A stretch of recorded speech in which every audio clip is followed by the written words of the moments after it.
Welcome to Fiction Audiobooks. If you enjoy the content, like and subscribing would be greatly appreciated.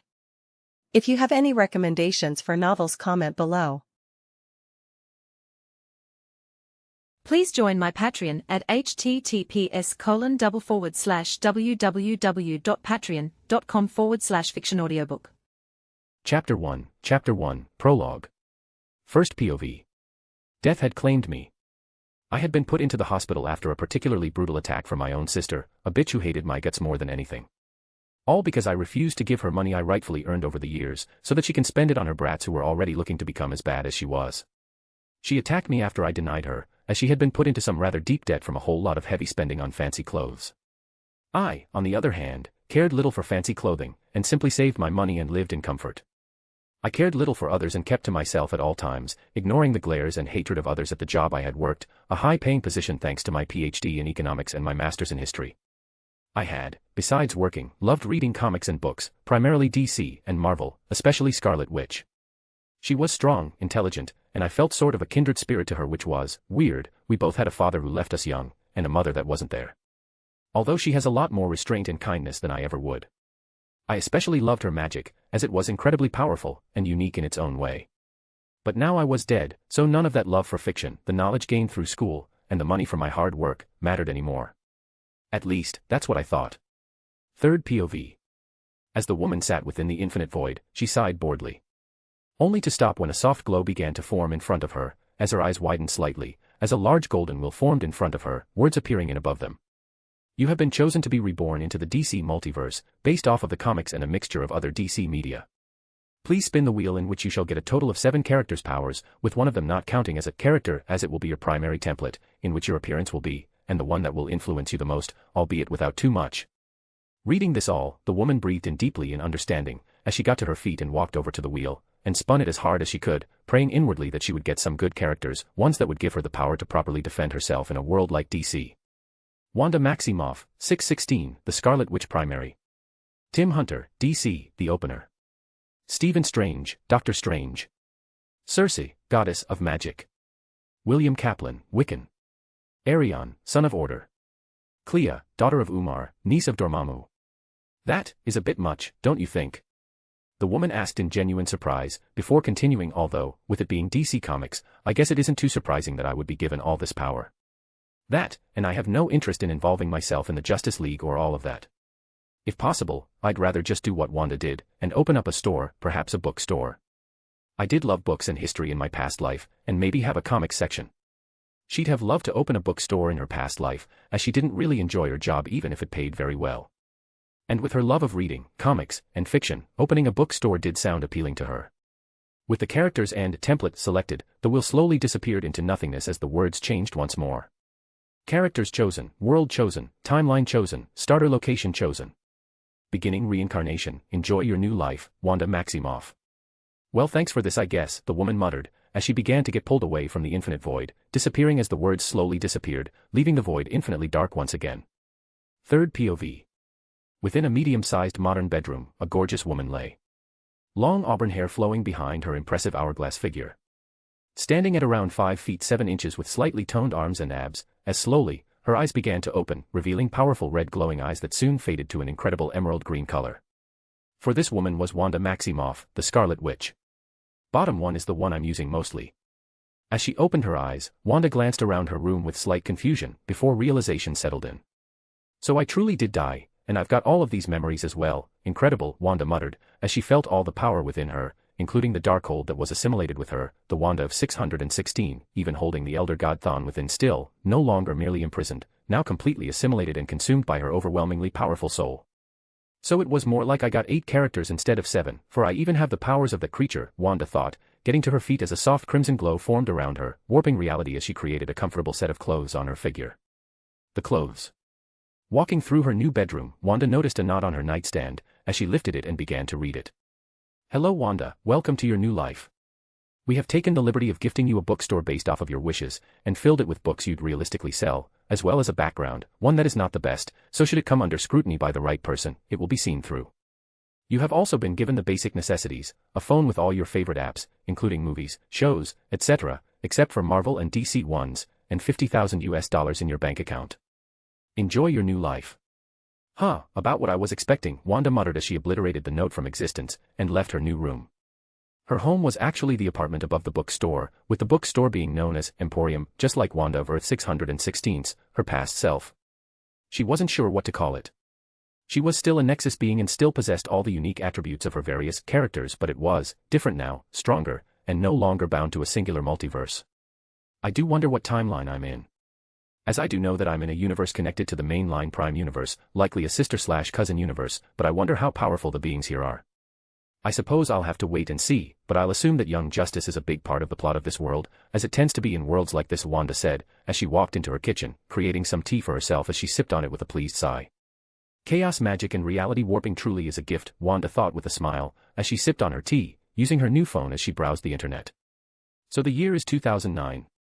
If this is largely based off of Young Justice, then they won't become a team until next year, Wanda thought with a hum, as she looked at the map function, eyebrows shooting up as she did. And I'm in Happy Harbor. Well, that all but confirms my suspicions. Although, I believe I'll have to create a dimensional door in some other places if I want some proper business. Perhaps Gotham. Although the bat may become an issue, Wanda thought, knowing that Happy Harbor was not exactly a well of book lovers, whereas a place like Gotham would likely work a lot better for her. Doing so should be easy enough. I guess I can add a door in D.C as well. That should be enough doors to gain some proper customers without drawing too much attention, Wanda decided inwardly, which wouldn't be too difficult with her power. It would only take a trip over there and a few moments of warding the door so that none could destroy it, or see it if they had negative/harmful intentions, all of which was laughably easy for someone of her power. Getting to her feet, Wanda stretched, a small smile on her face as she inwardly had one thought on her mind. For now, let's see more of this shop of mine. Chapter 2, The Bookstore and First Customers. Third POV. Turns out her shop was just as she remembered it in Earth 616, except there was more room for books, and even some mystical tomes. She realized that a lot of these were from Earth 616, so she had to do the rather annoying process of warping the space in the room, making it so that the bookshelves would change from normal to mystical ones at her command, that way no one would try anything with all the magic books she would have had in there normally. Even the front of the shop had been the same, with its clean and simple design. The inside of the shop wasn't too big, but it was homely and she was pleased with its overall look. Especially since sitting behind the counter was comfortable and let her read as much as she wanted without having to worry much. She also made dimensional doors in Washington, D.C., Gotham, and decided to add one more in Metropolis. They hadn't been too difficult to make, just more annoying than anything, as she had to make them in areas that no one would see, and that she could do so without having to deal with cops or anything. This was all accomplished through magic that was a lot stronger than it was different. She realized it once she started to warp reality and conjure books from her memory, finding that her chaos magic was a lot stronger than before. It was like she could use both the chaos magic of Marvel and DC, as if she was a Lord of Chaos herself. She was already likely the strongest magical user in this entire multiverse, but now that she could use DC chaos magic as well. Wanda had no idea how powerful she even was anymore, and quite frankly, she didn't care to find out. All she cared about was opening up her bookstore, and that is exactly what she was doing now. Sitting behind the main desk where customers would check out, Wanda breathed in and smiled, as she flicked her wrist, the open sign forming at the window, as she leaned back and sipped on her tea, waiting for the first customer. This is problematic, Wanda thought, as she looked at her first customer, someone that she had recognized very well as Dick Grayson, aka Robin. He was browsing the comic section specifically, as using her knowledge from her past life on Earth, she had recreated certain comics, primarily The Walking Dead and Invincible ones. His eyes were scanning the Invincible ones the most. Are these like custom comics or something? I've never heard of Invincible before, Dick asked, as Wanda smiled. They are. I wrote them myself. But are you sure you wish to read them? They are quite graphic, Wanda replied with a nod, as she did change the names of the author to herself, which was a bit wrong, but she wanted to share some of her favorite comics from her first life here, so sucks to be them. Alright, I'll get these 3, and yeah, I can handle it. I've watched tons of horror movies that are way worse than anything you can put in here. Oh, do you have any books on quantum mechanics? Dick asked, as Wanda raised an eyebrow before humming. Okay then, and yes, I believe I do. Let me check the back, Wanda said as she walked into the back, which was actually just a room full of books that she hadn't put out, before walking back out and handing the teen the book. Basics of Quantum Mechanics, by Reed Richards. Dick muttered, not knowing the name by heart, while Wanda just smiled amusedly.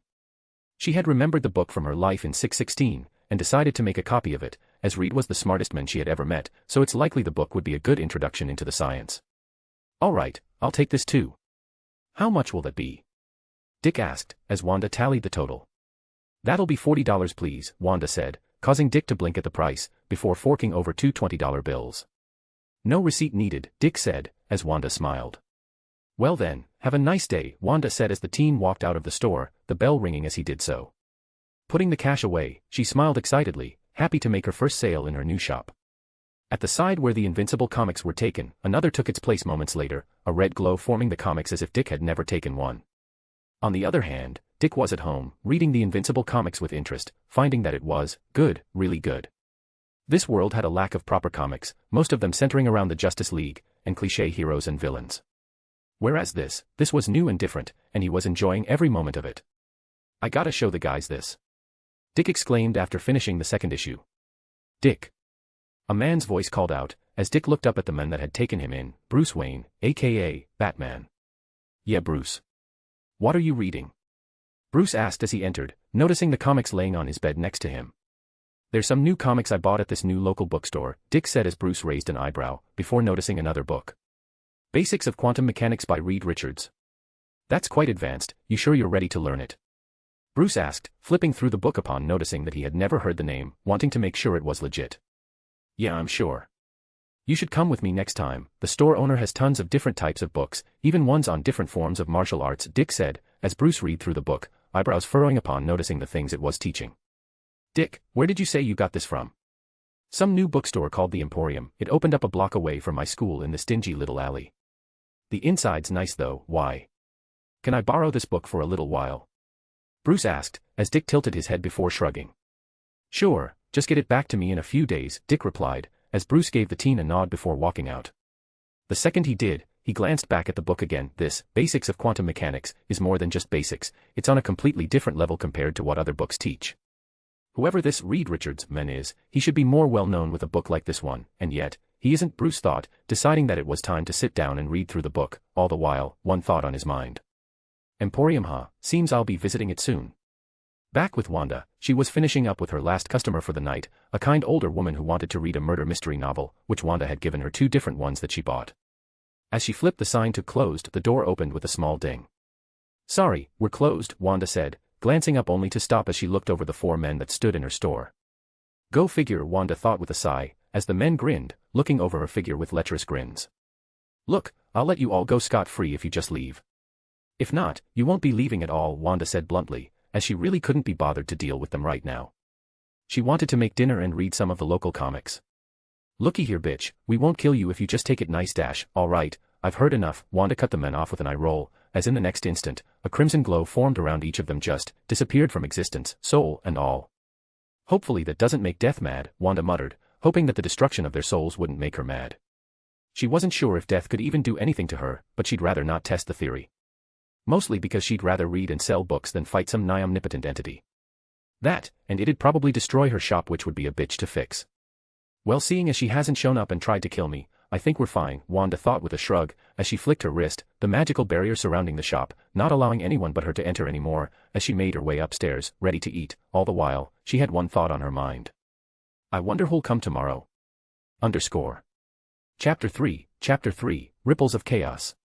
Third POV. While Wanda was relaxing within her bookstore, there were others throughout the universe that had felt her usage of power, the chaos magic that she had utilized to eliminate the annoying criminals that were attempting to rob her store, and do even worse things to her.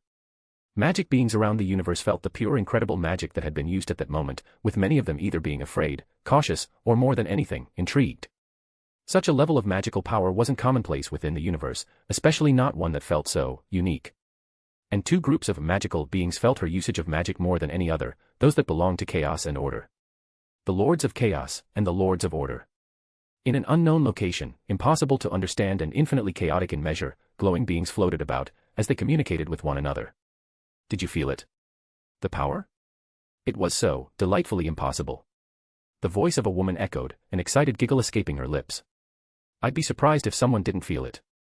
It was, more than just our power, it was something new, something even more chaotic than we, the Lords of Chaos, utilize, which should be impossible, and yet, it isn't, a man replied, a frown on his face as he remembered the power that echoed throughout the universe, being felt by every magical being in the universe, at least, all the strong ones. It was awesome. I say we go find whoever used it and recruit him. A younger nasally voice echoed, the purr of a cat traveling with him as he had a wide grin on his glowing form. I am ashamed to admit, but I must agree with Clarion, such an individual must be recruited into our circle, before the host of Naba finds them first, a younger teenage girl sounded, a scowl on her glowing face, hating to have to agree with the one known as Clarion. Clarion was a lord of chaos like the others, but unlike them he was in a physical form in the universe, more notably Earth. He was on Earth to sow chaos and disorder, as a lord of chaos does. He was also there working with a group called the Light. The Light was a group made up of villains like Vandal Savage, Lex Luthor, Ra's al Ghul, and several others. Their goal? World domination, as usual. Oh. I can find them. I'm on Earth right now, so it'll be easy peasy to find a brat using power they don't understand. And if they don't agree, I'm sure I can just drag them here. Clarion said with a grin, hoping the latter would happen so he could potentially get a new pet. Had Wanda heard that last part, she would have laughed in Clarion's face. As after absorbing Thawne, and with the fact that she can utilize chaos magic of Marvel and DC, she was easily stronger than any of the Lords of Chaos, with only Mordred being able to pose any sort of true threat to her, and even that was, unlikely to say the least.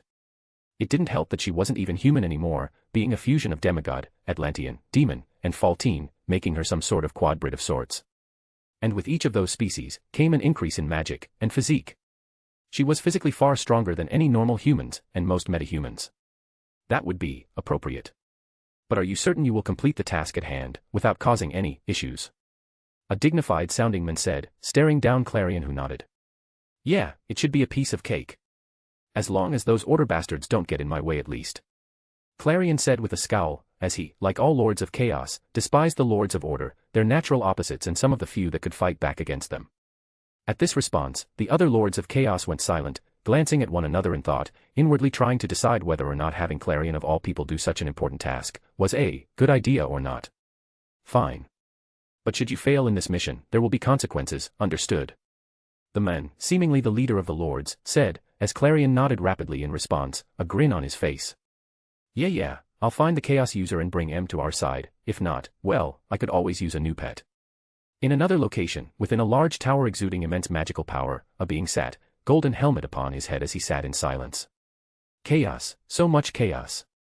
This being must be found, Dr. Fate said out loud to himself, with a tone that sorta sounded like he'd be scowling at the moment. As a Lord of Order, he was given the duty of wiping out chaos, and this being that had exuded such a power, was more chaotic than just about anything he had felt in millennia. It was even worse than a majority of the Lords of Chaos, which was saying a lot. Such an entity cannot be permitted to exist, Dr. Fate said to himself once again, as he rose to his feet, deciding that he would need the aid of the Justice League for this particular endeavor. As while he could find the entity himself, he would need their aid in order to defeat whatever it is. Let us hope it does not misuse its power until we find it. Another entity was frowning as she gazed off, noticing something concerning. Souls have been taken from me. Not only that, but before their destined time. The voice echoed, a being in incomprehensible power muttering in rare confusion. For this being that looked like a rather goth teenage girl was in fact Death of the Endless, the very personification of death itself. She, a being that was destined to exist even after the very multiverse itself died, after all else perished, was for the first time in her countless years of life, confused. So very confused. Taken by chaos.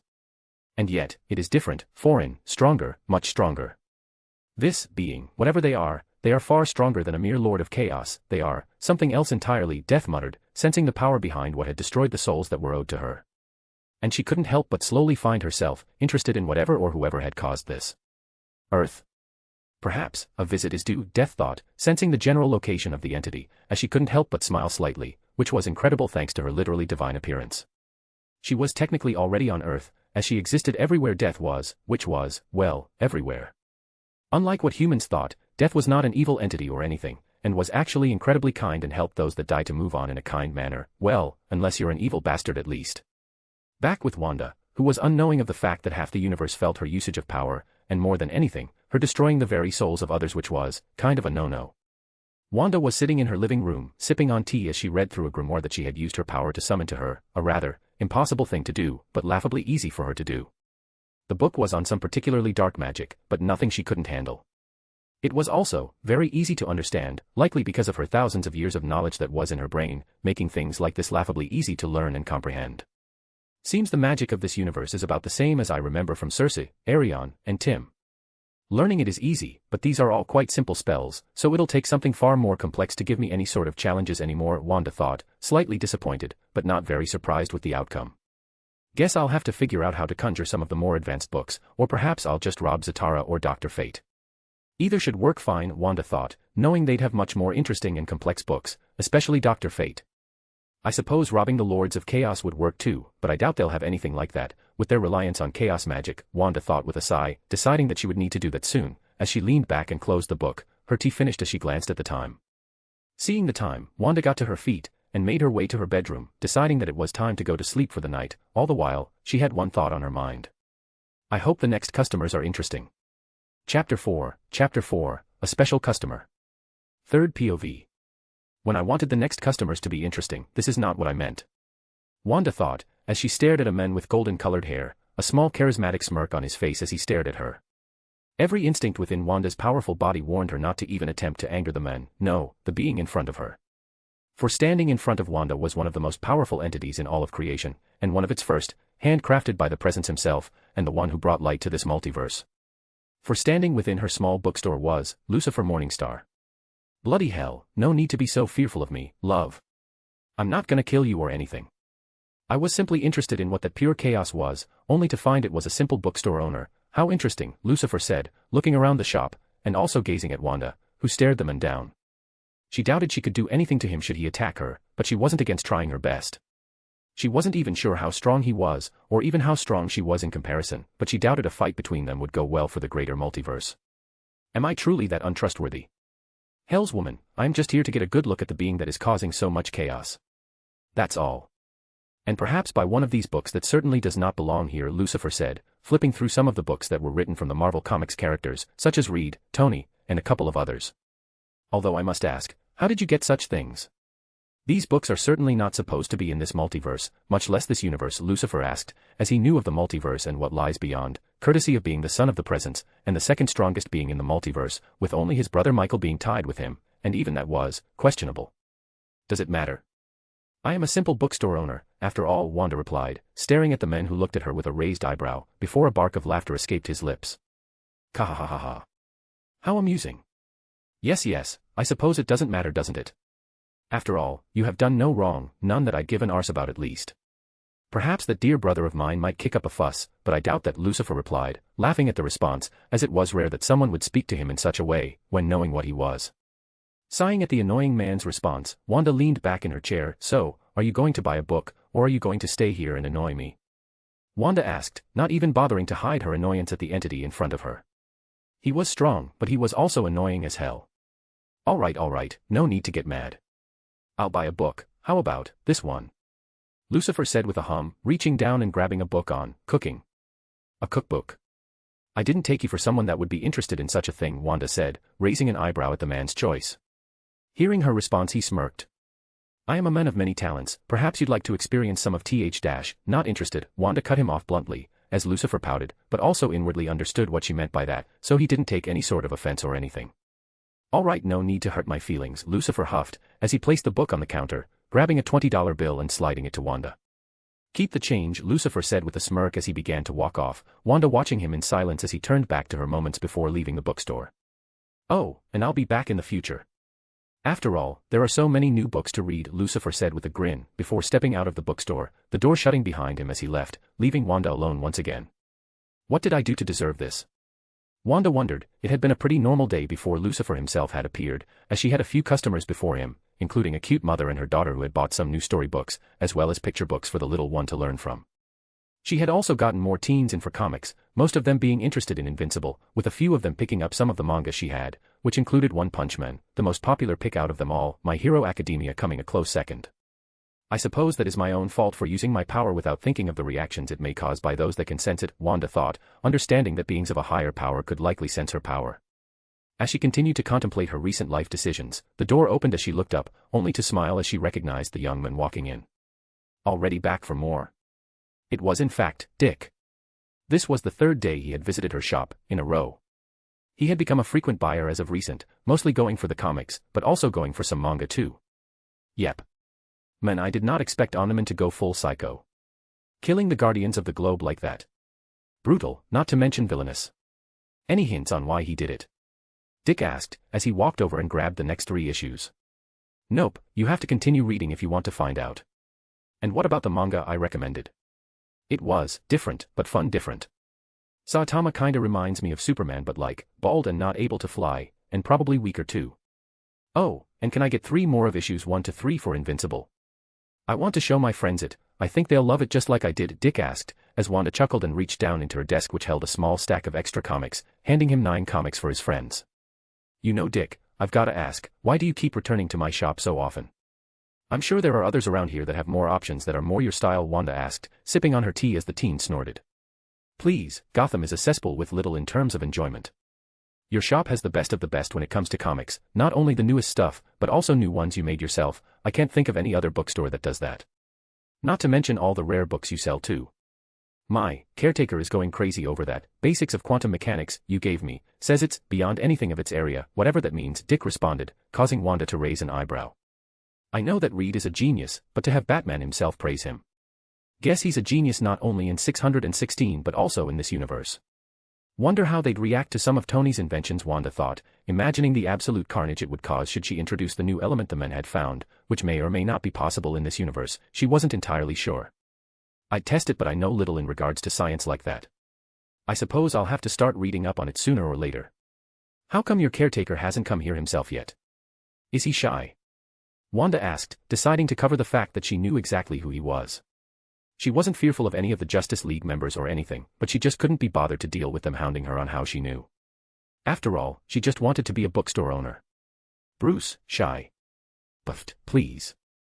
Nah, he's planning on visiting soon, but he's been busy with some other stuff. I'm sure you'll see him come by soon. Same with my friends actually, I plan on bringing them by next time I come here, if that's alright, Dick said, as Wanda nodded with a small smile. That's alright with me. We have chairs for a reason, Dick. I even serve tea and coffee for those that wish to pay, Wanda said, as it was true, she offered tea and coffee for those that wish to read in her little store, as it was pretty comfortable, and she has already had a couple of older people do it. Do you do sodas?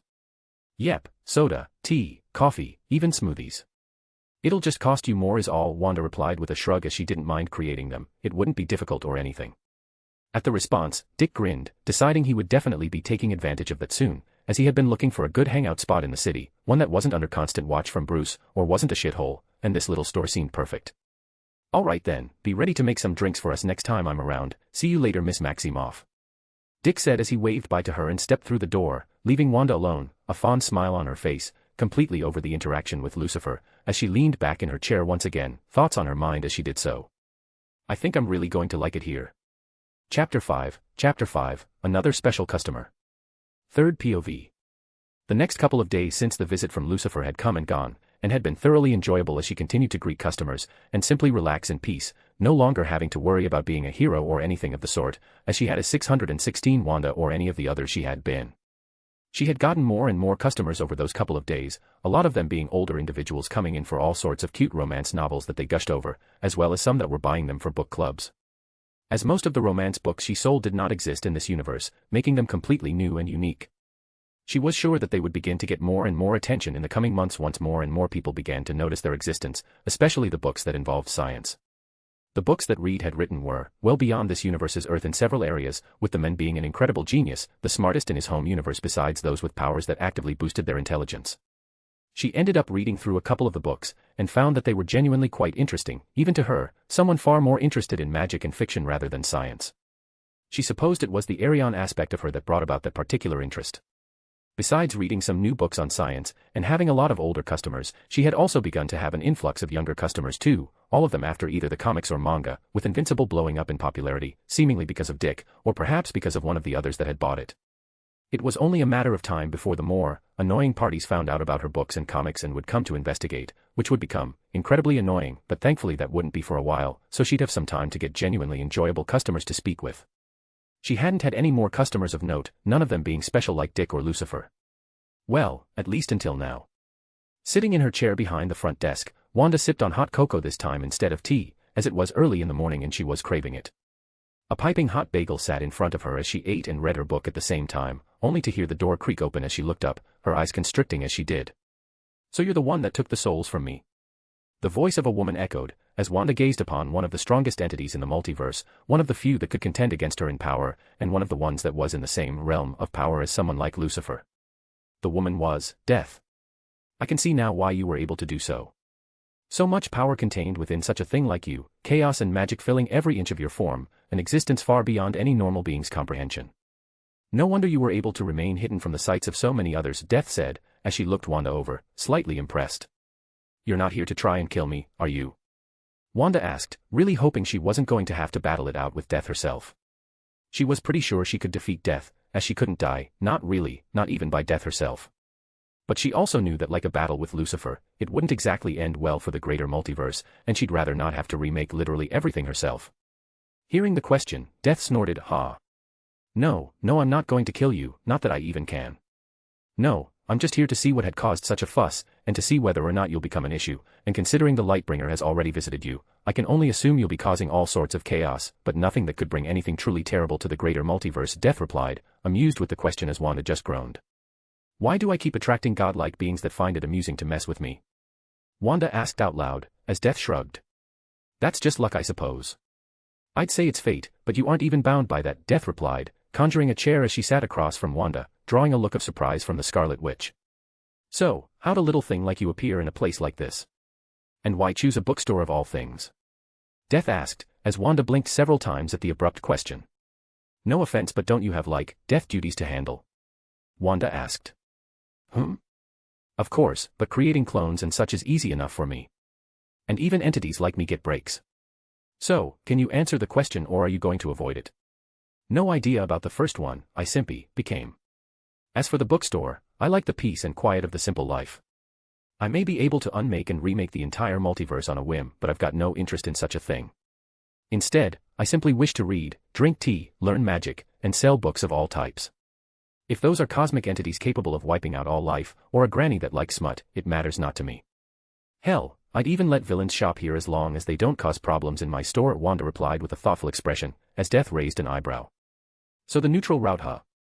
Interesting choice for a being so closely connected to chaos and magic, although I can sense the hints of order within you, it's far outweighed by chaos," Death said with growing intrigue, as she found the mystery of this unknown woman to be strangely appealing. "So even if I was to become a customer, you'd serve me?" Death asked, as Wanda nodded.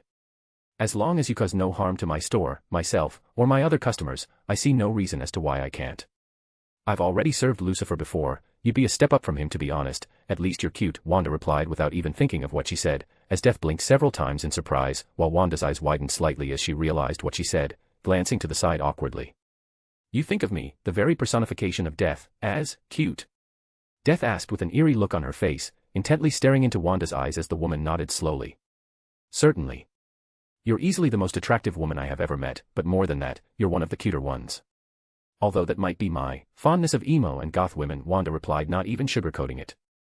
She always sorta had a thing for emo or goth-looking women, and Death ranked very high up in the totem pole, with only one other person ranking higher. "Huh, I wonder if she exists here. Suppose I'll have to look out for her," Wanda thought, thinking of a pale-faced girl that had some very big daddy issues. "You are even more interesting than I had thought you would be. In all my years of living, I have never been dubbed as cute by anyone, much less someone like you. Perhaps I will become a customer of yours," Death said with interest, as she got to her feet and walked to the comics and not the books, with her interest settling on the comic series Spawn, as well as Evil Ernie. The second of which caught Wanda's eye, remembering that a character called Lady Death does appear in it, so that would be an interesting reaction.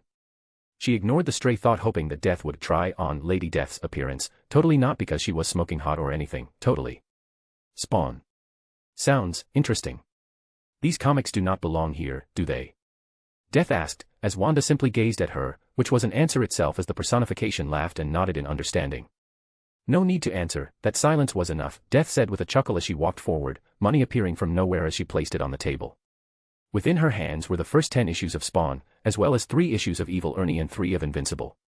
With the comics paid for, Death sighed as she felt her duty calling. "Well, duty calls," Death said, as she began to make her way towards the door, but not before turning and smirking at the befuddled woman. "I'll be back in the future, oh, and keep the change, cutie," Death said, teasing Wanda as she walked out of the front door, leaving the woman standing there, no emotions on her face, with only one thought on her mind. What just happened? Chapter 6, Walks Through the City. Third POV. It was the next day after Death had left, and Wanda was out and about in Gotham, a small smile on her face as she walked through the streets, completely ignoring the looks she was getting from those around her. Many were tempted to try something, but a singular glare from Wanda had gotten them to step away in fear, their natural instincts warning them against even trying to touch her. Wanda was gazing around, smiling without a care in the world as she held a back in her hands, full of fresh pastries from a little cafe she had visited, a coffee in her other hand as she sipped on it, a crimson glow forming as she warped the world to stop any from even trying to touch her. Who knew Gotham was so calm when you can warp reality on a multiversal scale and end the world on a whim, Wanda thought in amusement, every step echoing through the area as she walked into a nearby shop, deciding to buy some of the local books. Mostly because she didn't have knowledge on all the books at the stores. Walking through the bookstore, she found some romance books that caught her eye, as she placed them into her basket and continued to search for a little while longer, buying a total of 18 books for her personal reading, most of them being fictional in nature. She had also bought around a dozen comics from this universe to read and see if they were any good, before she left the bookstore too. As she turned the corner and began to walk through an alley, she sighed as she felt a group of 4 begin to follow her, sensing their intentions, and the guns in their hands, she stopped. "You know, if you want to rob me, I suggest you don't try it, it'll end a lot better for you if you just leave now and stop," Wanda said out loud, sipping on her coffee that she had to admit was great, as 4 tall men walked out, lecherous grins on their faces. My God, this place is cliché as hell, Wanda thought with a sigh, growing bored of this constant repeat of the same situation, as she made a small flicking motion with her hand, as the 4 men dropped to the ground in the next instant, unconscious, and their parts being permanently disabled, a gift from Wanda if you will. That'll teach them to prey on women, Wanda thought with a small smirk as she continued to walk without a care in the world. She walked around the city for hours longer, seeing all sorts of sights. From the large bridge that exited the city, to the statues and old architecture that included a lot of gargoyles for some reason. To the Wayne Tech buildings, the abandoned chemical plants, and even the fairs. She saw it all, repeating what she did to those 4 men a total of 13 more times while she walked around the city, finding herself more and more annoyed with every attempt at an attack. Sure, it was amusing at first, but after a while it just became really annoying. So she took the liberty of using a bit of magic to make it so they wouldn't even think of attacking her, even if they really wanted to. Man, this place is strangely depressing as hell, and strangely beautiful. Far more unique than any other city I have seen, unlike Metropolis, which is basically just a New York copycat, but without all the rats and crap everywhere, Wanda thought with a small grossed out look, remembering how nasty that city was. Although this place is definitely rat-infested too, probably worse than New York, Wanda thought, as she had already cleaned several areas of the city because she found the scent to be disgusting and didn't want to deal with it again when she eventually traveled around the city some more in the future. As Wanda continued to walk, she began to notice civilians running off and screaming in fear, and the shaking of the buildings. But quite frankly, she didn't give a damn as she continued to walk through the city. Turning another corner, Wanda stopped as she gazed at the sight in front of her. A deadpan on her face as she watched as the Batman was seemingly battling it out with a large set of vines, as she realized what she was watching. The source of the vines was in fact, the woman who was closely connected to plants, and the environmentalist herself, Pamela Isley, aka Poison Ivy. Seeing this, Wanda let out a sigh before turning around and beginning to walk the other way. Yeah, nope, not dealing with that bullshit. I've dealt with 13 groups of robbers who thought they could mug me or worse, no way in hell am I dealing with Batman and his foolish self, not to mention all of his villains, Wanda said with a grumble. She was not amongst the no-killing rule folks, and found that killing was necessary in the cases of certain criminals. Beings like Darkseid, Joker, and evil men and women that did horrible acts, did not deserve to live in her eyes, and she could care less what the League thought about that. Poison Ivy wasn't amongst them, as she knew for a fact that the woman could become a good person alongside Harley Quinn, but someone like the Penguin. Two-Face. You know, and don't even get started with Joker, that man should have died a long time ago. Beginning to walk away, Wanda let out a yawn as the vines that nearly hit her on accident disappeared from reality the second they grew close, being annihilated from existence the instant they even tried to touch her. It was a passive ability she had found she could do, a technique of sorts that kinda worked like Infinity that Gojo had, but instead it would make it so that anything that got close that was intending to harm her would be eliminated from reality the second it did. It would take a being immune to reality warping, or of similar or higher power than her to get through this reality field, as she had dubbed it. It was perhaps the most useful technique she had developed so far, and was amongst the first of what would become many new ones. Don't try and stop me, Batman.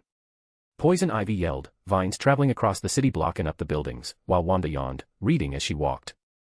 Ivy was no threat to her, and Batman wouldn't even remember what was happening if she didn't want him to. And even if he did, he could not remember her face, as she didn't want him to, so he simply wouldn't. Reality warping was overpowered like that. Honestly, I wonder how that man hasn't gone crazy yet, having to capture villains only for them to break right back out in like a couple of days. There's no way he enjoys his hero duties, not with how repetitive it has to have gotten by now, Wanda thought, knowing that Batman had been at work for years now and had put Joker into prison like 25 plus times over those years, which was just gross, really gross. Stop now, Ivy. If you stop, you'll get a lighter sentence, Batman said, his deep voice echoing as he rolled out of the way of a vine, having not noticed the strange occurrences that were happening around Wanda. If he did, he would stop at nothing to figure out who she was and why she was in his city. Too bad for him, Wanda didn't care to be found, so she wouldn't. Turning the corner once again, Wanda walked off, leaving the hero to fight one of his many villains, a smile on her face as she made her way home to the bookstore, a stack of books ready to be read, and a repeatedly refilling coffee in her hands. After returning to the store, Wanda flopped onto her couch and laid back, beginning to read the book with a smile on her face, finding that it was quite good for a book made in a comic universe like this one. It was very similar to something like Throne of Glass, but not completely over the top in terms of romance, and actually quite good in terms of writing. As she continued to read, Wanda glanced at the news, finding it filled with headlines talking about Batman and Ivy, before flickering it to a channel that wasn't related to the news, not even remotely interested, as she had one thought on her mind. I gotta get me more of that coffee. Chapter 7, Hero and Proteges. Third POV. I'm glad I got more of that coffee, Wanda thought, as she walked through the streets of Gotham a couple of days later after she had watched the fight between Ivy and Batman. The coffee she had gotten was seriously addicting to the point that she had to use a bit of her gifts to figure out how it was made. Over the couple of days, she had ended up just enjoying life more as usual. But now, as she was walking through the streets of Gotham, she had stopped as a voice echoed through the area. What do we got here, boys? A little bitch walking in our territory? What did you say we play with some new meat? A big man said as he walked out from around the corner, a group of men behind him with lecherous grins on their faces. Glancing at them all, Wanda let out a sigh. All right, let's get this over with. You're going to start rambling about the things you will supposedly do to me, laugh and tease and then try to attack me, only to drop to the floors once your hearts explode, Wanda said, groaning at the fact that these idiots just kept trying. What the fuck is this bitch saying? One of the men asked in confusion, only for blood to splurt from his mouth, as all their hearts popped like balloons within their chest, each of them making choking sounds as they all began to drop to the floor, dead. Gazing at their bodies, Wanda let out a sigh as she flicked her wrist, the bodies being moved back into the alleyway as she walked off, only to stop as she felt someone plop to the ground behind her, and attempted to throw something at her, only for it to be obliterated before it even got close. Stop right there, foul villain. A feminine voice echoed, as Wanda glanced back at them, only for her eyebrow to shoot to the sky in confusion. The woman standing there was tall, taller than you, and had some rather interesting armor on her figure. The woman that stood there was Wonder Woman. Why is Wonder Woman here in Gotham? Wanda thought in slight surprise, as she looked the attractive woman over. She was hot, but she wasn't interested. The woman was the cliché hero who refused to kill, so not anyone she was interested in. May I ask what I have done that is so villainous? Wanda asked, looking at the woman as she scowled. You killed them. Wonder Woman yelled, as she began to move closer to her, while Wanda raised an eyebrow and flicked her wrist, reality trembling as she repaired their hearts. Did I? If you checked closer you would see that I simply knocked them unconscious. And why are you in Gotham? Shouldn't you be in DC? Wanda asked as she looked at the woman, not even remotely afraid of her. Her reality field was already up around her, blocking any sort of attacks. Wonder Woman, hearing this, turned to the bodies with a frown as she heard their hearts beating again. They were stopped moments before. You still must come to me, you attacked them with an unknown power. Wonder Woman said, as Wanda raised an eyebrow as she gazed at her. Did you not hear what they were threatening to do to me, Wonder Woman? Or are you ignoring that because I used power in order to knock them out and don't like that an unknown factor had appeared in Gotham?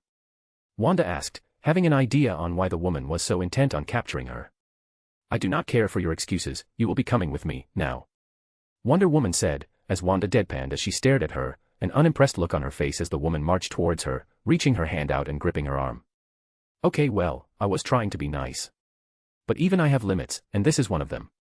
So I suggest you back off after this, Diana Prince, Wanda said simply, as she lifted her hand, and flicked Wonder Woman on the forehead, as her eyes went loony, and she slowly dropped to the floor, unconscious. Don't worry, Diana, no one will come by until Bruce finds you. But I hope you understand that I have no desire to get locked up by the Justice League of all people, Wanda said, crouching over her unconscious form with a sigh, as she put up a barrier around the woman, making her invisible until the time was right, as she got to her feet with a stretch, her coffee in hand. Walking off, Wanda whistled as she made her way back to the bookstore, little care in the world as she just knocked out one of the strongest women in the universe with a single flick. She knew this would bring the attention of the Justice League, but she was pretty much done with even bothering to deal with BS anymore, as it had become a bore over the past few days. Back at the bookstore, Wanda sat at the desk, watching as Dick picked out some new comic books. 3 other teens were looking alongside him. Wanda watched as they did, recognizing them as Wally West, Roy Harper, and Calderay HM. So this is the shop that you got those comics from? Awesome, man. I'm totally coming here more often whenever I'm in town. Wally said as he flipped through the comics that he planned on buying. Not wanting to piss off the owner of such an awesome shop. It does have quite the assortment of comics, as well as normal books. Not to mention this absolutely delicious tea. I certainly will be coming here quite often as well, Calder said with a smile, a stack of books of his own in his hands. The martial arts books here are pretty crazy, so yeah, I guess I'll be coming by too, Roy said with a shrug, not wanting to admit that this place was pretty awesome, as it had a lot of variety. He had a stack of comic books and martial arts books in his hands. Told you the place was awesome. You guys haven't even looked at the manga she's got too. One Punch Man is awesome. And it's all written by the shop owner too. No idea how she produced it, but it's legit stuff, Dick said, walking over and handing them a volume of One Punch Man. She makes this. That is incredibly impressive for a small-time bookstore owner. Where did she get the production needed to even produce such a thing? Calder asked in interest, as that sounded like a lot for a single person. No idea, never bothered asking. It's not really my place to ask about that sort of thing though, is it? Dick responded with a shrug, not really knowing and not really finding any need to ask. It was a bit personal. Still weird, ain't it? Wally asked as they began to move towards the desk where they would pay, Wanda listening to their conversation with a small sigh escaping her lips. Well, why don't we just ask her? Roy said, before walking up and speaking to Wanda. Hey, we saw that all your comics are made by you, how did you make that and produce it? Roy asked as Wally tried to cut him off from what could be an awkward conversation, only for him to ignore him and ask Wanda. Oh that. It's simple, I've got a local produce that makes them for me is all. They make small batches for me whenever I need them in return for a certain price, nothing too crazy, the norm if you will, Wanda replied with a shrug, not minding the question too much, even if they were making it awkward. At the response, the group looked slightly surprised that it was so simple, so they just glanced at one another and shrugged, before placing all their books, comics, and manga onto the counter, before taking out the cash they each owed. Quite the selection, huh? Not bad, Wanda said as she looked over all the books they had gotten, putting them into separate bags for each person as she gave them their receipts as well. Thanks, Wanda, see you later. Dick said as she gave them a wave, before walking off with the rest of the group, leaving Wanda alone as she watched them leave, a chuckle escaping her lips, and one thought on her mind. Nosy kids. Chapter 8, Who Are You? Third POV. While Wanda was off at her bookstore, selling the books to the kids, the League was going absolutely crazy. Not in happiness or anything, but in panic. Wonder Woman had been found unconscious, knocked out in the middle of nowhere within Gotham, a panicked and shocked Batman being the one to find her body. To see the most powerful woman in the entire world unconscious and knocked out so cleanly came as a shock to the usually calm man.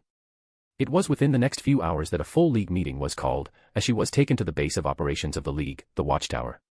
It had been the home base of the League for several years now, and had the best facilities in the world, well, sorta, for someone like Diana. As she lay unconscious in the med bay, the League's meeting was in full swing.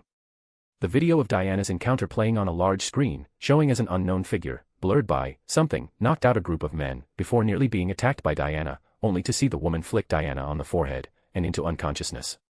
This is all that we have on the unknown figure. No name, no face, only that it is a woman, and one that was able to not only knock out Diana, but also several other men with ease, Batman said, looking over the League's reaction with a serious glint in his eyes, and a frown on his face. Do we have anything we can track them with? Any pieces of their clothing left behind, footprints, hell, even magic?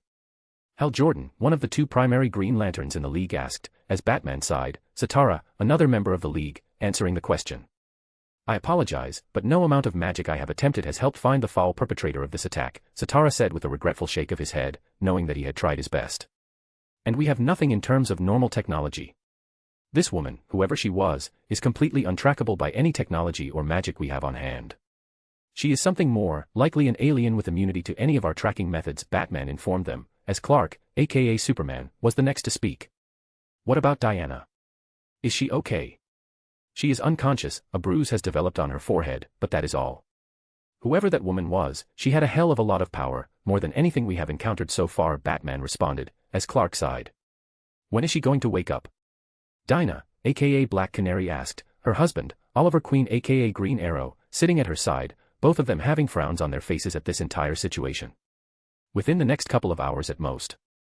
She will be the only method we can use to track down this woman, or at the very least, get some information on who they are, and what they are, Batman responded, a scowl on his face at the fact that this was the best that they could do in this situation.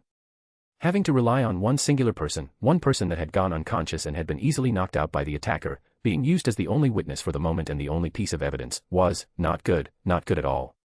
What are we going to do when we find them? They took down Diana with a flick to the forehead. What chances do we have against someone like that?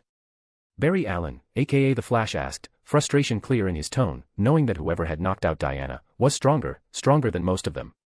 Not even Superman could knock Diana out with a singular punch, much less a flick. I can aid in that matter, a voice echoed, as they all turned, only to look surprised as Dr. Fate walked into the room. Fate. But I thought Kent Nelson has given back control, after an especially strong surge of chaos has rippled through the universe. The source of which is the entity that has knocked out Diana Prince. Dr. Fate cut the man off, as several eyes widened. You mean that this is a Lord of Chaos? Zatara exclaimed, slightly fearful. He knew that whenever a Lord of Chaos appeared, it meant that turbulent times were coming, times that usually involved a lot of death and destruction, and the usual battle between the order and chaos. No, whatever this entity is, it is something more. The Lords of Chaos are wielders of the primal chaos of the universe, entities beyond your understanding. But this entity, it is almost as if it is chaos itself, or wields a form of chaos beyond even that of the Lords of Chaos. Whatever this entity is, we must find it before it is too late, before the bringers of chaos find it first, Dr. Fate said, as everyone let out breaths. Before anyone could reply, a voice echoed throughout the room, belonging to Diana herself. I believe I may be able to help with that, Diana said, as they all turned to her in surprise. Diana. You're up. Clark said, jumping to his feet, as Diana gave the man a small smile. I am. I apologize for worrying all of you. I had underestimated the woman that had done this to me. She was far stronger than what I had expected, Diana replied with a frown, remembering the moment in which Wanda had knocked her out, before her eyes widened as she remembered the last words Wanda had uttered to her. Not only is she stronger than I had expected. She also knows my human name. Before she had knocked me out she had said my name, Diana informed them, as they all breathed in sharp breaths, as the woman in their eyes had just become much more dangerous than before. They had secret identities for a reason after all. Did you get a good look at her? Oliver asked as she nodded. A slightly toned woman of around 5'6", green eyes like emeralds, auburn hair, immensely beautiful, even by the standards of Themyscira. By man's standards, she'd likely be considered one of the most beautiful women alive, Diana replied, as they nodded, Batman typing away in order to keep all of this on record. Well, at least we know she's hot, Oliver muttered, Dinah slapping his shoulder in offense as he just raised his hands in surrender, a glare being sent his way in return.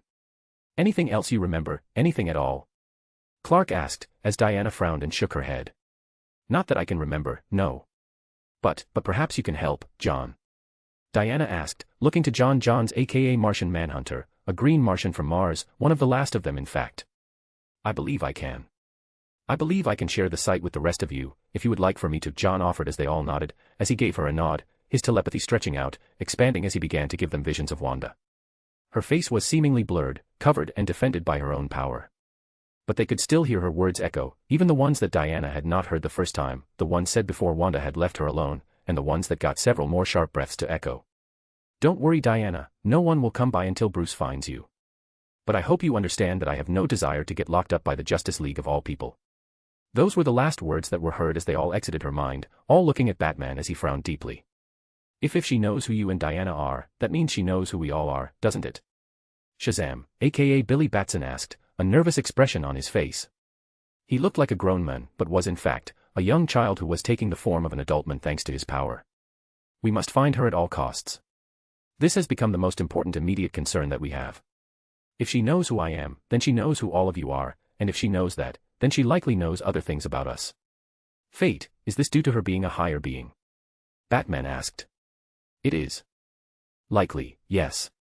A being of her level of power would have no problem figuring out something as simple as the identity of a being. She may have found it through looking into your very soul, or perhaps your mind. But what is most important at the moment, is to find this woman before she causes any more damages, Fate said, as they all nodded, serious looks on all of their faces, even the Flash's, who was usually pretty relaxed. Hearing this response, Batman nodded, as he gazed at the screen with her blurred photo on it, one thought on his mind. Who are you? Chapter 9, Another Visit from Death. Third POV. Sitting behind her desk, Wanda sighed, so, I know you said you'd come back, but I was hoping that was a lie, Wanda said, as she stared upon Death, who had an amused smirk on her face. The entity had entered the bookstore the second it had opened today, and was now sipping on her tea, reading one of the books she had bought from Wanda. Well, I quite enjoyed the company last time. And the books were interesting, so I thought I'd come back. What, do you not like my company? Death teased, as Wanda deadpanned. Nope, you're annoying, Wanda replied bluntly as Death looked at her in fake offense.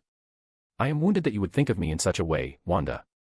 And here I thought we had a growing bond. After all, you did call me cute, Death said with a pout on her beautiful face. Wanda just rolled her eyes at the response. Yeah, you're cute but also annoying. I didn't realize death itself could be so irritating, Wanda replied, going back to her book after saying this. You know, I could kill you for acting like this. My siblings have done more for much less, Death said with an amused smirk on her face, finding the fact that someone would talk to her in what can be seen as rude, to be hilarious. She was easily the most chill of the endless, and could care less with how she was talked to. We both know you couldn't even if you tried. It would take the big by himself to kill me, or maybe those sons of his, but I doubt even they could kill me, not permanently at least, Wanda replied with a snort. She was known as the Nexus being, and likely the ultimate nexus, of this multiverse. She is a walking personification of freedom, a being with influence over all realities thanks to this. Thanks to this, she is completely and utterly untethered from things like fate manipulation, existence erasure, paradoxes, and immunity to time travel alterations. It also makes her functionally immortal, as she is free from death, and will simply return to life. Not to mention her powers from Wiccan, her sorta son, it's complicated. With him being an entity called the Demiurge, making her a higher entity, should she ever decide to take her true form. In her true Demiurge form, she would be able to quite literally walk over the multiverse itself, and all things, and would likely be on par, if not higher than even Lucifer in power. With Wiccan being destined to rewrite the magical laws of the entire Marvel multiverse, and give birth to the elder gods of a higher power. Basically, Wanda could not be killed, not by anyone but the Presence himself at least. Yes, well, I could threaten to, or at least try, Death replied with a small huff, knowing that Wanda was right. She could literally sense that she was not something she could kill. She inwardly doubted that even the death of the universe itself would end Wanda, as she would just return. Sure. So, anything else you want, or are you just here to annoy the hell out of me? Wanda asked with a grunt. Ah yes, do you make food too? It's been quite some time since I've last eaten a proper meal, Death asked, as Wanda raised an eyebrow at the prospect of Death itself eating a dinner. I can, yes. Mostly bakery stuff, scones, biscuits, muffins, stuff like that, Wanda replied. A muffin sounds good right now. Oh, and can I get another coffee? Death asked as Wanda nodded and headed into the back, as she did actually make the food herself. She had read a few thousand cookbooks and watched all sorts of cooking channels and learned it all. So, she made it without using chaos magic, as it felt a lot better truly making it rather than using some magic to just create it at will. After some time, she had gone back out, a tray with 3 muffins in one hand, and a coffee in the other as she walked over to where Death was seated, placing it on the table in front of her as she smiled up at Wanda. Thanks Wanda, it looks and smells delicious, Death said, practically drooling as she looked over the food in front of her. All freshly baked and genuinely delicious, even by Wanda's standards, and she just hoped that Death felt the same way. Biting into the muffin, Death's eyes widened in slight surprise at the taste, as a sigh of pleasure escaped her lips as she began to happily eat the muffin. Munching on it, she gulped and down with a happy grin. That was delicious, Wanda. You know, if you weren't a bookstore owner, you'd be an excellent cook, Death praised, as she bit into the next muffin, Wanda walking back to her desk with an amused chuckle, inwardly a bit happy that Death thought her cooking was good, as that was high praise from a being such as her. Well, I am thankful for the praise. Not every day Death itself praises someone's food, Wanda replied with a small smile, fighting the blush that threatened to form at the praise. Something that Death had noticed, but decided against commenting on. She didn't want to make Wanda uncomfortable after all. I'm only stating the truth is all, Death said, biting into the next muffin, sighing at the taste as she finished it. Leaning back in her chair at the desk, Wanda smiled as more customers began to come in, the old couple coming in once more, while Death leaned back in her chair and continued to read the book she had chosen out for herself. A book about the romance between Death and a woman, quite the story really. In that story Death was usually shown as a man though. Mr. and Mrs. Smith. Back for more romance books for the book club? Wanda asked, as the aged woman smiled and nodded. We are. My fellow old bats are thinking something less romantic and more fantastical. Perhaps you have some recommendations? The woman asked, as Wanda smiled, before walking into the back and looking into the back, before coming back with a new book for them to read. A Song of Ice and Fire. It's a dark, gritty little book, and can be quite graphic in nature, and positively brutal. The warnings are all on the back if you want to see them all, Wanda said, as the woman opened the back and began to look through the warnings. Reading through them all, Wanda looked to one of the other customers walking in, a younger woman. Ah, Sam. Are you here for the new round of manga? Wanda asked as the woman excitedly nodded. She was a bit of a weeb and loved all things anime, manga, etc., and she liked Wanda's works the most of them all. Yep. Next volume of One Punch Man please. Oh, and do you have any new ones? Sam asked, as Wanda smiled, pointing to the manga section. The new one is called Death Note, might be my best one yet. Go ahead and give it a look, Wanda said as the woman nodded excitedly and walked over, giving Wanda the time to look back to the two elderly individuals in front of her. So, will you take them or are they too graphic for book club? Wanda asked, as the woman smiled. We'll take 5 more please. Ah, and could we get some new bookmarks? We lost the old ones, Mrs. Smith asked, as Wanda chuckled and reached around to grab 6 bookmarks, and then went into the back and grabbed 5 more books for them. After the two had paid, Sam made her way up to the front desk, an excited glint in her eyes as she had the first 3 volumes of Death Note, and the newest 3 volumes of One Punch Man. Her cash was placed in Wanda's hands a moment later. Thanks Wanda, have a good day, the woman said as she ran off, leaving Wanda all alone. Wanda giggled at the girl as she ran off, leaving her alone, only for the door to open moments later, as she opened her mouth and spoke. Welcome me, Wanda said, trailing for a moment as she went wide-eyed at the woman that had walked in. A gorgeous 5 feet 6 inches woman with short dark hair and pale skin. A beautiful, alluring figure with some impressive assets. A rather tomboyish set of clothing on her form. Power practically rolling out of her figure unknowingly, as Wanda fought back the shock as she stared upon her #1 favorite goth girl in all of fiction. Raven. Imagine her as any of these. At the sight of her, Wanda had only one thought on her mind. Gods, I love women. Chapter 10, Raven. Third POV. Looking at the gorgeous woman who was definitely not a teen like she remembered her in the old cartoons and comics, Wanda smiled. She was older, likely closer to her in age, and was more mature than her teenage cartoon counterpart. Hi there, anything in particular you're looking for? Fiction, non-fiction?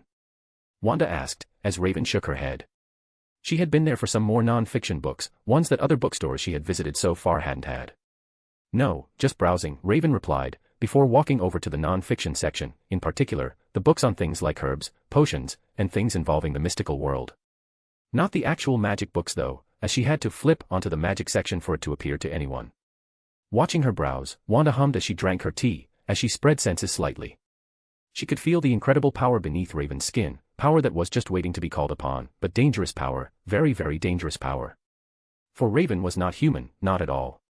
She was the daughter of the dimension-conquering, omnicidal, demonic entity known as Trigon. Trigon being one of the most powerful entities in the entire multiverse, being able to contend and battle it out with the likes of the Spectre, Nabu, and others of similar levels of power. And Raven was stronger than him. Not just by a little bit either, at her peak, she made the entity look like a worm beneath her feet. Neither of them were even remotely close to her in terms of power level, but they were still strong either way. Raven did have the potential to become an equal to her, or at least reach her ballpark, but that wasn't something she could do, not yet.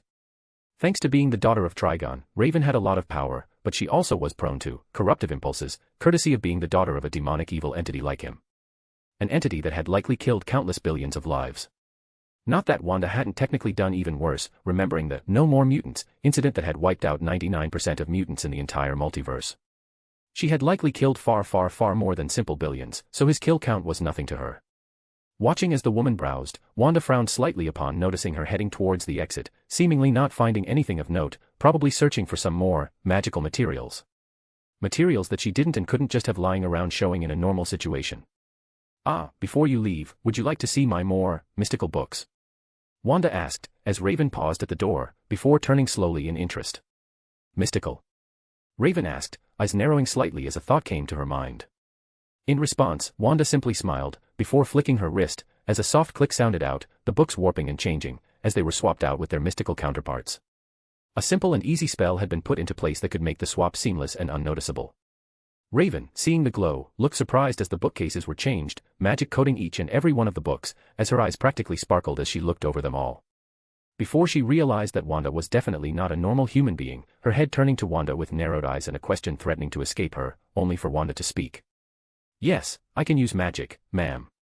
The books are ones that I have made sure are safe for normal magic lovers, and are completely and utterly real and legitimate. So go ahead and find some you'd like, Wanda said with a small smile, as the woman looked her over, more interested than before. What is your name? Raven asked, as Wanda smiled. Wanda Maximoff, and yours? Wanda asked in response. Raven looked her over for a few moments, before replying.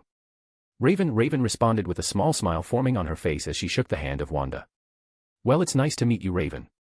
You're welcome to browse the magical tomes I've got, they're separated by category and difficulty, Wanda said as the woman nodded and walked off to find a selection of books. Watching as she began to flip through the books, Wanda giggled at the way her eyes sparkled, a cute look of interest forming on her face as she began to look through the selection. The selection itself was large, with over 500 books to choose from, a wide range of picks to choose from. She had books on all forms of magic, magical creatures, magical herbs, potions, and many more. She also had books on the cosmic hierarchy, the various demonic creatures of the multiverse and how to defeat them, basically everything needed in order to deal with attacks and how to defend oneself. A lot of them had been made by Wanda herself using the knowledge she had from the Marvel Universe thanks to Strange, but some of it had also been made from the knowledge she had from DC, as well as ones she had conjured with her power, reality warping, allowing her to simply bring to life books on magic from this universe, as broken as they tended to be. Walking into the back, Wanda made herself another cup of tea, as well as one for Raven, before walking out to where Raven was standing in front of the desk when she came out, a stack of around 13 books at her side, $200 in cash. Is that all? Wanda asked as Raven nodded. Is it all right if I stay here and read? My normal spots are, rather loud, Raven said, as Wanda raised an eyebrow in surprise, before smiling. Sure, Raven. The seats over there are for reading, and I've made you tea if you'd like it. I figured you'd be thirsty by now, Wanda offered her, as Raven smiled slightly, taking the tea and giving it a practice sip, only for her eyes to widen in surprise. This is delicious, Raven muttered, sipping on it again as a smile bloomed on her face. Thank you, Wanda, Raven said with a genuine glint in her eyes before walking over to one of the coffee tables and sitting on the comfortable sofa in front of it, leaning back as she began to read through the first book, sipping on the warm and delicious tea that Wanda had made specially for her. Watching as Raven began to read, Wanda leaned back with a smile on her face, as she began to read through her own book, an ancient tome she had summoned from this world that was specialized in some of the darker magics of this world. She had already learned and read through around 36 books, all of them being magical in nature, and wanted to have read over 500 books in a year, all of them being magical books. While sitting and reading, she noticed that Raven didn't have very expensive clothing. If anything, it was noticeably cheap, and more than that, it was worn in several places, causing Wanda to frown slightly. She wondered how she got the cash for the books when her clothes were so worn, so she spread her power slightly, gazing into the past for a few moments before returning to the present, realization on her face. She's homeless, Wanda thought with a deep frown, not recognizing this from any storyline she had read in her past life. This was something different, likely one of the changes in this universe. In this universe, Raven hadn't joined any teams, hadn't received any help from others, and had been all on her own while on Earth. Due to this, she was effectively homeless, and constantly on the move. She had gotten the cash by stealing it from some rich-looking folk, before coming to Wanda's shop. As it would seem, she cared more about reading than the fact that she was homeless and with little in terms of money. Seeing this all, Wanda gazed at Raven in silent thought, as a few ideas came to mind. Ideas on how to help the girl with her current predicament. Getting to her feet, Wanda walked over to where Raven was sitting and looking down to what she was reading. Basics of transmutation, huh? Not a bad choice, Wanda said from over her shoulder, as Raven looked up at her. Sorry, I just noticed that you seem to be quite the book lover, and was wondering something, Wanda said, as Raven looked up at her in confusion, before her eyes widened dramatically as she heard what Wanda had said next, a question that, unknowing to her, would change her life forever. And the question was, how would you like to work here? Chapter 11, New Employee and Roommate. Third POV. Hearing the question that Wanda had asked her, Raven's eyes widened in surprise. She had only been reading only to get asked if she wanted a job at the new bookstore that she was beginning to like more and more, a bookstore that even had magical books unlike pretty much any other normal bookstore out there. Why ask me such a thing? Raven asked, confused at the abrupt question. Because you seem to very much love reading.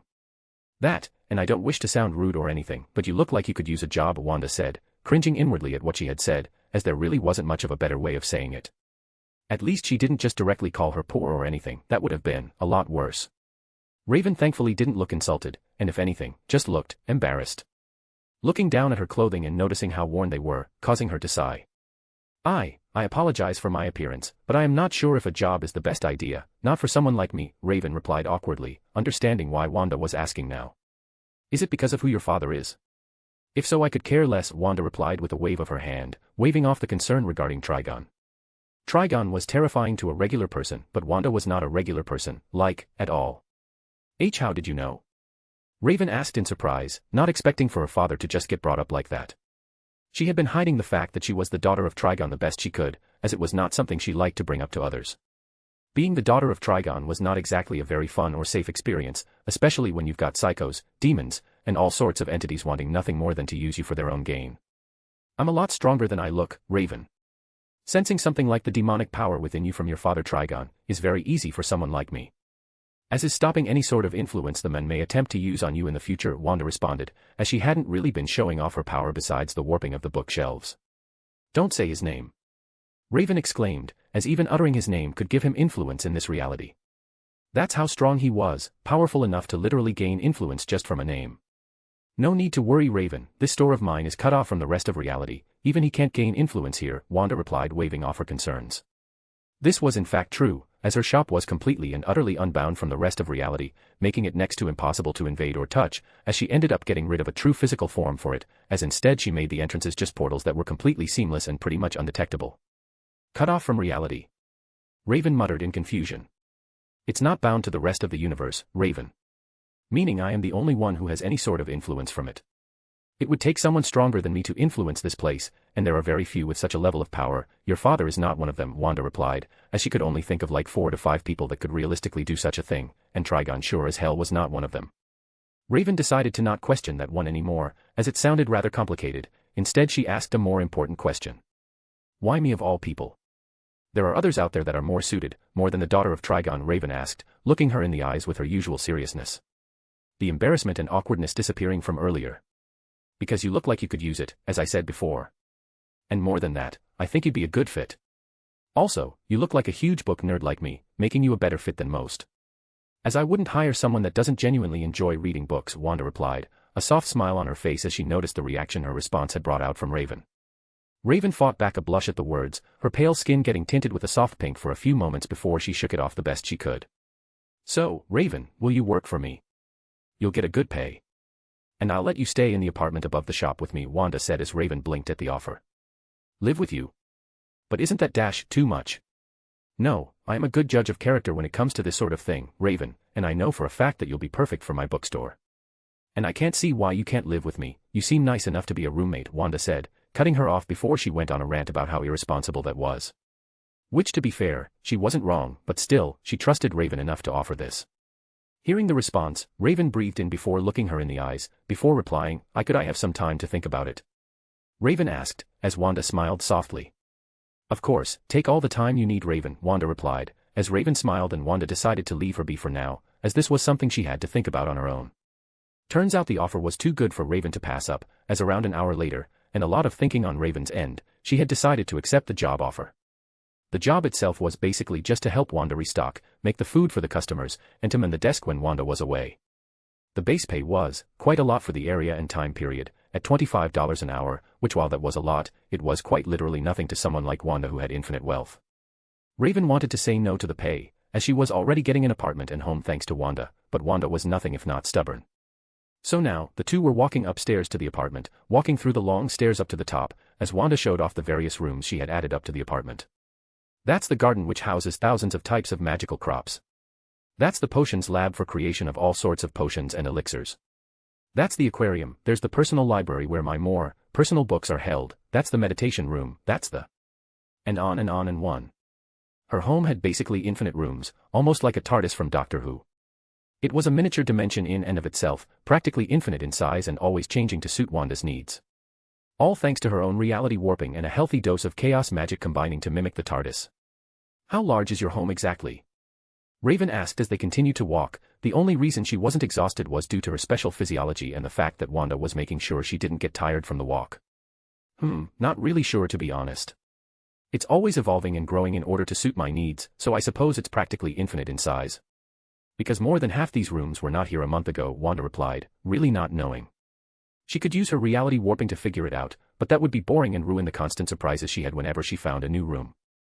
That is ridiculous, Raven said with a deadpan as Wanda just smiled, as they finally made it into her apartment, with Raven looking around in growing happiness.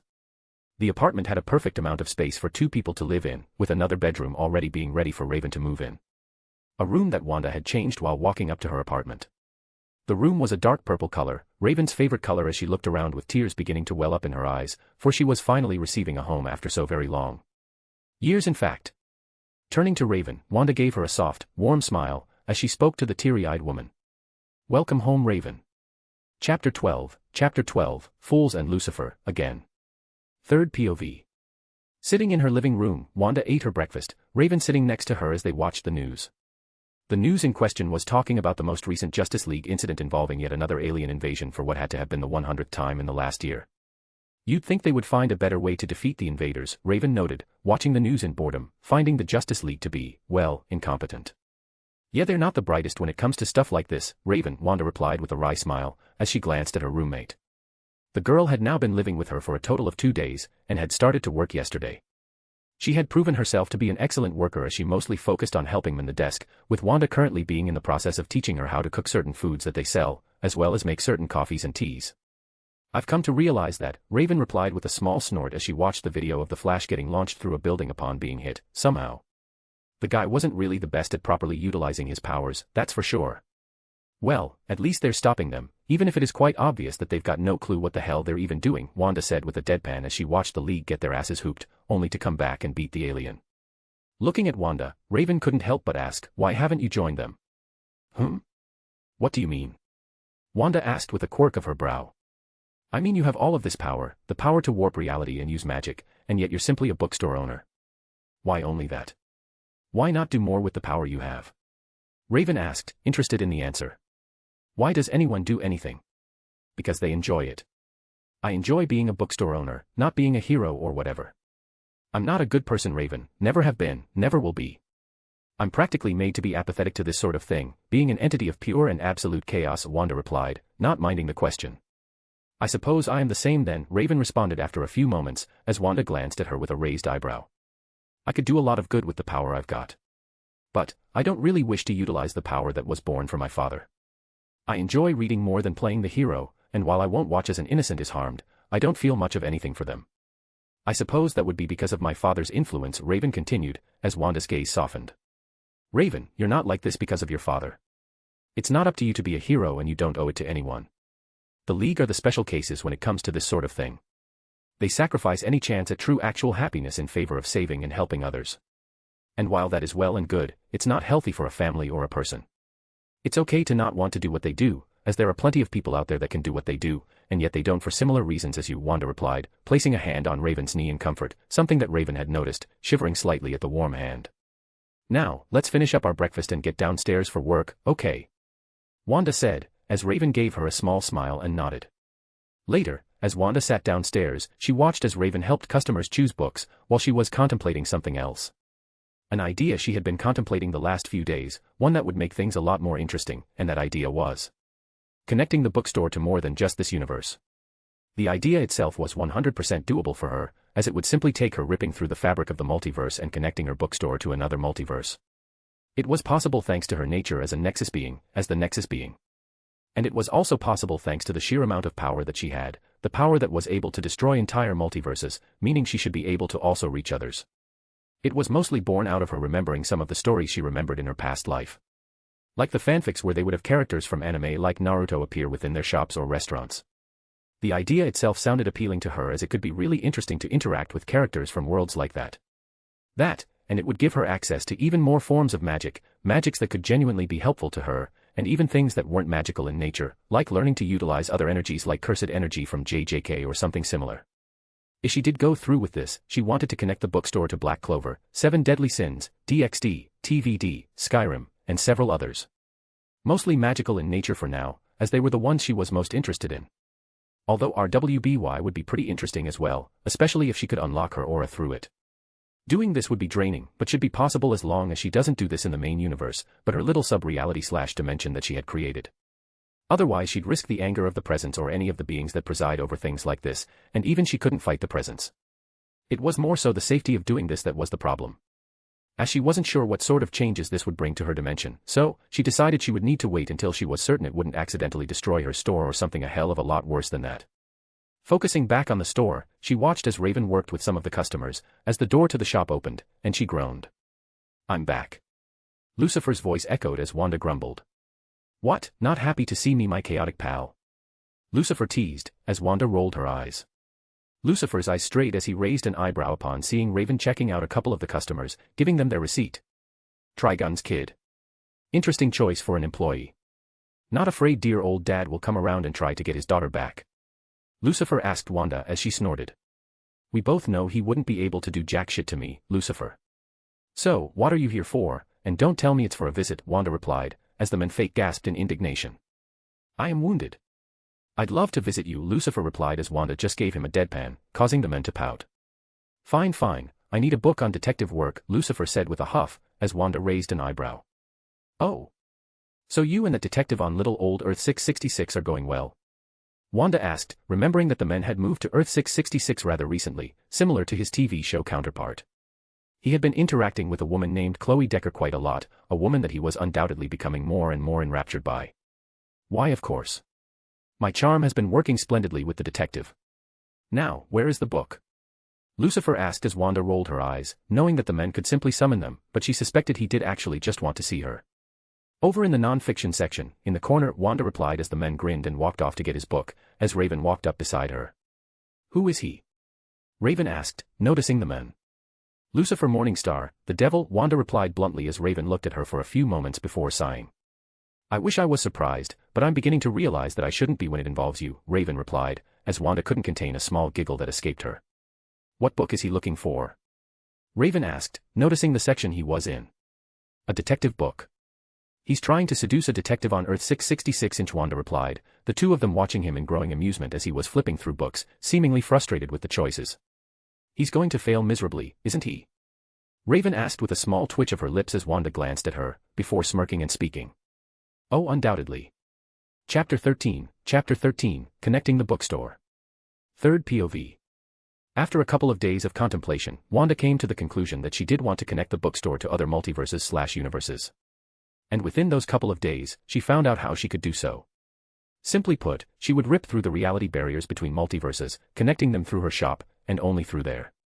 And then, she would cement the connection through her own power, the power of being the prime nexus being.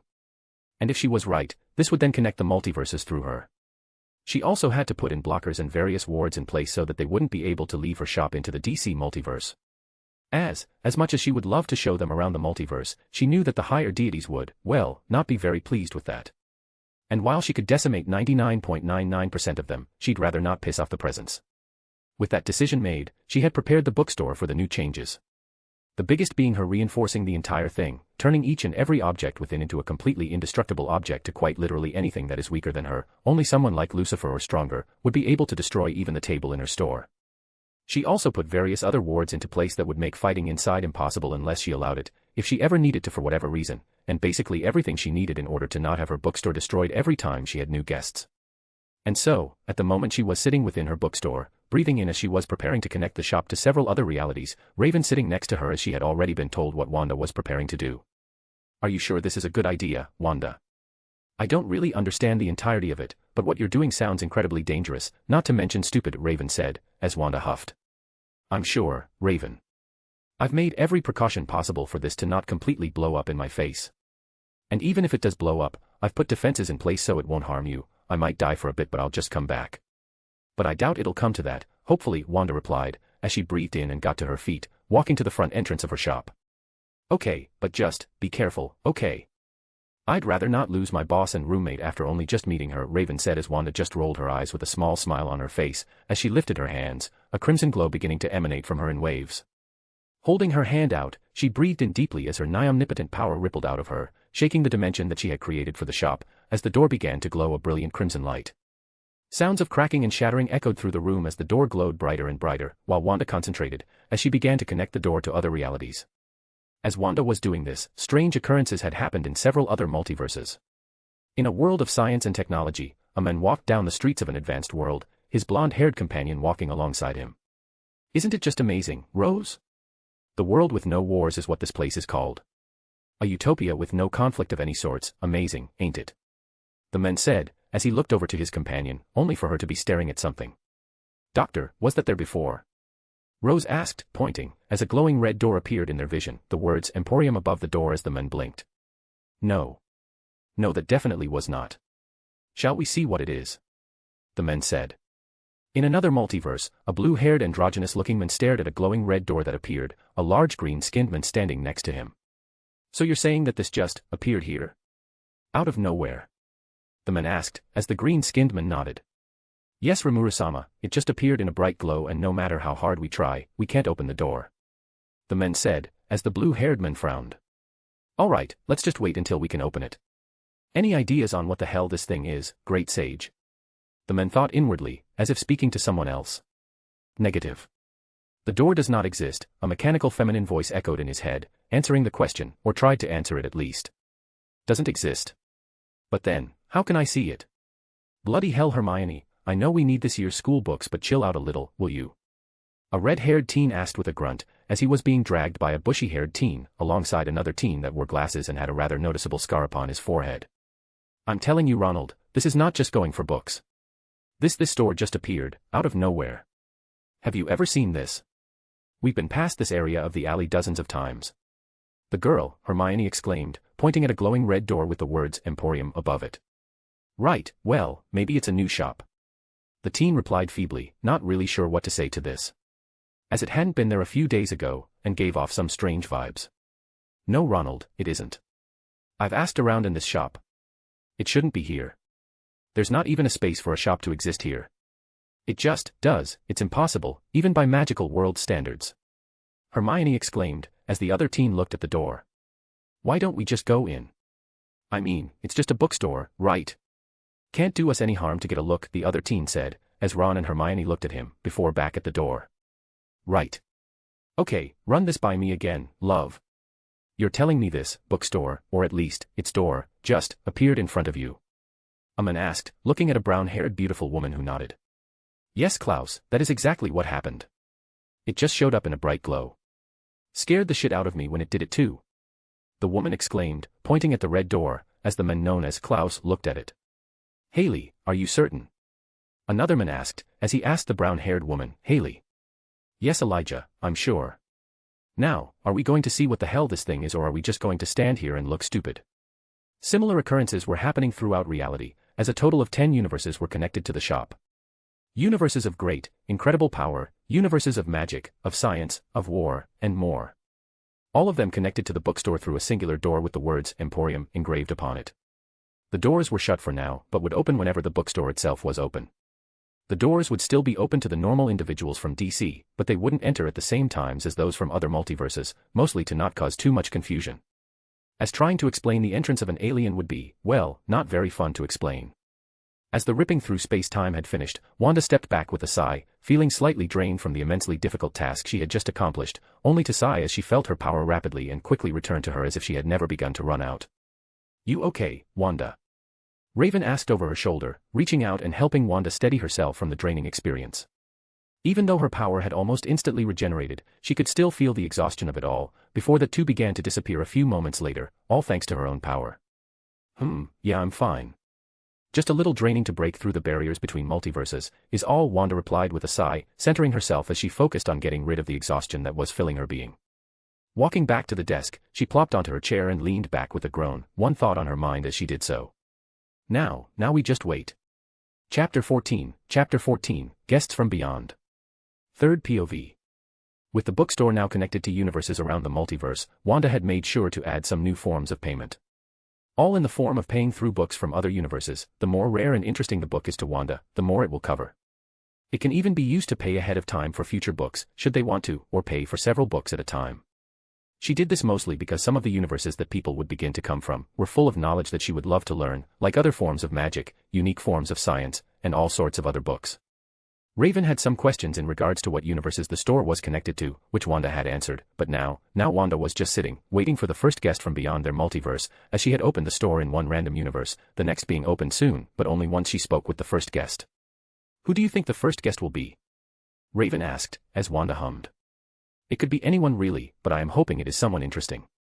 Preferably someone with access to books that I've never read or something of interest, Wanda replied, as she had a few people in mind that she was hoping would step through that door, as she had randomly chosen which universe could enter first, so she had no idea who would be entering. Raven nodded at her response, as the door dinged, and 3 people entered, 2 men and 1 woman. The woman was beautiful, and very pregnant, while the men seemed to be young, and were quite handsome. Each of them were supernatural in nature, and each of them were, quite weak all things considered. They were Klaus Mikaelson, Elijah Mikaelson, Haley Marshall. Well, can't say I was expecting the Mikaelsons to be my first customers, but I suppose I can't complain, Wanda said out loud with a smile. Their universe was weak, but it also had some rather intriguing forms of immortality and magic that could be very strong when used right. The immortality part was what caught her eyes mostly, as it could prove helpful if she was to use it on a ritual for herself, as while she was immortal, she could still die. It was more so a regeneration factor that she wanted to improve, and they had some ways of doing that. Who the bloody hell are you? Klaus asked, eyes narrowed fiercely while Elijah was looking around the room with a frown on his face, noticing that the store was very simple looking. Wanda Maximoff, bookstore owner. And you must be Haley Marshall, correct? The mother of the tribrid, Wanda said as she looked at the woman, glancing at her pregnant belly, sensing the power and potential of the child within. For a child born in such a weak universe, she has quite a lot of potential for growth. Not to mention fate itself seems to be quite connected to her, Wanda thought, before looking back at the startled Haley. How did you know that? Haley asked, as Klaus and Elijah looked at Wanda with alarm. It's quite easy to sense for someone like me, Haley. Now, are you here to shop for a book or perhaps some tea? Or are you here to glare at me like I should be afraid of you? Wanda asked, amused with the looks Klaus was giving her. Raven, during all of this, was watching with a deadpan, realizing that Wanda had chosen some interesting folk to let into her shop. What sort of books? Elijah asked, putting a hand in front of Klaus to stop him from attacking Wanda. Just about anything you can imagine, Elijah. Books on magic.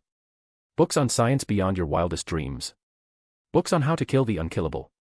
Really just matters what you're looking for, Wanda said, as Haley's eyes lit up. What about a book that can teach us how to sever a link? Like, a link between two people, where one is harmed the other is harmed too, that sort of thing, Haley explained, as Wanda hummed. Flicking her wrist, the books warped into their magical forms, and a book flew into her hand. Magical links and how to sever them should do the trick. Your realm is quite different than mine, but this should be more than enough to deal with it, as long as you find a strong enough witch, of course, Wanda said, placing the book into Haley's hands as she flipped through it. Page 104 is what you're looking for. But, what will you give me in return? I take money, but I also take exchanges of books as well. The more interesting the book is to me, the more it's worth. You can buy several books at a time matching on the exchange, Wanda explained, stopping Haley from flipping to that page, as that would make buying it pointless. However, I will warn you that books like these cost quite a lot, even by your standards, Wanda warned, as Klaus growled. And why can we not just take it from you? Klaus asked, causing Wanda to raise an eyebrow. Because the door is shut behind you, Wanda said simply, sipping on her tea as they all looked behind them, and lo and behold, the door was shut, not allowing them to escape. I'd also add that my store appeared out of nowhere, in an impossible location, and I have books that can start wars in your world. Do you really believe I am simply some woman? Wanda asked, as Elijah breathed out and spoke. Are you a god? Elijah asked. I suppose I am, sort of at least. It'd be more accurate to say that I am well beyond any god, Wanda replied with a simple smile on her face. And where is this bookstore? Elijah asked the next question on his mind, as Klaus frowned and Haley looked alarmed. In simplest terms. A dimension that I have created, one that is under my complete and absolute control. So as I said before, what will you pay through? Knowledge or wealth? Wanda asked, staring at them as Klaus growled and was preparing to attack, only for Haley to step forward. Knowledge. We've got tons of books back home that I'm sure you'll be interested in. And you said if we bring enough, we can pay ahead of time for more books in the future, right? Haley asked, as Wanda smirked. Seems the Queen of Wolves has claws. And yes, Haley, I will, it entirely matters on what they are, but I'm sure you'll find something. Now, leave the book here and come back with the payment, then we can see how much it gets you, Wanda said, as Haley nodded, placing the book on the checkout area before grabbing the two brothers by the arms and dragging them away from the shop. Watching them walk off, Wanda chuckled.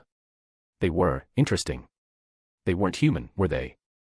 Nope, Klaus, the angry one, is a hybrid between vampire and werewolf. Elijah is a pure vampire, and Haley is pure werewolf. The little one in her belly is a tribrid between vampire, werewolf, and witch, Wanda responded, before connecting the next universe, as it would take a while before the trio would come back. And almost instantly after she did so, the door opened, 3 teens falling through with groans. Bloody hell, Hermione, you could have warned us. A red-headed teen said, this teen being Ronald Weasley, a character from the iconic Harry Potter. How could I have known that it would open as we leaned against it? Honestly, Ronald, think with your brain a bit more. Hermione, the teen Ron had yelled back. Guys, there's other people in here, the third teen, the well-known Harry Potter, aka the boy who lived, said to his friends, as they both blinked, turning slowly to the amused Wanda. An embarrassed squeak escaped Hermione as she shot to her feet, Ron joining her moments later. You three all right there?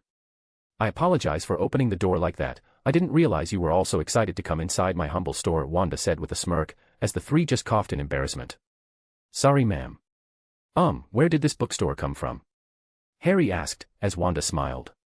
Well, I created it, of course. Magic is a powerful thing, making a bookstore appear out of nowhere isn't that difficult, Wanda said, as she glanced at his scar, sensing the rather malicious piece of magic within. But the magic to do something like that is impossible. Hermione exclaimed, as Wanda just looked at the girl with a small smile. Is it impossible because it truly is, or is it impossible because no one else has ever done it before? Wanda asked, as the girl blinked several times. Well, it's impossible because the amount of magic required would be extraordinary. Not to mention it goes against several rules of magic. Hermione replied, as Wanda giggled. Rules are boring, it's much more fun to break them. Now, what is Miss Hermione Granger, Ronald Weasley, and Harry Potter doing in my little shop? Wanda asked, causing the three of them to look at her in surprise. How do you dash, magic? Raven cut off Ron bluntly. Okay, well, what sort of books do you sell? Harry asked, as he looked around. Matters what you're looking for. I sell books on magic, science, non-fiction, fiction, and more. What sort of magic? Hermione asked, finding herself slowly getting over the impossibility of it all, and growing more interested, her book nerd self taking over as she noticed many books she had never seen or heard of before. In response, Wanda smiled as the bookshelves warped into their magical selves, before looking over the three teens, and speaking. Why don't you take a look? Chapter 15, Exchanges and Cursed Scar. Third POV. Watching as Hermione flipped through the books in the magical section in silent glee, I scanning through book after book, not glancing away as the other two were in the fictional section, scanning through the comics. Smiling amused at the looks they had, she looked away as the door opened once again. Klaus, Elijah, and Haley. In Klaus and Elijah's hands were a small stack of books each, all of which were magical in nature, causing Wanda to glance at them in interest. We've got the bloody books, now can we do the exchange? Klaus asked, grumbling. He had been talked to about his attitude by Haley and Elijah, mostly because they didn't want this chance ruined by him.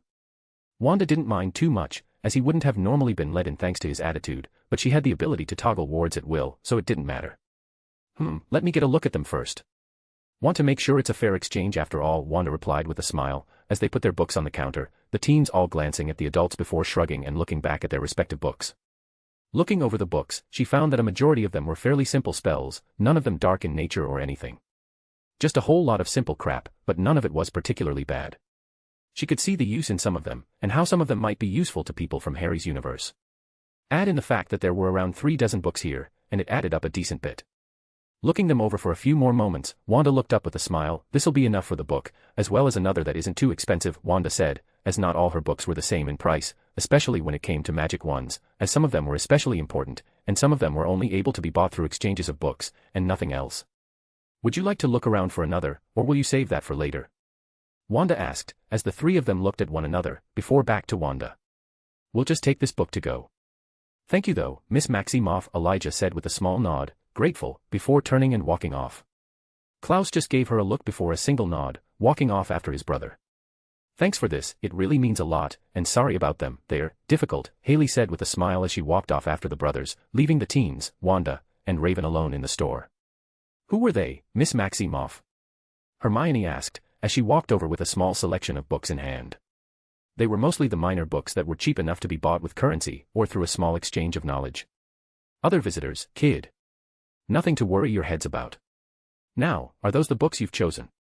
Wanda asked, as she tapped each of the stacks that the Mikaelsons had left for her, instantly reading them, and sending them off to the back where she would then copy them in the future.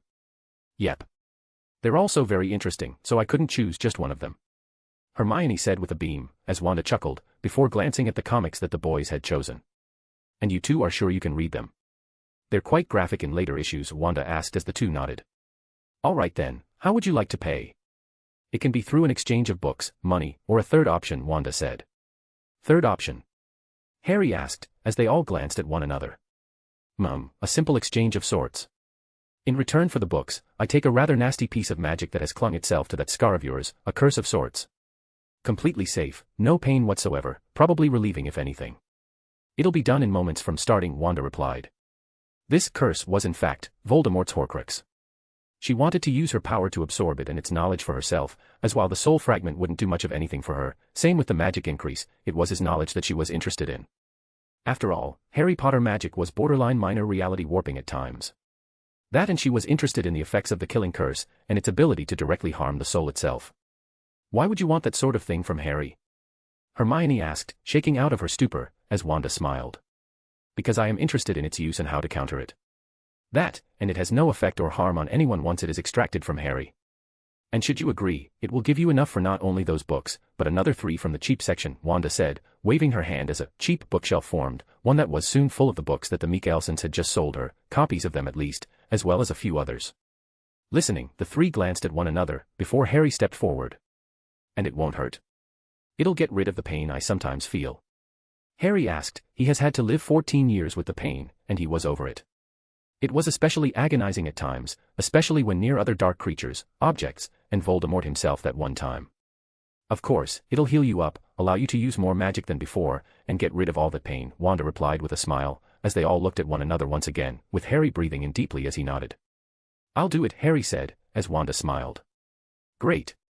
It'll be over in just a moment, Wanda said, as she reached her hand forward, a single finger tapping his forehead as she effortlessly absorbed the Horcrux within him, the memories within pouring into her own brain, which was basically all of Voldemort's knowledge, the useless ones being purged in an instant. Moments later, she pulled her finger back, as Harry breathed out a sigh, blinking as he felt free, different. Magical power trickled out of his form, now free from the constraints and weakness that the Horcrux had put upon him. Seems it worked well, Wanda said with a smile, watching as Harry stretched his arms slightly, putting his fingers to his scar that was now healed, as if it was never there in the first place. It worked. Harry whispered, before looking up at her with a smile on his face. Thank you, Miss Maximoff, Harry said, happier than he had been in a long, long time. It was like a massive weight had been lifted off of his shoulder, or head in this case. It was comforting, to say the least. Not a problem, dear. Now, is there anything else you need? Wanda asked, as they all looked at one another, before shaking their heads. Great. If you ever are interested in more books, you know where to find me. And do bring some books to exchange next time, the older and rarer the better, Wanda said with a grin, as they all nodded, excited as they scooped up their books and comics, before walking out of the store, but not before giving her another wave.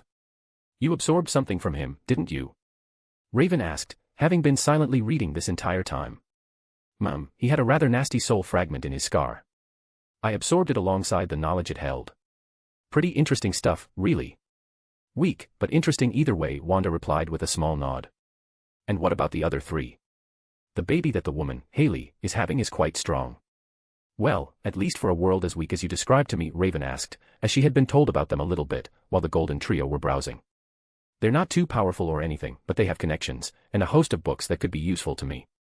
And the child is strong for a reason, being touched by fate itself would do that to you, Wanda replied, knowing that Hope had a lot in store for her, and she hoped to perhaps be a part of some of it. Looking back to the door, she opened it to 2 more universes, before grinning and speaking, excitement in her tone, watching and waiting. Now, let's see who will come through next. Chapter 16, Doctor Who. Third POV. Later in the day, after some normal customers had come and gone, she had sent Raven out to get her some coffee beans she had ordered that had been shipped to the local post office. Well, at least the local Metropolis post office. During that time, she ended up spreading her shop to a few other places in America, deciding to expand a bit. Putting the shop in LA, New York, Seattle, Houston, Detroit, and Star City. Mostly so she could get more shoppers, and new and unique guests that she wouldn't get otherwise. At the moment Wanda was stocking the new magical books that she had gotten from the Michaelsons, copied several times over and put into new sections of her growing bookshelves, as she had to increase the size of the right side of her shop, from the view of the one entering, in order to have enough room for all of it, and she would likely need to continue to do that. She didn't mind though, as increasing the size was only a matter of flexing her power a bit and imagining the size she wanted it to grow to. If she really wanted to, she could make her shop as big as universes with ease, but she wasn't interested in something like that. Putting the books in place, Wanda heard the ding of the door opening as 2 new guests entered, causing her to turn, only to smile at the sight of a tall man and a small blonde woman/older teen. The man had a rather nice coat on, and was seemingly British. She recognized them both almost instantly as the Doctor and Rose Tyler. Looking at the 2 of them, Wanda smiled. If there was anyone in the entirety of existence that she would want to exchange knowledge with, and wanted to meet and interact with, it was the Doctor. The man had knowledge that even she couldn't comprehend, not the current her at least, or at least, not without using her power. And even she didn't know his name. As much as she was interested in finding it out, she found it much more interesting to leave that part be. Doctor, how does this place exist? We were on another planet. But this place just looks like an old bookstore in London, one of the ones my mum would drag me to all the time when I was younger. Rose exclaimed, looking around, as the Doctor instead stared at Wanda, who simply smiled at the men. Ah, new customers. I'm glad you've stumbled upon my humble shop. It's not every day I get people like you in here, Wanda said with a smile, as she put the last book in its spot, and walked over to the front desk, sitting as she looked between the two. What is this place? The doctor asked, a rare look of seriousness on his face as he stared her down. Why, a bookstore, of course. What else would it be? Wanda asked with an amused glint in her eyes at the way the doctor looked at her. How did it appear out of nowhere? Is it like the TARDIS? Is that why it's bigger on the inside? Rose asked, a ramble of questions escaping her as Wanda smiled. I simply wanted it to, so it did. No, this TARDIS of yours is quite unique and my bookstore is a bit different. And no, it's bigger on the inside because I wanted it to be, simple as that, Wanda replied with a giggle, as the doctor looked at her with more interest upon hearing this. Wanted it? What does that mean? Rose asked the question that the doctor had, as he glanced around the store, his sonic screwdriver being whipped out as he began to scan the area. I wanted it to be created, so it was. I made this place, just like how I connected this place to your universe, and made it appear in front of the oh-so-interesting doctor and his companion. I was half tempted to have it appear in front of a Dalek in the past, but then I remembered they're quite evil, so I let that be, Wanda replied with a smile, as the doctor looked at his readings, his eyes widening as Wanda sipped on a cup of tea that appeared out of nowhere. This place is a pocket dimension. An infinitely large pocket dimension that is similar to the TARDIS, and yet so very beyond that of a TARDIS. It's not artificial, it's not limited to one space, it's not even bloody possible, and yet here it is. How did you create this place? How did you connect it to our universe? The doctor asked, trying to ignore the mention of the Daleks. I told you, I made it, doctor. Creating pocket dimensions is laughably easy for someone like me. And I connected it by breaching the fabric of my multiverse into yours and several others, connecting them all through the door you walked through, to this place. Added in a few protections so that my multiverse's higher-ups don't get pissed at me, and boom. I've got a shop that will appear in other multiverses to those I am interested in meeting, Wanda answered, finding the man's questions to be fun. But how could you do something like that? Is it through some form of technology? Ah well, unlike your universe, where the Time Lords had wiped out magic due to it being too chaotic, and their desire for science to reign supreme. In this universe that I live in, magic is very prevalent, perhaps even more so than science itself. Breaking the laws of physics is very easy for me, Rose Tyler, Wanda replied as she flicked her wrist, the bookshelves changing to their magical selves. Try the Histories shelf. It has a rather comprehensive explanation on magic and its history in this universe, and 2 others. You can pay for it through either your local currency, or an exchange of books, and should yours be worth enough, I'll give you store credit, Wanda added, as the 2 of them looked at her. You want me to believe that magic is real? Rose asked, furrowing her eyebrows. You travel through time with an old man, have battled it out with living mannequins, large green creatures, and all sorts of other things. But magic is too far-fetched. Wanda refuted with a raised eyebrow. Touché, Rose muttered, deciding to give up on that fact, as Wanda wasn't wrong. She had seen quite a lot during her time with the doctor, including the Daleks, Slitheen, Cybermen, and all sorts of crap. What are you? You can't be human, no human can accomplish something like this, no, you've got to be something more, the doctor asked, as Wanda hummed. Not entirely sure, to be quite honest with you, I'm not human, you're right about that. But I'm not sure what I am just me. My species matters very little, at least for me it does. Now, are you interested in my books or tea, or are you just here to question me? Wanda asked, as they both glanced at one another, before walking over to the non-fiction section. The doctor had almost immediately been drawn to the magical history section, scanning over the books with interest. He hadn't really interacted with magical beings much, the closest would be the ancient vampires, and some other ancient beings from his universe, and they weren't magic like Wanda was. She utilized the very energy of magic, whereas they were dubbed as magic because they utilized power that defied the laws of physics itself. Watching as they looked over the books, Wanda just chuckled.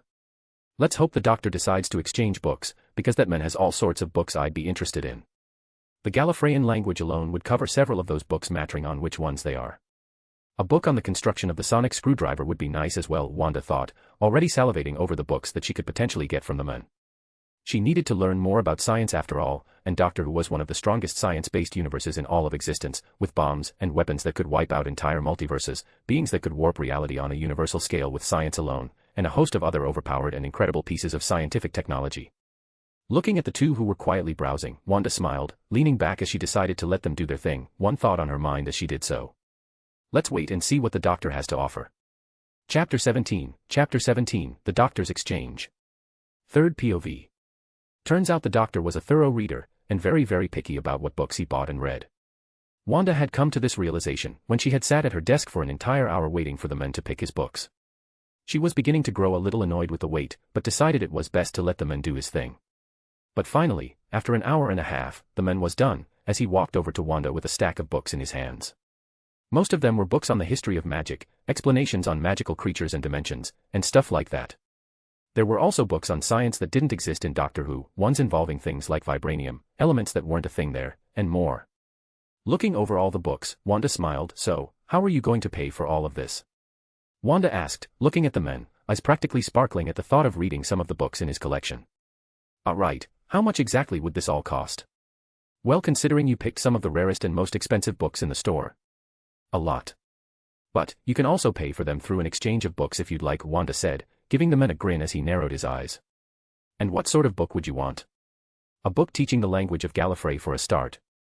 That alone would likely cover a quarter of these, it's up to you about the rest. And should you provide enough books, I can add it to your store credit, allowing you to get other books in the future. After all, I'll likely be getting more and more new books in the coming months, Wanda responded as the doctor stared at her. Is that a rare book, Doctor? Rose asked, as the doctor looked at her. Yes it is. But, I've got several copies of it, so I suppose I can depart from it, the doctor said after a few moments of thought. The idea of more people knowing the ancient language of Gallifreyan was a bit strange to him, but he decided that he wanted the books enough to do the trade.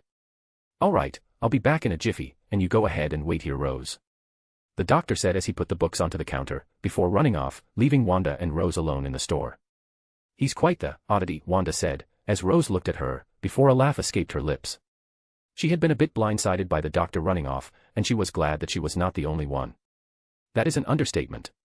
Sometimes I think he's got some sort of ADHD or something, with how all over the place he is at all times of the day, Rose said with a giggle, as Wanda glanced over the books that Rose had chosen, raising an eyebrow at them. Comics, a couple of romance novels, and a book on magical creatures. Quite the interesting selection. Any reason you chose those specific ones?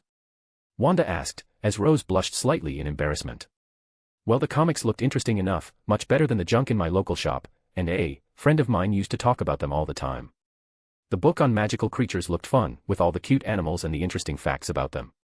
While the romance novel, well, a girl has to have something to do in their free time, Rose replied, Wanda raising an eyebrow in response, knowing that she was talking about Mickey. We all have our interests. Mine are books and magic, and yours is romance books that have a lot of smut in them, Wanda said with a small smirk, the girl blushing brighter in response.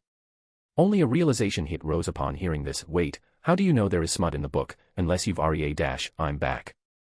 The doctor exclaimed, as he walked through the door, a stack of books in his hand, and a grin on his face. Looking to the doctor, Rose opened her mouth several times before closing it. Doctor, isn't that a bit much? Rose asked. Nah, most of these are just collecting dust. Much better to hand them off to someone more interested, and get something out of it too. The doctor said with a bright smile, planting the dozens of books he was masterfully holding onto the desk.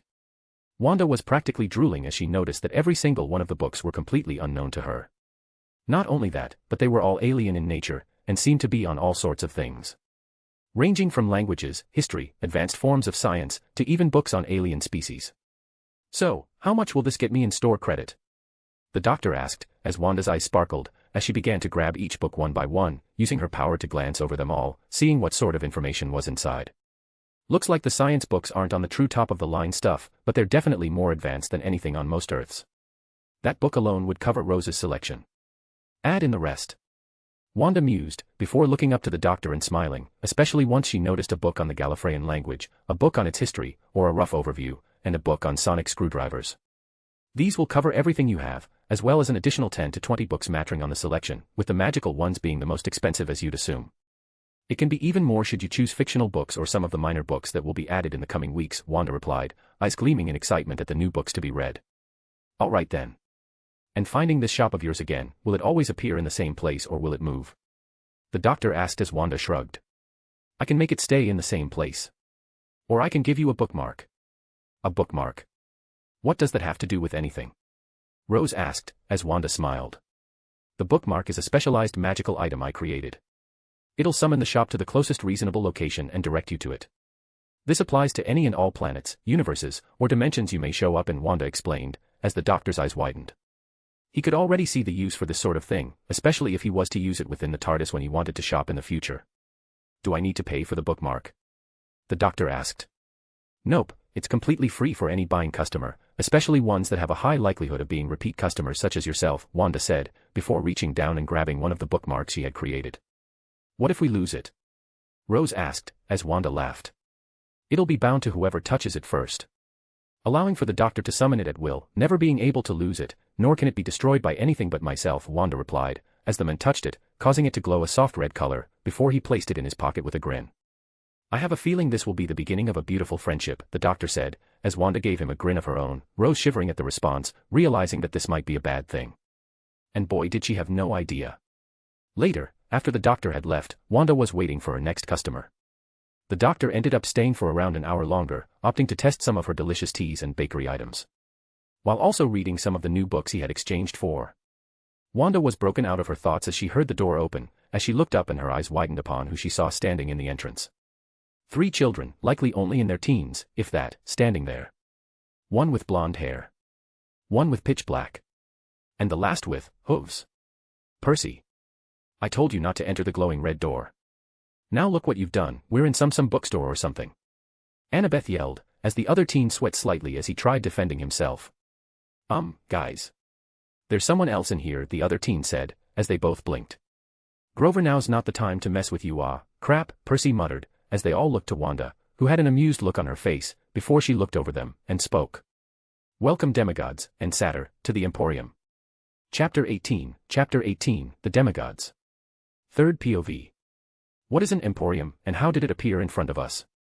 Percy was the first person to ask this question, as Wanda smiled.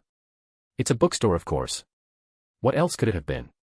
Wanda asked, as she looked over the 3 in amusement, especially once she noticed the look that Annabeth had given her. How do you know that I am a satyr? Are you a god? Grover asked in slight fear, as Wanda hummed. I suppose that wouldn't be entirely inaccurate. But it would be more accurate to describe me as something a bit higher on the totem pole than your gods. And I don't have the divinity that they do, Wanda replied after a few moments of thought, not entirely sure how to describe what she was. She wasn't human. She wasn't a demigod, and she certainly wasn't a mutant or anything like that. She was some sort of powerful combination of creatures, a species with no proper name, a species of chaos. The 3 teens paled slightly at the response, as there were not many beings out there that were stronger than literal gods. And the ones that were stronger were not exactly the nicest of beings. Are you a Titan? No, nor am I a primordial. You're still thinking a bit small, but I guess that makes sense since your universe is quite weak all things considered, Wanda replied with an amused chuckle, as the only being in that universe that would be a genuine challenge for her would be cows, and even then, she had no idea how strong it was. Then what are you? Annabeth asked, tensing as her hand reached down to where her weapon was held.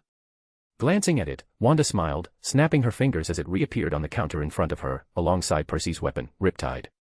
Hey no weapons are permitted within my store, demigods, Satyr, Wanda said simply, as they were locked in place until the trio would leave the store.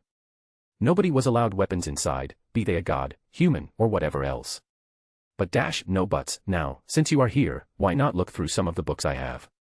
I'm sure you'll find something that might be of interest, Wanda said with a smile, as she leaned back in her chair, the group all glancing at one another, before walking over to the non-fiction section. Once they stopped there, Annabeth almost immediately noticed that all the books were different. They were on things she had never heard of, and were in different tiers ranking from the weakest and cheapest, to the strongest and most expensive of the bunch. Watching as they began to look through the books, Wanda sipped on her tea, ignoring the looks they were repeatedly giving her as they began to whisper to one another, not realizing that she could hear them perfectly fine. So she's definitely a god or something, right? Percy muttered to Annabeth, who nodded. Certainly. There's only a few gods out there that she could be. And if she is any of the ones I am thinking, it'd be best if we get out of here as soon as possible, Annabeth replied, as Percy glanced at Wanda who was reading one of the new books she had gotten, listening into their conversation with an amused smirk on her face, hidden by the book in front of her. They really think I'm a god, huh? Guess it could make a bit of sense, but there's only a stray few that I'd be in line with. Like Hecate or another goddess that deals in that sort of area, Wanda thought with a small giggle, as she read the book on Gallifreyan language, and boy was it not only confusing, but incredibly complex.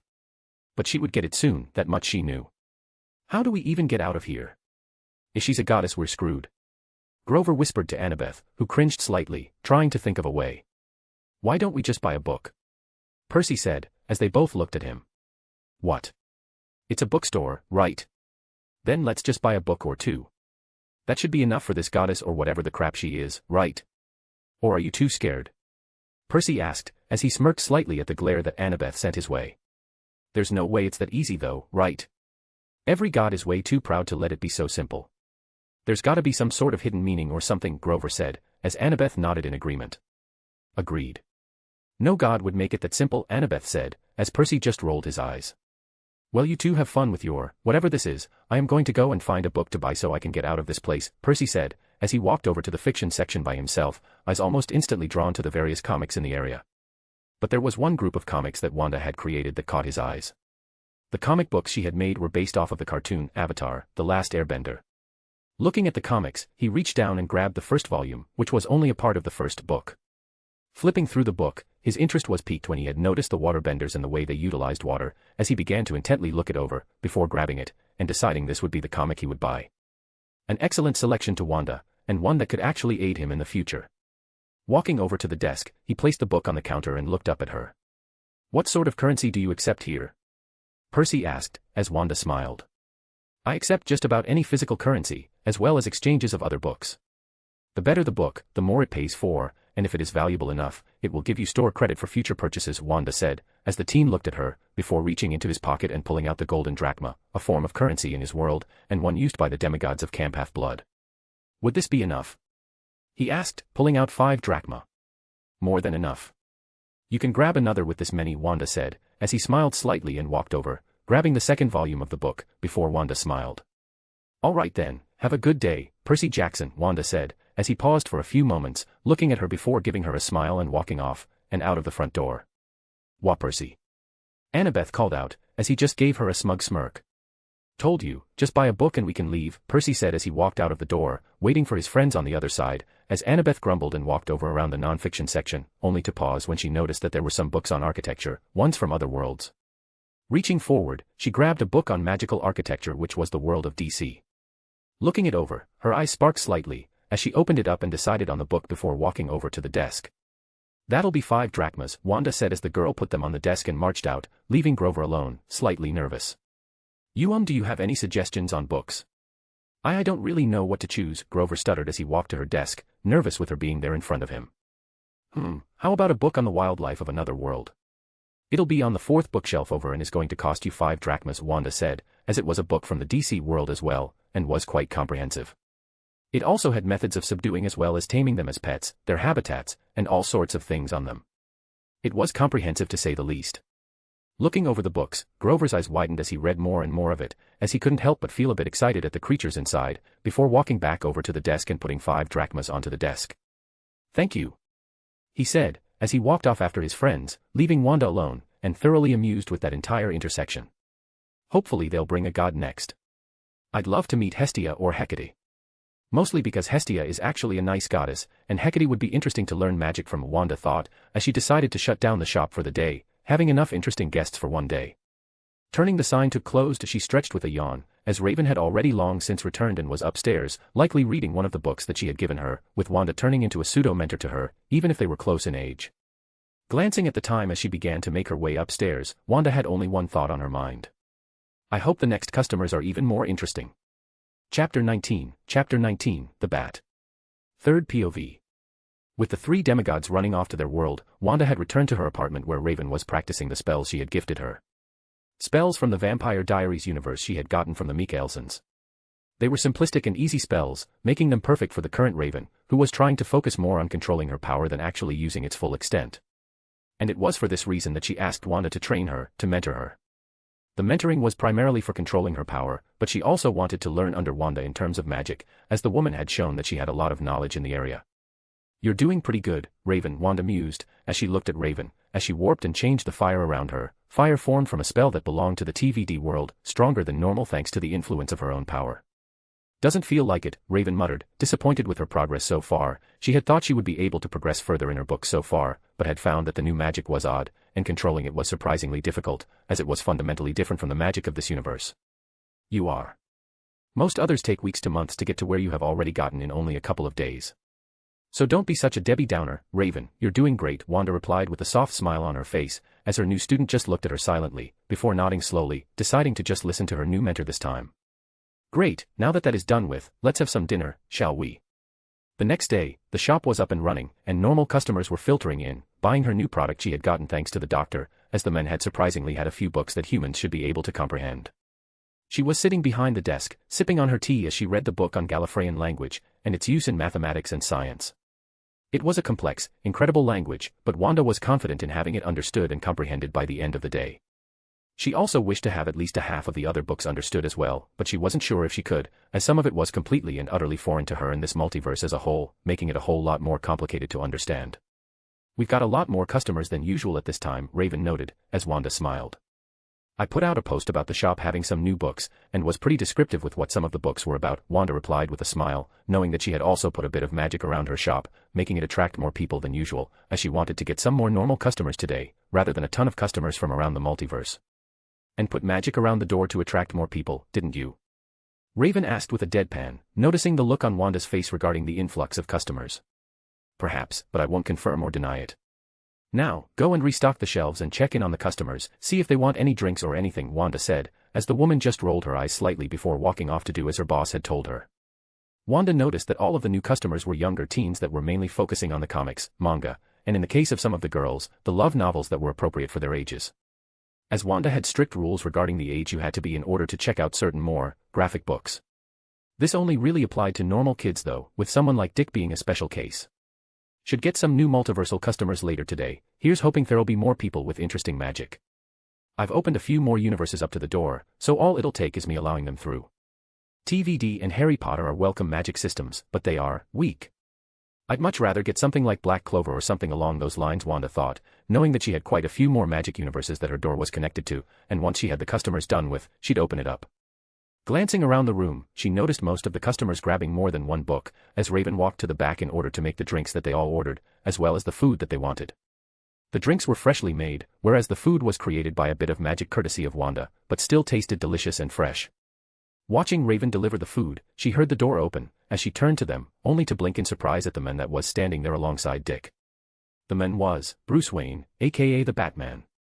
He was quite tall, and had she been a normal person, she would be intimidating, but to her he just looked broody. "Ah, Dick, I was wondering when you would make your way back here." "Who's this?"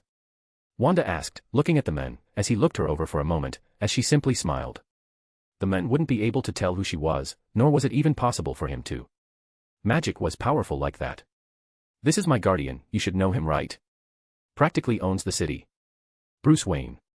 Dick asked, surprised that Wanda didn't know who Bruce Wayne was, when he was talked about more than any other billionaire on the planet besides Lex Luthor. "I don't follow the news, Dick, nor do I get out often besides for orders. I prefer spending my time reading or watching movies," Wanda replied with a chuckle, as had she not had the knowledge she had, she likely would have been like that. "Yeah, well, that's weird. Anyways, have you got any new science books?"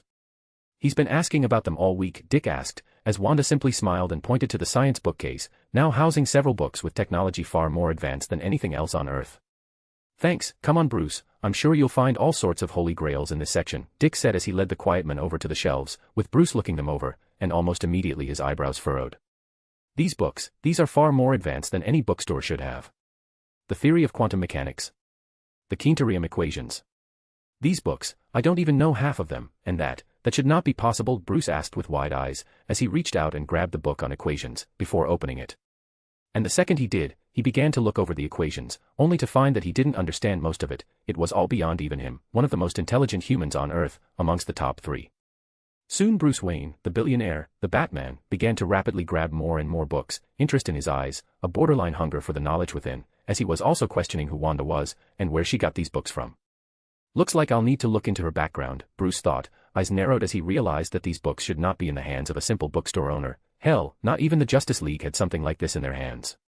"Seems the Batman is already cautious of me," Wanda thought in amusement, glancing at the men who created stacks of books already, over 40 of them all ready to eat, bought, studied, and learned. All books on complex sciences well beyond human understanding, as well as science books that were not as complex, but he had never heard of. "If this goes how I am expecting, I'll be receiving visits from more and more of the Justice League as they attempt to find out who I am, and how I received the books that I have," Wanda thought, amused at the prospect of a bunch of members of the League visiting her store undercover. Glancing around the shop as Dick was picking out more comics, and Bruce was continuing to grow his stack larger and larger, Wanda just shook her head, as she leaned back, one thought on her mind. "This'll be an amusing next few days. Chapter 20, The Interrogation. Third POV. Watching as Bruce had finally selected all of his books, which he had to bring to the counter in small stacks due to the sheer amount of them, Wanda could only let out a soft laugh at the man's selections. The books he had chosen were all scientific in nature, and ranged from incredibly cheap to one of the most expensive books in the shop, a book that she charges hundreds of dollars for due to its rarity. But the men seemingly didn't care about the price, and just stacks thousands of dollars worth of books. Dick had ended up choosing around 10 comics, mostly new stuff that he hadn't read before, as well as another copy of Invincible, probably to put in a case or as display or something of the sort. Wanda wasn't going to question it. Looking over the selection, Wanda chuckled, "Quite the selection you've got there, Mr. Wayne. Didn't take you for the type to be into science so much, but I suppose everyone can be full of surprises. And the Quinterium equations. Quite advanced, sure you can understand it?" Wanda asked, inwardly amused with the man's attempts to school his features, trying not to react to the fact that Wanda seemingly knew about the equations and how they worked, unlike him. In actuality, she had instantly read all of the books the man had brought up when he put them on the counter. She didn't entirely understand all of it, but she would sooner or later. All it required was for her to gain the knowledge that she needed to fill in the gaps. "You understand them?" Bruce asked, narrowing his eyes ever so slightly. "To an extent, yes. I've read every book in this bookstore, Mr. Wayne. And I understand what is taught within just about every single one of them. I suppose you should be able to learn it with the other books you had chosen, but even then it will take quite some time," Wanda said, knowing that those particular equations that involved space-time manipulation were particularly complicated, and would require more than just the books she had sold him. "What is a woman like you doing running a bookstore? With that sort of knowledge you could work just about anywhere in the world," Bruce asked, beginning his pseudo-interrogation as Dick sighed, standing and waiting as his guardian began to interrogate Wanda. "I like books, Mr. Wayne. More than just about anything else, and just as I love books, I also love peace and quiet, and not having to worry about anything. Had I really wanted to, I'd be able to work anywhere, sure, but I wouldn't enjoy any of it," Wanda replied with a small smile, having no interest in that sort of thing, even if she hadn't had her powers and bookstore. "I see. And where did you get these books?" "They're quite interesting," Bruce asked, as Wanda simply looked at the men, before smirking slightly. "That is a secret, Mr. Wayne," Wanda said simply, as the man looked her in the eyes, before nodding slowly, and taking his card out in order to pay for the books and the comics.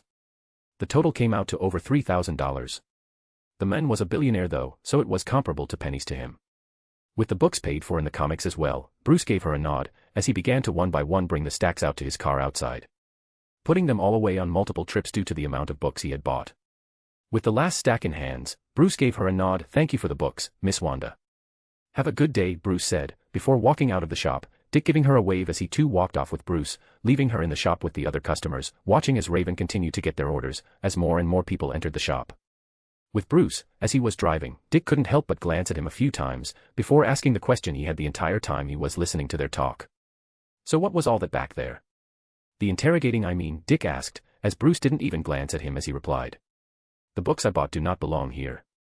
They're well beyond anything we teach on Earth, not even the League has access to books like those."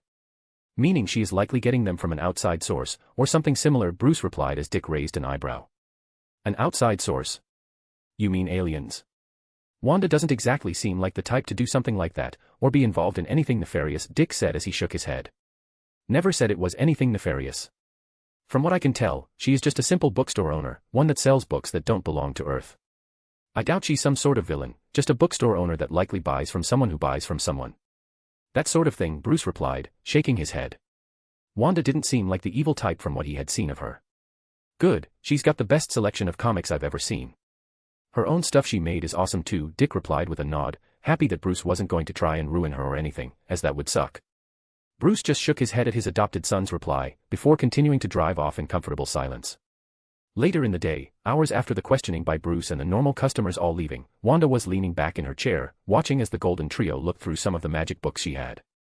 "I'm surprised you three have returned so quickly," Wanda said, as both Harry and Ron looked to Hermione, who had a sheepish expression on her face. "I'm sorry. I couldn't help myself once I saw all the books you had. The different forms of magic are incredible and nothing like what I've heard of. Not to mention the prices aren't bad, and since we've got extra books that none of us read, it means we can exchange for some of these new ones," Hermione said, her eyes gleaming in excitement at the prospect of reading some of these new books. "Not a problem. Once you've found the books you want, go ahead and bring over the exchange," Wanda said, as she glanced farther down, finding Elijah there once again, this time looking over a book on rituals and similar arts. She expected it was for little hope for the future, or perhaps to try and take care of the witches of that world who were not exactly fond of the Mikkelsons. They were quite adamant about slaughtering the entire family for some of their actions in the past, even though it was a witch that gave birth to them. A book on rituals. I'm assuming you wish to use that for your witch problem. Wanda asked, wanting confirmation.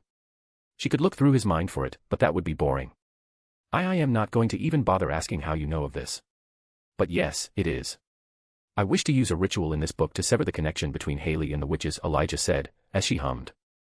That book should work easily enough. But it will be draining. Do you have a witch that can accomplish such a thing? Wanda asked, as Elijah paused, causing Wanda to chuckle, flicking her wrist as a book flew into her hand. This one will work better. Page 49, it's a ritual that will transfer the curse, binding, or whatever else, to a straw doll. Whatever the curse was, will now apply to that. So if it's one of those link spells, then you damaging the dolls will also damage them, like a voodoo doll, Wanda replied, as the man's eyes widened. That sort of ritual would be perfect for the situation they were in, and would effectively save Haley from a lot of heartache, while also providing a powerful weapon against the witches that did this to her. That is perfect, thank you, Miss Maximoff, Elijah said with a small smile on his face, immensely pleased, as he paid for the book, before walking out, ready to tell his brother of what he had found. And what of you three? Wanda asked, as the golden trio walked up, a small stack of books in Hermione's hands, while another 2 stacks, seemingly their own, was in the hands of Harry and Ron. These please.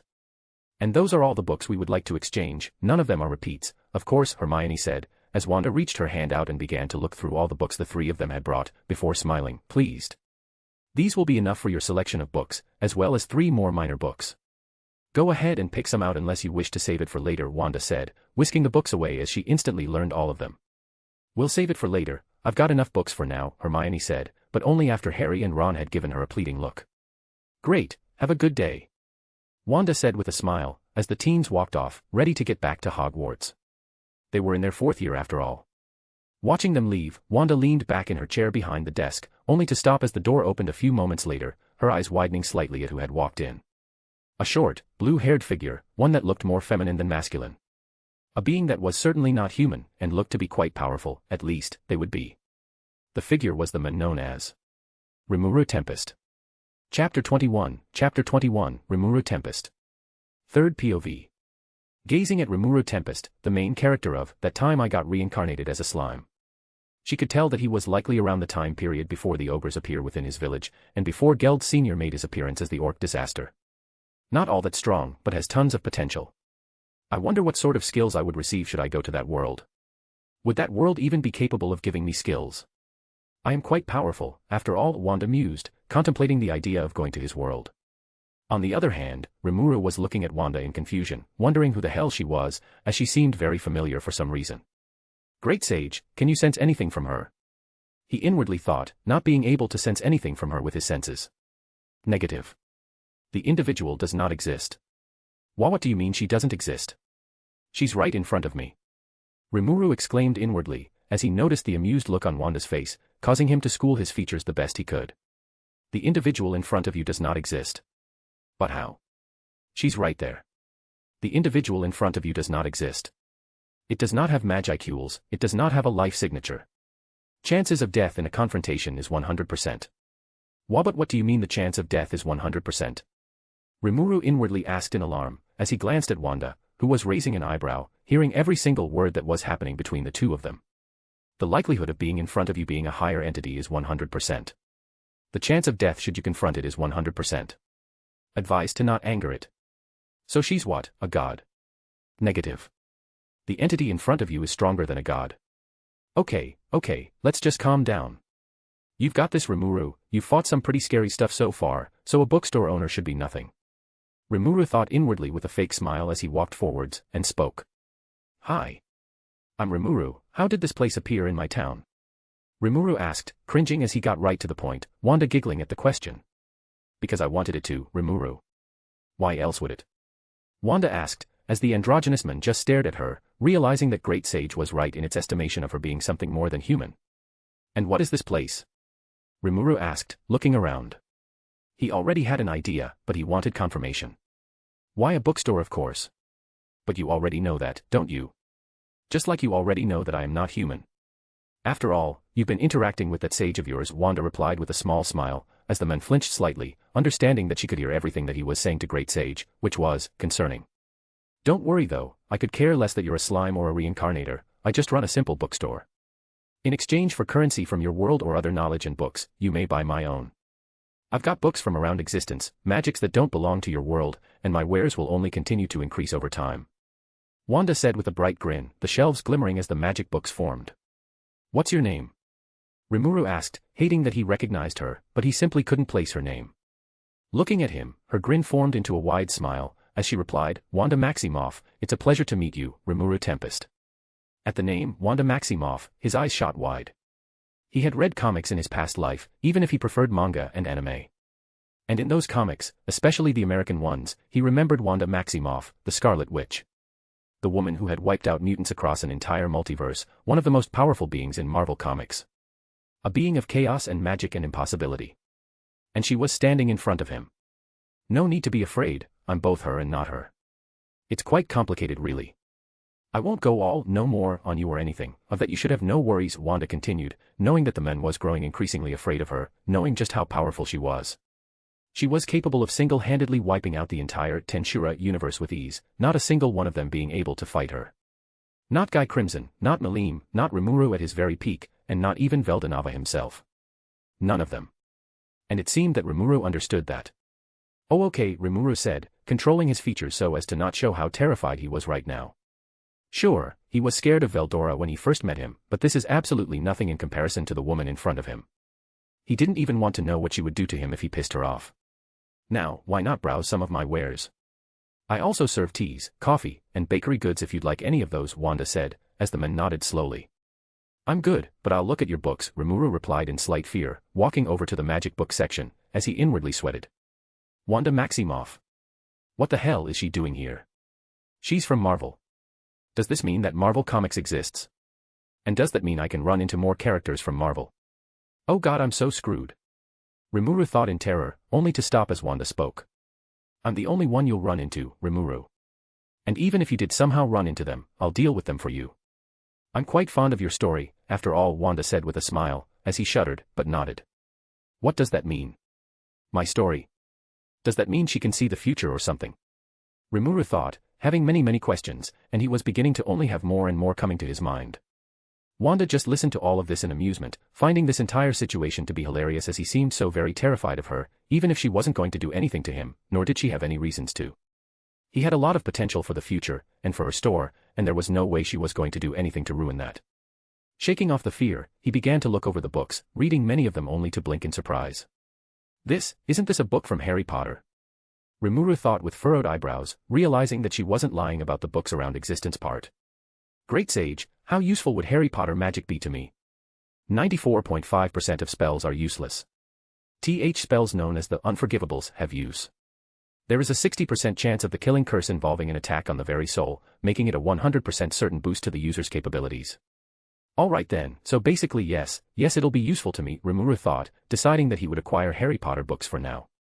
Reaching out he grabbed a few Harry Potter books, mostly the simple ones that Hogwarts students are taught, as Wanda didn't have a book on the Unforgivables, not yet at least. She planned on getting them once she got some more variety in her store from the Harry Potter universe, like maybe Draco Malfoy or one of the Death Eaters. She was neutral, after all. After selecting his books, Rimuru walked back to the counter, and placed them down. Looking them over, Wanda hummed. How do you want to pay? Books, currency, or the third option? Third option. Rimuru asked, realizing that he didn't have any sort of currency on him, not at the moment. Exchange of knowledge. I'll copy knowledge directly from your brain in return for the books. Knowledge like those skills of yours, or you can also opt to pay in items, like magical plants. My green world would love some new plants, Wanda said with a smile. You mean greenhouse, right? Nope, I've got an entire greenhouse world full of my plants. Now, which will it be? Wanda asked, as the men just looked at her blankly, before sighing. I'll exchange items, Rimuru said, as a stack of hippocute grass as well as baffledil, and a few other plants she didn't recognize, but seemed to passively exude small amounts of magicules. Alright, that'll be enough for the books, Wanda said with a hum, as all the books he had bought were low-level ones that weren't worth very much, so she was okay with the plants. They'd be helpful for new teas and other stuff anyways. Flicking her wrist, the plants were sent off to her greenhouse world, and were planted instantly, as they rapidly grew thanks to her creating the world with a time dilation on it, making time move much faster inside, as well as other things like automatic gathering and planting, and other stuff like that. Alright then, is that all? Wanda asked, as the men nodded slowly. Great, have a good day, Rimuru. Oh, and next time you should bring some books. Or perhaps find a way of exchanging skills, as I'd love to gain some skills from our world, Wanda said with a smile, watching in amusement as Rimuru practically sprinted from the store, leaving her alone once again.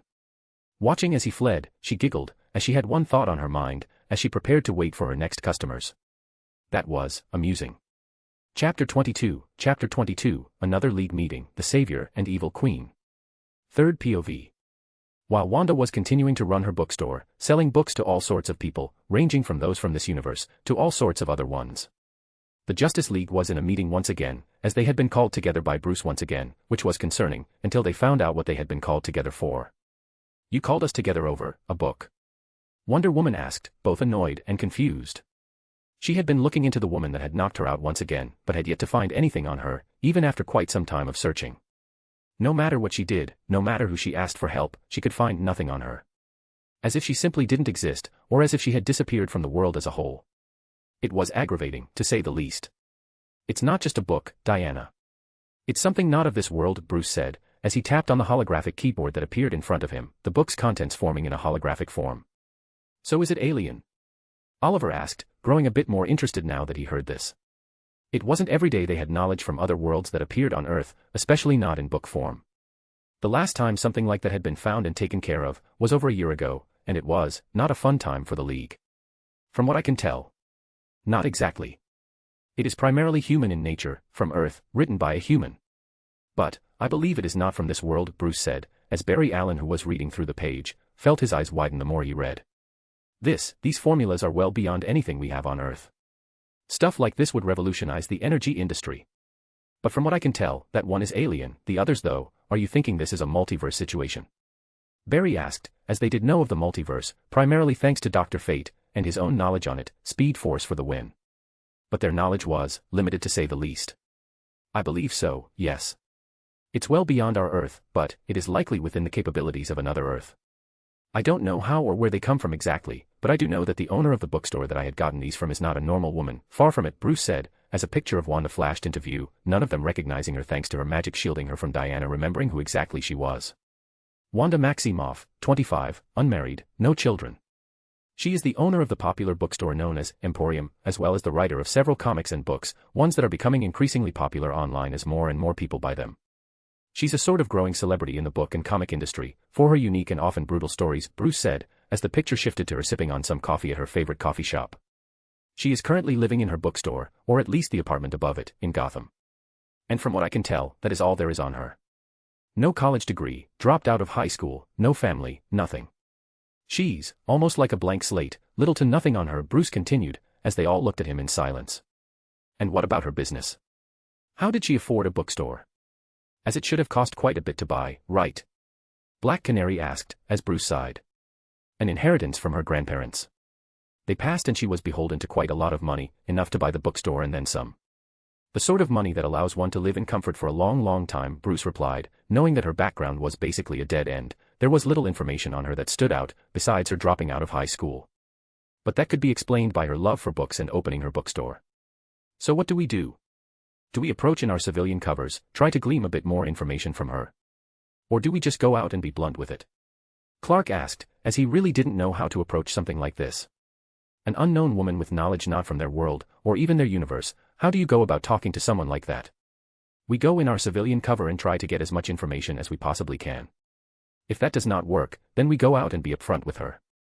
Which I am sure that'll be necessary eventually, but for now, we go in quiet and stealthy, Bruce replied, as the League all nodded in agreement, finding the idea to be the best one. They didn't know anything about the woman, and it would be best to be careful about how they speak to her, and with her. Good, now, how has your search been for the woman who knocked you out?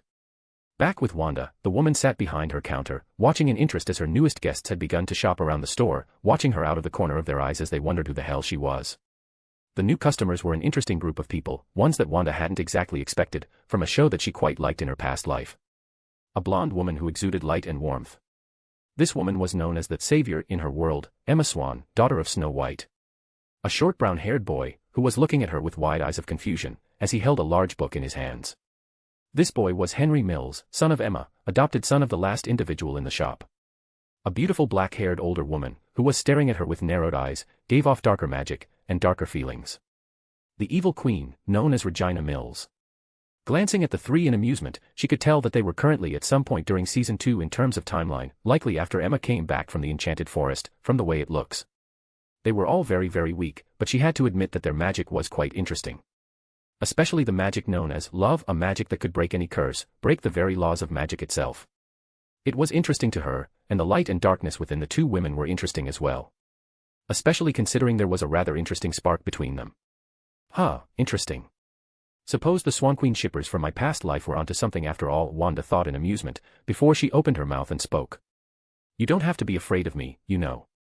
I'm not going to harm any of you, Wanda said with a small smile, as she looked at them. Who are you? Henry asked before either of his mothers could stop him, causing her to smile wider. Wanda Maximoff, owner of the Emporium, the bookstore you three are currently standing in. And must I say, I didn't expect for the savior, the evil queen, and their son to appear here, Wanda said genuinely, as Regina pulled Henry closer to her. And this, bookstore, what is it? It didn't exist before, but now it does, Regina asked, as Wanda hummed. A pocket dimension of my own design. Quite the complicated thing really, well beyond anything anyone in your universe could create. Even with your rather interesting darkness and light, and the oh-so-powerful love your universe holds within it, Wanda replied with a small smile on her face, as she magicked a tea into her hands. Our universe. You talk as if you are not from our universe, Regina spoke, eyes narrowed. Who says I am? Existence is an infinite expanse after all. Plus you're in a world of fairy tales and magic, other worlds existing can't be that shocking to you, Wanda replied with a wave of her hand, the nearby books that were not put back being neatly floated back into place. They all watched with wide eyes as she did so, amusement forming in her eyes for what felt like the 30th time today. As she looked them over, the magic books forming on her shelves, as she began to speak once again. So, what sort of books are you looking for? Chapter 23, Once Upon a Time. Third POV. You expect us to buy books from this place? From some random lady that appeared out of who the hell knows where? Emma asked with an incredulous expression. She had no idea who Wanda was, beyond the fact that she used magic, and was definitely not a normal person, not at all. Well yes, you are in a bookstore, you know. And I am not just some lady. I'm this place's owner. If I was just some lady, I wouldn't be standing here talking to you right now, Wanda replied with an amused expression, finding their worry to be funny. What sort of books do you sell? Henry asked, as his mothers looked at him to stop him, but Wanda replied before they could. All sorts. Fiction, non-fiction, comics, manga, even books on magic. Magic beyond your universe, ones that can help in all sorts of situations, and ones that even Miss Swan there can learn with relative ease, even with her lack of magical knowledge, Wanda replied with a smile, as Emma looked a little surprised at this. I could learn magic? Emma asked, while Regina looked at her with a frown on her face, realizing that she was growing interested in Wanda's wares. Oh, most certainly. You are the savior after all. You'd be particularly good at light magic, healing, and magic involving protection. While the queen there would be excellent at curses, dark magic, and protection magic as well, with that overwhelming love she holds for your son, Wanda replied with a smile. I'm not going to harm the three of you, I swear. Certainly not like Rumpelstiltskin would have. I simply wish to sell my books to you, and perhaps some baked goods if you're interesting, Wanda added, inwardly hoping that Regina would have some books to exchange to her, as she no doubt had all sorts of interesting spells that could prove useful to her, or others. Speaking of others, Raven was currently upstairs, taking the day off as she decided to work on her spell control, and watch some of the shows that Wanda had in her TV, literally every show in her first life, besides the DC Comics involved ones and the Marvel ones. How do you know about all of us? How do you know about Rumpel? About who my son is? Regina asked with narrowed eyes, growing more and more distrustful of this unknown woman who was seemingly posing as a simple bookstore owner. I did say that existence is infinite, did I not? I am someone who can travel through it, so to say. And with that traveling, comes the ability to learn about the stories of many others like yourselves. Quite interesting really, like how you once loved a stable boy, or how Emma over there was put into prison because of her ex running off, Wanda replied, their eyes widening in shock as she just openly dropped some of their biggest secrets that they keep very close to their hearts. I wouldn't do that if I was you. I'd rather not fight you, as I quite admire you as a person, Wanda said, looking at Regina as she began to emanate her magical energy, as small as it was in comparison to someone like Raven's. She could see its potential for growth though.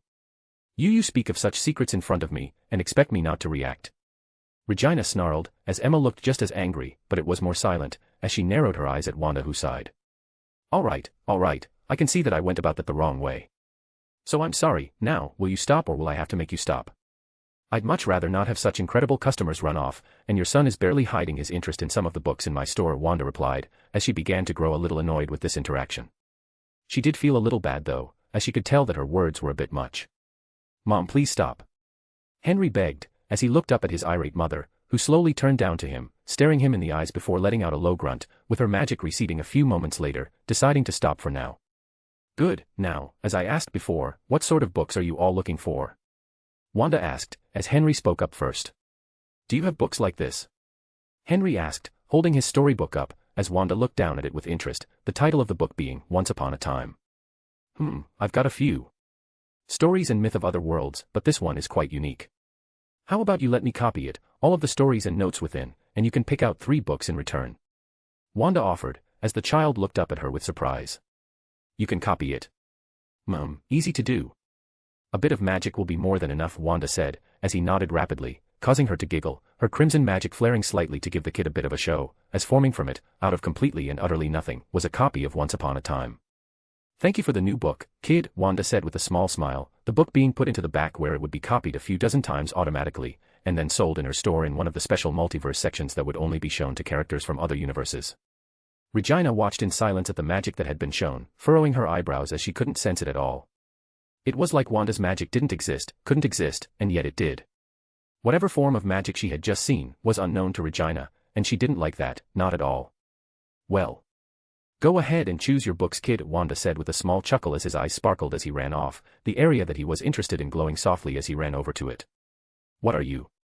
Emma asked, watching as Henry looked over the titles of the books he wanted. Complicated question there, Swan. I'm not human, nor am I a god, I'm something more, I suppose. Although I like to just think that I am Wanda, and that is enough, Wanda replied with a small shrug of her shoulders. So neither of you are interested in any of my magical books? Even ones that can help you track others, seal dark beings, and all sorts of magical miracles that your universe cannot do? Wanda asked with a raised eyebrow, as Regina looked interested at the mention of sealing dark beings. Your son gets 3 books to choose from, but you will have to pay the old-fashioned way. That or you do an exchange of your own books, or knowledge, the latter is through a simple spell I've devised. The more interesting, rare, and powerful the books and knowledge, the more you'll get in store credit, Wanda added, as Regina nodded slowly. I believe I'll be checking out some of your wares. Let's just hope they're as incredible as you seem to believe they are, Regina said, as Wanda just snorted, watching her walk off to the magical section, leaving Emma alone. You know, you two are a rather interesting duo, Wanda said, looking at Regina as Emma stopped. What? I mean the bond you two have. Light and dark, quite interesting really. And before you say anything, I am a higher being, Swan, seeing that you're interested in her is easy enough, Wanda said, before the woman could say anything more. Emma's eyes widened slightly at the words. Shut it. Emma yelped, as Wanda just grinned. Oh, seems my new customer is embarrassed over her crush on the little queen, Wanda teased, giggling at the blush that was beginning to form on Emma's face. She can't hear me, so don't worry that head of yours about your crush finding out, Wanda smirked, as Emma glared fiercely at her, wondering if she should stay or not. Asshole, Emma grumbled, as Wanda's grin just widened. How would you like some bakery goods and coffee? Emma stopped at these words, as she looked at Wanda and responded. You got anything stronger? Chapter 24, Putting a Queen in Her Place. Third POV. Sitting across from Emma as she sipped on a beer, Wanda watched with a chuckle as the woman let out a sigh at the taste. Damn, this is good. Where'd you get it? Emma asked, taking another sip of it. She had tried a lot of beer in her life, thanks to being a teenager in the past, but she had never had something as good as this one. I made it. Quite easy to do, Wanda replied with a smile, as she had used her power to make quite literally the perfect beer imaginable, as it would taste different depending on the preferences of the drinker, making it the most delicious beer out there for anyone, no matter what types they preferred. Of course you did, why am I not even surprised? Emma said with a snort, shaking her head in exasperation. With the little she had talked with Wanda, she had seen that the woman was well beyond anything she had ever encountered, and it wasn't even remotely surprising that she was capable of making some beer that tasted really good. You should try the stuff I bake. It'll change your life, Wanda replied with a giggle, as the woman sighed. Fine, can I just get a blueberry muffin? Emma asked, as Wanda smirked, holding her hand out as a plate with a muffin flew over and onto the table that they sat at. The muffin was freshly baked and smelled absolutely divine. It was Wanda's personal favorite for breakfast. How much? $2, Wanda said with a smile, as she made all of her bakery goods and drinks cheap, mostly because they were easy to make, and she liked to make it affordable for everyone. She had even begun to give some out to the local orphanage in Gotham when she could, as the hero in her quite enjoyed the cute reactions the kid would give. "That's pretty cheap," Emma replied with a slight look of surprise, before handing Wanda the $2, as Wanda sent them off to the cash register. All money that Wanda made was either used to buy books in the native world, or donated to people that actually, needed money. She was going to eventually find a way to use the currency for something a bit more progressive, and had a few ideas in regards to currency and money. One such idea involved playing God on a scale she hadn't yet done. By giving her a form of entertainment to watch while running her store, a multiverse chat group of her own creation, with rewards and all. She was still contemplating if she actually wanted to go through with that idea or not, as it could also become annoying. She decided to wait until she got more customers, and gained some more forms of magic. Watching as Emma took a bite of the muffin, she let out a soft gasp of joy at the taste, before taking another bite as she let out a low moan at the taste. Wanda watched with amusement in her eyes as the woman devoured the muffin, her son and Regina watching on the side with weird looks on their faces. "Swan, what in the hell are you doing?" Regina asked, causing Emma to blink several times as she shook out of her mini-food orgasm session, and turned to Regina. "I was enjoying the greatest thing I have ever put in my mouth, that's what." "Seriously, Regina, you have to try this," Emma said, as she slapped another $10 onto the table, Wanda chuckling at the action as another 5 muffins floated over, this time including 2 chocolate ones, which Emma perked up at the sight of. "Go ahead and try," Emma said, smirking as she watched them look down, before they both bit into the muffins, and let out a laugh as they both had a similar reaction to Emma, albeit more, appropriate in the case of Henry. "Gods, you were not wrong," Regina muttered as she bit into the muffin again with a gleeful expression on her face, as it felt as if she was eating her father's baking from the past, like all the love and happiness she needed was filling her up. "Glad you like them so much. They're quite literally made out of love and happiness after all," Wanda said with a smile, pleased to see that they liked them. The muffins were literally imbued with the emotions of love and happiness, making anyone who ate them feel those emotions, and in a similar fashion to the love they liked the most in their lives. "That explains the warmth," Emma muttered, looking down at the muffins with slight awe, as she hadn't felt that sort of love in a long, long time. The happiness it brought was, a lot, and not in a bad way, thankfully enough. It brought her back to happier times, times from quite a while ago, back when life had been simpler. But it had also reminded her of recent times, times with her son, with her friends, with a certain evil queen. "Looks like you've chosen your books. Let's see them then," Wanda said, as she walked over to the counter, before looking over the 3 books that Henry had chosen, smiling at the selection. Tales of the Time Lords, History of Demonic Tales, and the History of Vampires, Werewolves, and Witches. "Quite the selection you've got here, kid. But, a deal's a deal, you're welcome to take them," Wanda said with a smile, a little surprised by the picks, but didn't mind either way. Looking over the Queen's choices, she noticed that they were all magical in nature, and quite a few of them included some pretty nasty curses from the TVD universe. There had also been a book on the basic spells of Harry Potter, and a bit more. Not a bad selection. "So, will you be paying through cash, knowledge, or books?" Wanda asked, only to stop as she noticed the look on Regina's face. "How about you put these on my ta-dash, don't try to mess with me, little queen." "I didn't mind the arrogance before because I found it amusing, but it becomes a bore when you do it so much," Wanda stopped her, a glare of annoyance on her face as Regina stopped. To Regina, it felt as if the entire world had been pressed down upon her, as if all her darkest, deepest, horrid fears all began to assault her at the same time. But she could also feel Wanda's killing intent, quite literally. It was stained with the lives of untold numbers, thousands, hundreds of thousands of billions, an uncountable number of people had died by Wanda's hands, and Regina couldn't help but shake slightly underneath it. It made her mother's glare and Rumpelstiltskin's look like child's play, like the glare of a newborn puppy. "Knowledge," Regina struggled out, as Emma and Henry both looked alarmed at the reaction, only to look to Wanda as she smiled and stopped glaring. "Great. I'll be taking your knowledge in dark arts, all right. If it's better than I am expecting, then you'll receive store credit," Wanda said with a nice smile, the woman nodding slowly as Wanda effortlessly looked through her mind, before copying all the dark arts within and pasting them in her own mind. Looking through the year's worth of knowledge, she hummed. It was actually a bit impressive, some of the curses. And she had to admit that the whole heart thing was going to be useful in the future. With her being able to rip the heart out of someone without actually killing them, and then controlling them through the heart. It was going to be used in the future, she imagined. This'll be good for a total of 13 books, as long as they're not the super expensive ones. "You've got 8 here, so you'll have 5 more next time, all right? And please try not to undermine me again. I will be kind and nice to you, as long as you treat me with respect, all right?" Wanda said, looking at the Queen who was obviously shaken by the experience. All right, I apologize for the way I have been acting, Regina replied, as Wanda just waved her off, not all that mad, just a little annoyed, and she'd prefer not to be annoyed in her own store. Mumquay, that's enough for today, see you Wanda.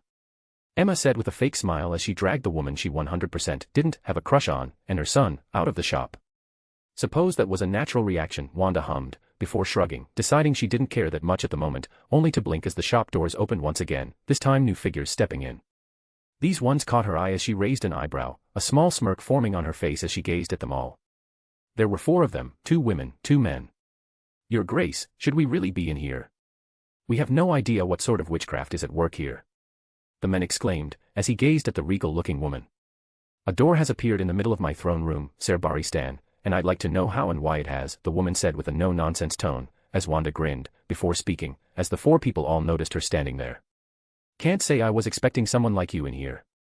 Wanda trailed off, as she gazed at the pale hair of the woman in front of her, before finishing her sentence. Targaryen. Chapter 25, The Mother of Dragons. 3rd POV. Who are you? Where is this?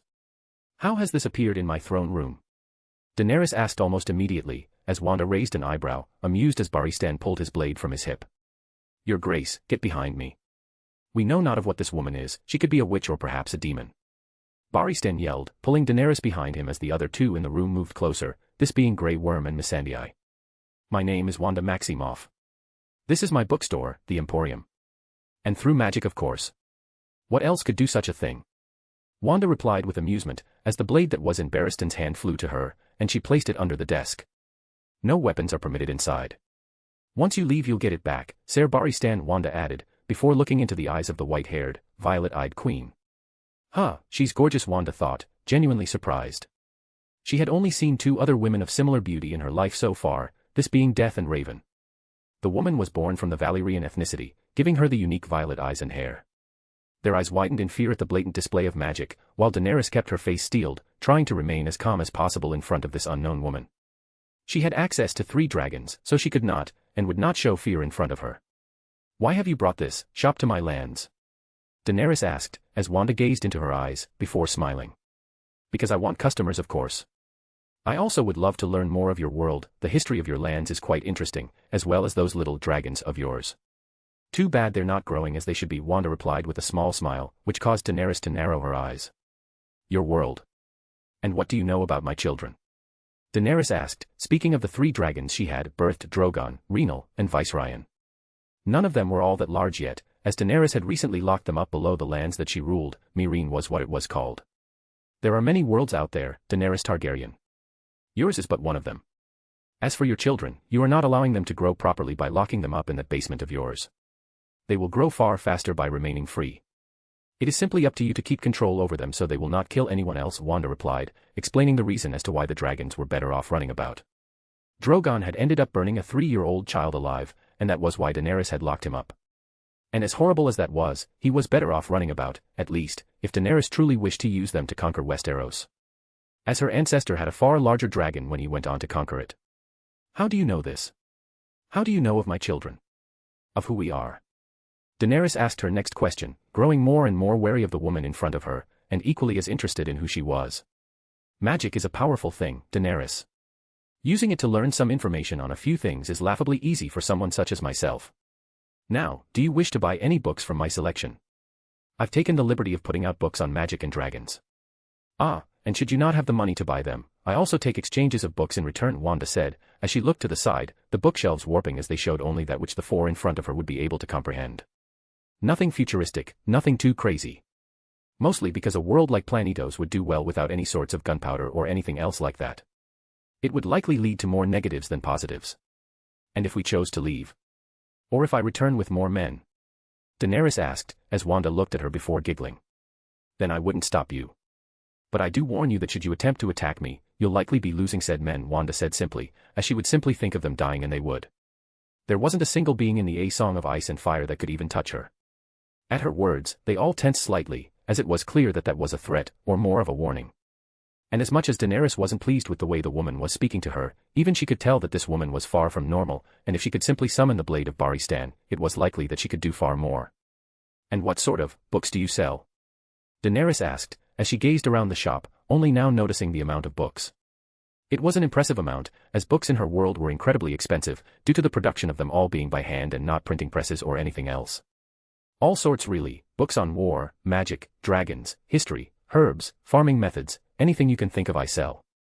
And many of that may prove useful to you in your conquest of Westeros, Wanda said, as Daenerys began to look more and more interested at the books, before walking over to the shelves and looking them over. The Art of War. Daenerys muttered, as she looked the book over, before noticing several other books on war, her interest growing more and more as she looked them all over. Barry Stan and the others looked at their queen in worry, but followed her nonetheless. Look over the books, find whatever ones you are interested in. This bookstore may prove useful, Daenerys ordered, as the others looked at each other before nodding, and began to look around the shop, finding all sorts of books of note. Daenerys left them to search, while she walked over to Wanda, wishing to know more about the unknown woman. You're a witch, correct? I suppose so. But I'm a bit more than that, higher ranking of sorts if you will, Wanda replied with a small hum. And what would I need to pay you in order to gain your aid in the future? Daenerys asked, as Wanda blinked several times, genuinely surprised at the question. You wish to hire me? Wanda asked with a raised eyebrow, inwardly contemplating the idea.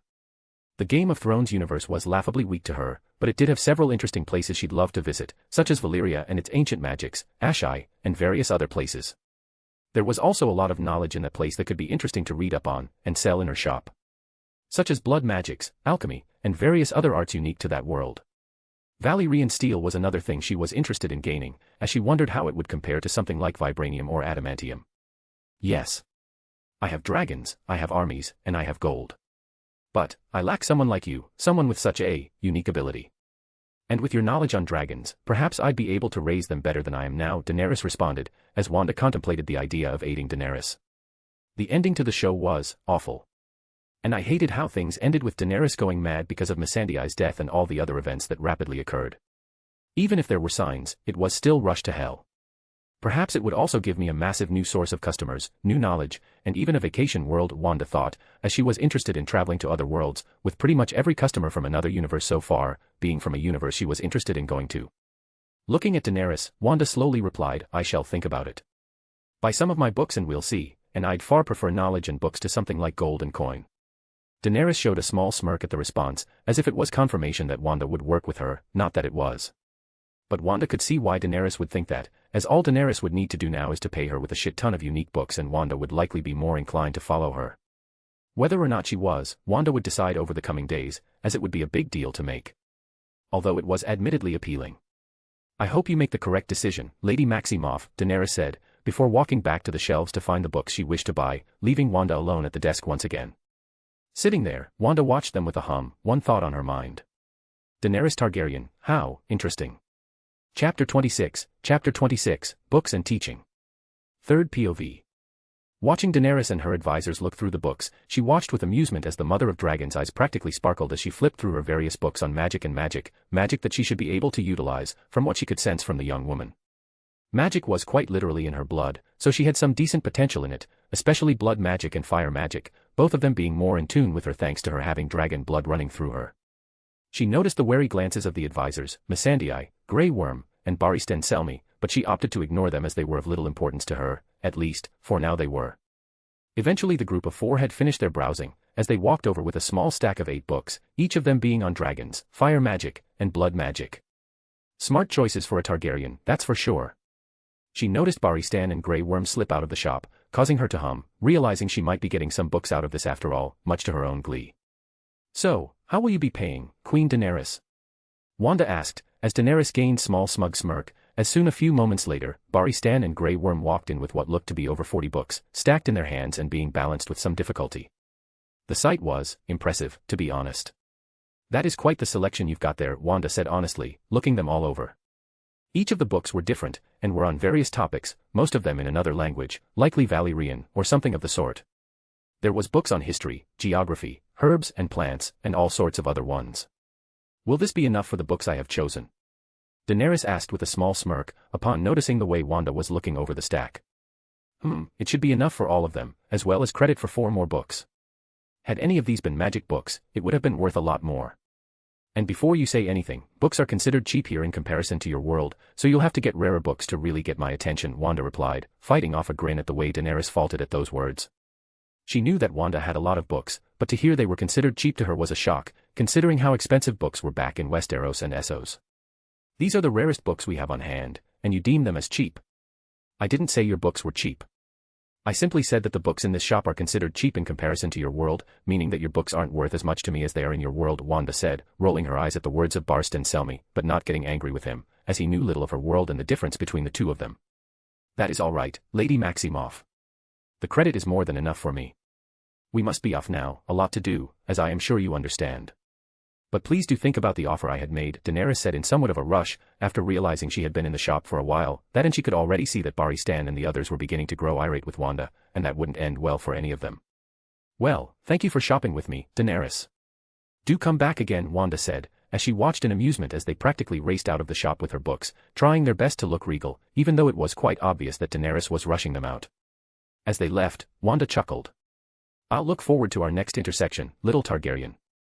Sitting in her living room, Wanda was watching as Raven levitated objects in front of her, concentrating as she used her power to levitate objects that weighed several tons, despite being only the size of an apple.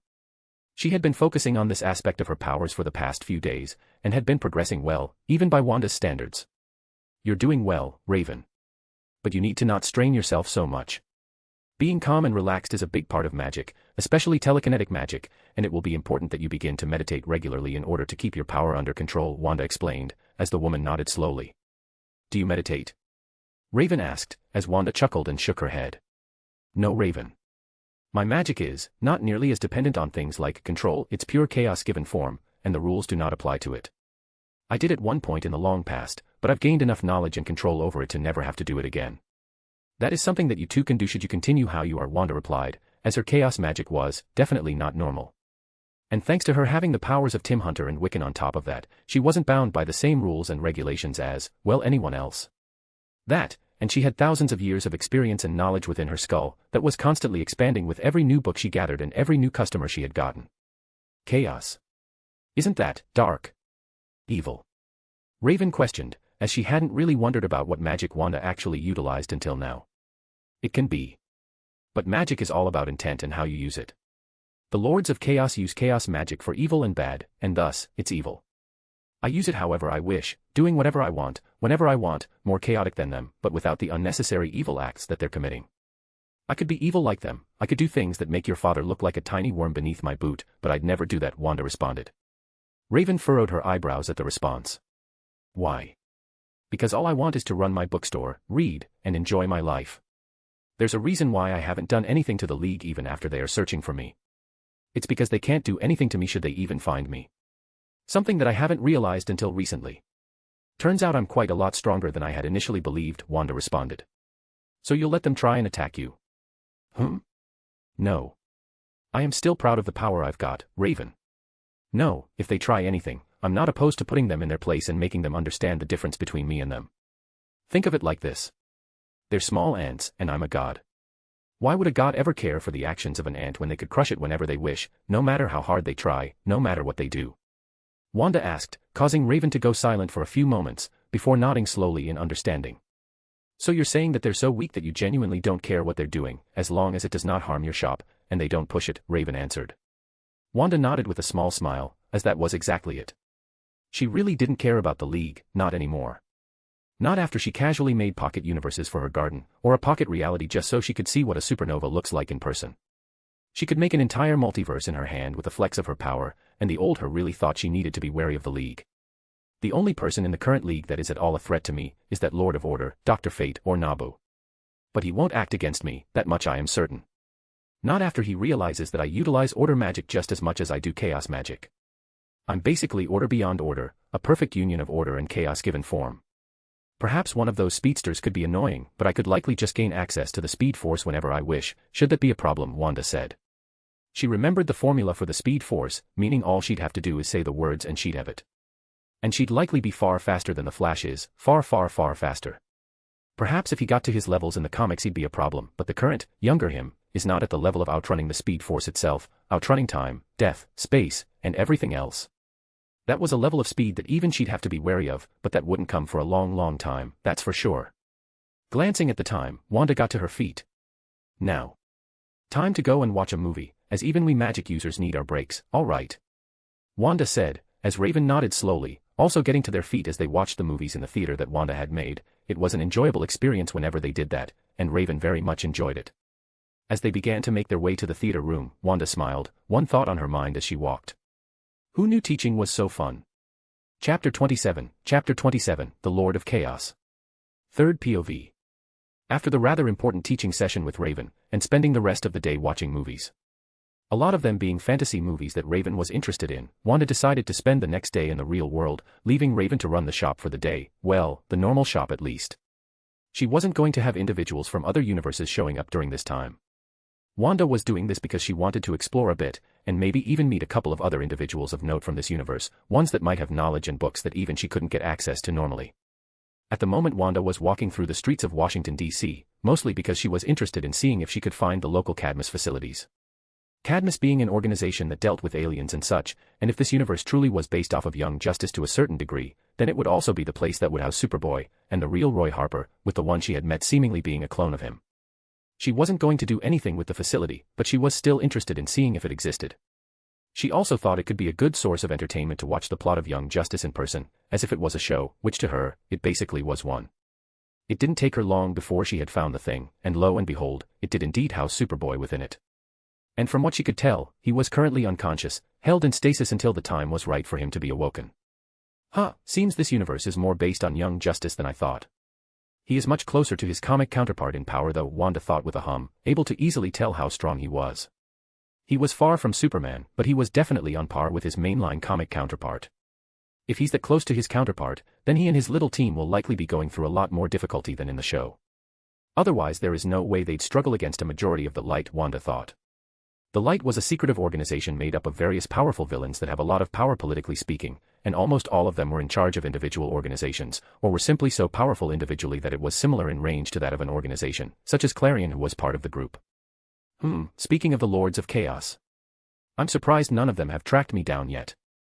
It's not as if I am hiding or anything, as I could care less if any of them find me. I'm on a higher tier of power than them, so they can't even touch me even if they want to, Wanda thought, as Lords of Chaos quite literally can't harm her. Her own chaos was far stronger than theirs, and she would just absorb any chaos thrown at her.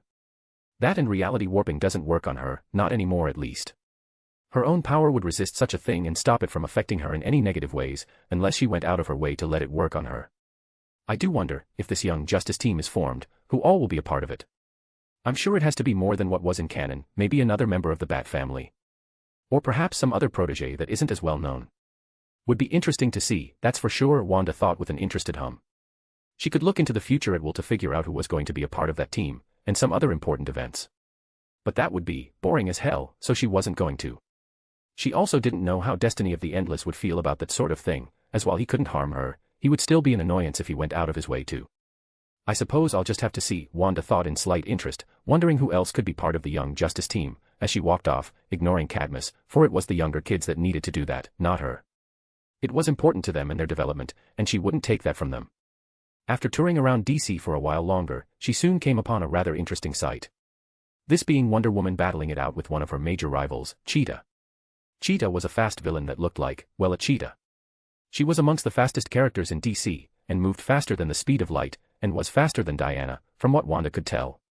She could easily see the two battling from her viewpoint on a nearby building's rooftop, sipping on her slushie as she watched the fight, chips at her side as she also munched on her snack as she enjoyed the entertainment. She was soon pulled out of her enjoyment as she stopped. She could sense a presence behind her that caused her eyebrow to shoot up, recognizing the power, before a chuckle escaped her. I was wondering when one of you would track me down, Wanda said with a hum, continuing to watch the fight as a giggle sounded out behind her. Yeah, well, you're harder to find than I thought. That delicious chaos of yours is way harder to track down than one of those prissy Lords of Order, the voice of Clarion sounded out, his familiar tickle in his arms as it purred at his touch. So, I'm assuming you want me to come with you in order to speak with your little group. If so, I can tell you now that I am not interested, Wanda said, causing the entity to giggle. You don't have much of an option, sweetheart. Either you come with me willingly, or I drag you there. I really hope you'll choose the latter, 'cause it'll be so much more fun. Clarion exclaimed with a grin, as Wanda snorted. I've got no interest in your little group, Clarion. And trust me, you can't drag me anywhere, even if every single one of your kind banded together to try, Wanda replied, as the entity's face grew into a scowl, chaos magic beginning to flare around him, reacting to his anger. Well, you asked for it. Clarion grinned out, as his scowl changed. Chaos magic swirled around him before flooding towards Wanda in a blast of pure power, only for her to raise an eyebrow at it, before lifting her pointer finger and tapping the blast. As she did this, the blast that threatened to hit her was effortlessly dissolved, as if it was nothing more than a little bit of wind. Clarion's eyes widened in shock at the sight, as he growled, sending more blasts of chaos magic towards Wanda, but every single one of them was blocked or absorbed, not harming Wanda at all. "You done yet?" "I'm enjoying the fight between Wonder Woman and Cheetah, and would much rather focus on that," Wanda said with a bored glint in her eyes, as she turned back to the fight, finding that it was nearly over, Wonder Woman having the upper hand as Cheetah was put on the defense. She felt the Lord of Chaos continuing to attack her even when she wasn't looking, but none of it was even touching her, let alone harming her. "No fair. You must be cheating or something." Clarion screeched, as Wanda yawned in boredom, before lifting her hand, palm pointing towards the men as he stepped back in alarm. "You're boring," Wanda said simply, as Clarion's eyes widened in fear, as he felt a powerful sucking sensation begin to pull on him. Wait. Stop. No." Clarion screeched in pain, as Clarion disappeared into crimson light, that was absorbed by Wanda a moment later, his chaos magic becoming her own, as she glanced down at Tikal, who meowed before stalking over to her, and plopping down in her lap. Petting the cat behind its ears, she looked down at the cat, a small smile forming in her face as she absent-mindedly pet it, while watching the ending of the fight between Cheetah and Wonder Woman, one thought on her mind as she did so. "My shop could use a cute cat." Chapter 28, New Pet, Talks with Swan, New Customer. Third POV. As it turns out, Tikal was a good new addition to her shop. As the older ladies who visited seemed to like petting the cute little thing, and there was now a small sign of warning outside about the cat, for those with allergies. She'd hate to make anyone sick should they visit and not know about it. Tikal had quickly become the resident book cat, and was regularly seen lounging around the shop on bookshelves and purring as she rubbed up against the customers. She had also been fitted with a new collar that was made by Wanda, fitted with magic that would keep the cat safe from any sort of attacks. Having absorbed Clarion's power into herself, Wanda had quickly noticed that her own chaos magic had been strengthened by a decent margin, as it had grown purer and now had another aspect of chaos within it, courtesy of the unique magic of this universe adding a new twist to it. A couple of the otherworldly customers had returned during the next few days, the first of which being the Golden Trio, who had brought a lot of books to exchange in return for some of her own. The books had promptly been copied and put out to sell, as well as copied of course. Emma Swan had surprisingly returned on her own, which had been interesting. Flashback. "So, Swan, what are you back here for?" "I didn't expect you to return after I scared the piss out of that little queen of yours," Wanda asked, staring at Emma in slight surprise as the woman sat across from her, a thing of bourbon in front of her, courtesy of Wanda. "Yeah, well, finding someone to vent to is impossible in Storybrooke. Half of them are loyal to my parents, or are just dickheads.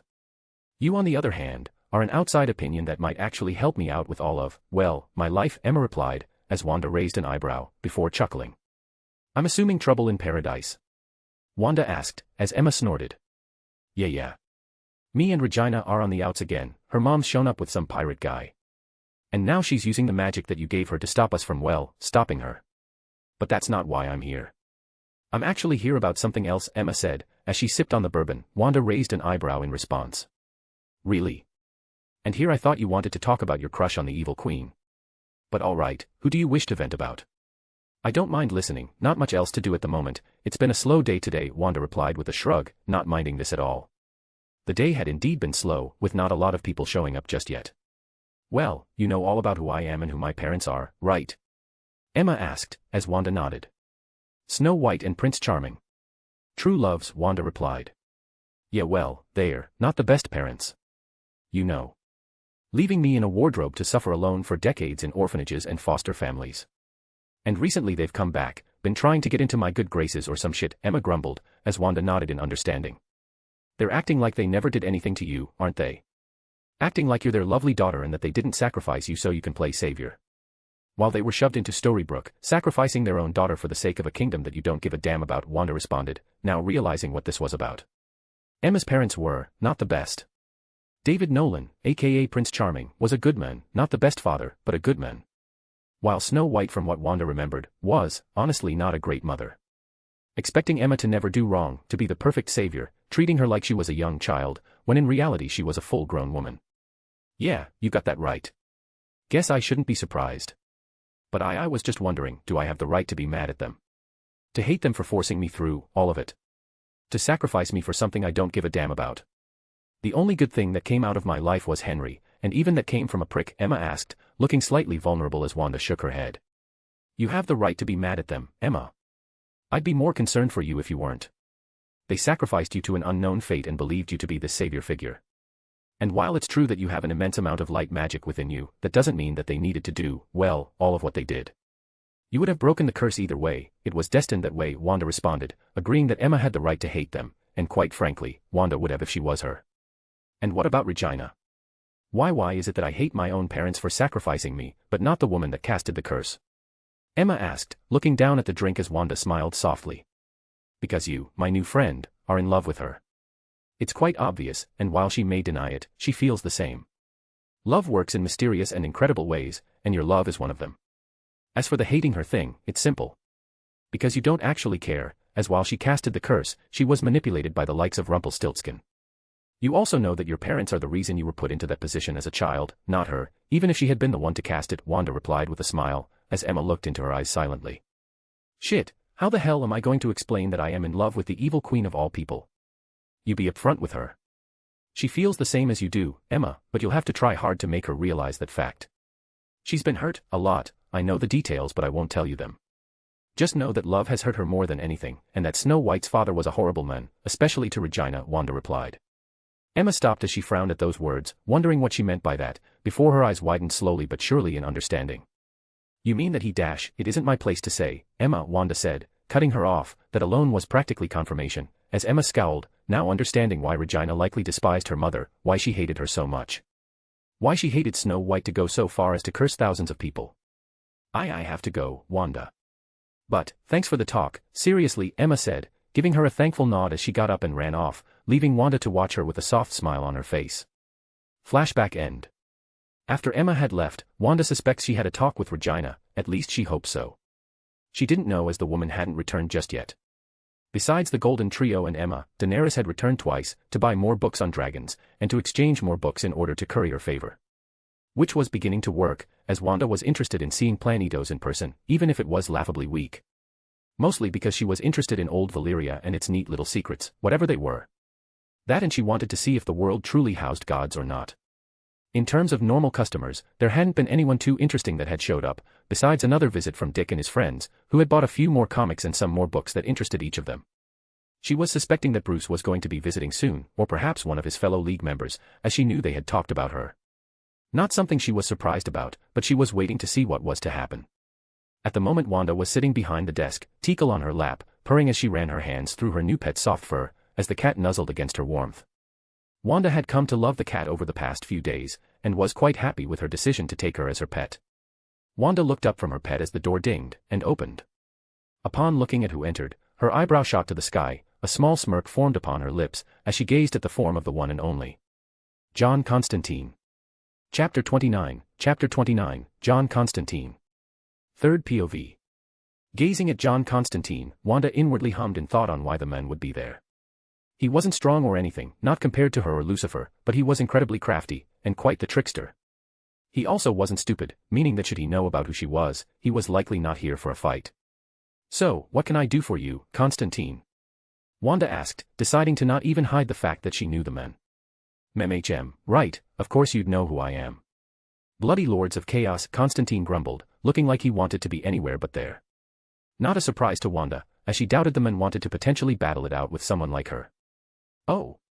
What makes you think I am a Lord of Chaos? Wanda asked with an amused expression, inwardly already having an idea about how the man knew.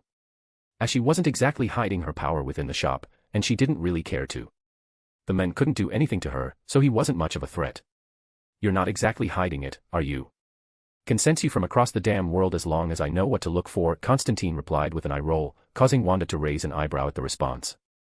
It was true that she wasn't hiding it, but it was also quite hard to sense her normally, making it impressive that he had found her while Dr. Fate hadn't. Although she suspected that Dr. Fate had an idea of where she was, and who she was, but was avoiding a confrontation with her until he was prepared for a battle. Not that any sort of preparation would be enough for him to contend with her. I suppose not. Although it is impressive that you have found me, when not even Fate or Zatara could, Wanda said with a small smile, sipping on her tea without a care in the world for the fact that the men in front of her could rat her out to the League at any moment. Not even surprised you know about them. What's a bloody Lord of Chaos doing running some bookstore? Constantine asked, as he looked around the room, noticing Teakle who was sitting next to Wanda on the desk. He also noticed the magical books, some of them being quite powerful from what he could tell. He didn't show it outwardly, but he was interested in them.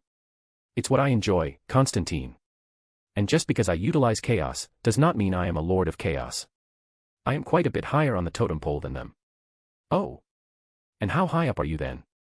Constantine asked with a raised eyebrow. On par with Lucifer and that brother of his, by my estimations. Death cannot claim me and Lucifer doesn't seem interested in fighting me or anything, so I'd assume I am around there in power, Wanda replied with a shrug, not really knowing for certain. She doubted Lucifer could beat her in a fight, but she also doubted she could beat him. It would likely be an infinite draw. At the mention of Lucifer and Death of the Endless, Constantine's eyes widened ever so slightly. Wanda inwardly noticed the sense of fear that began to come off the man.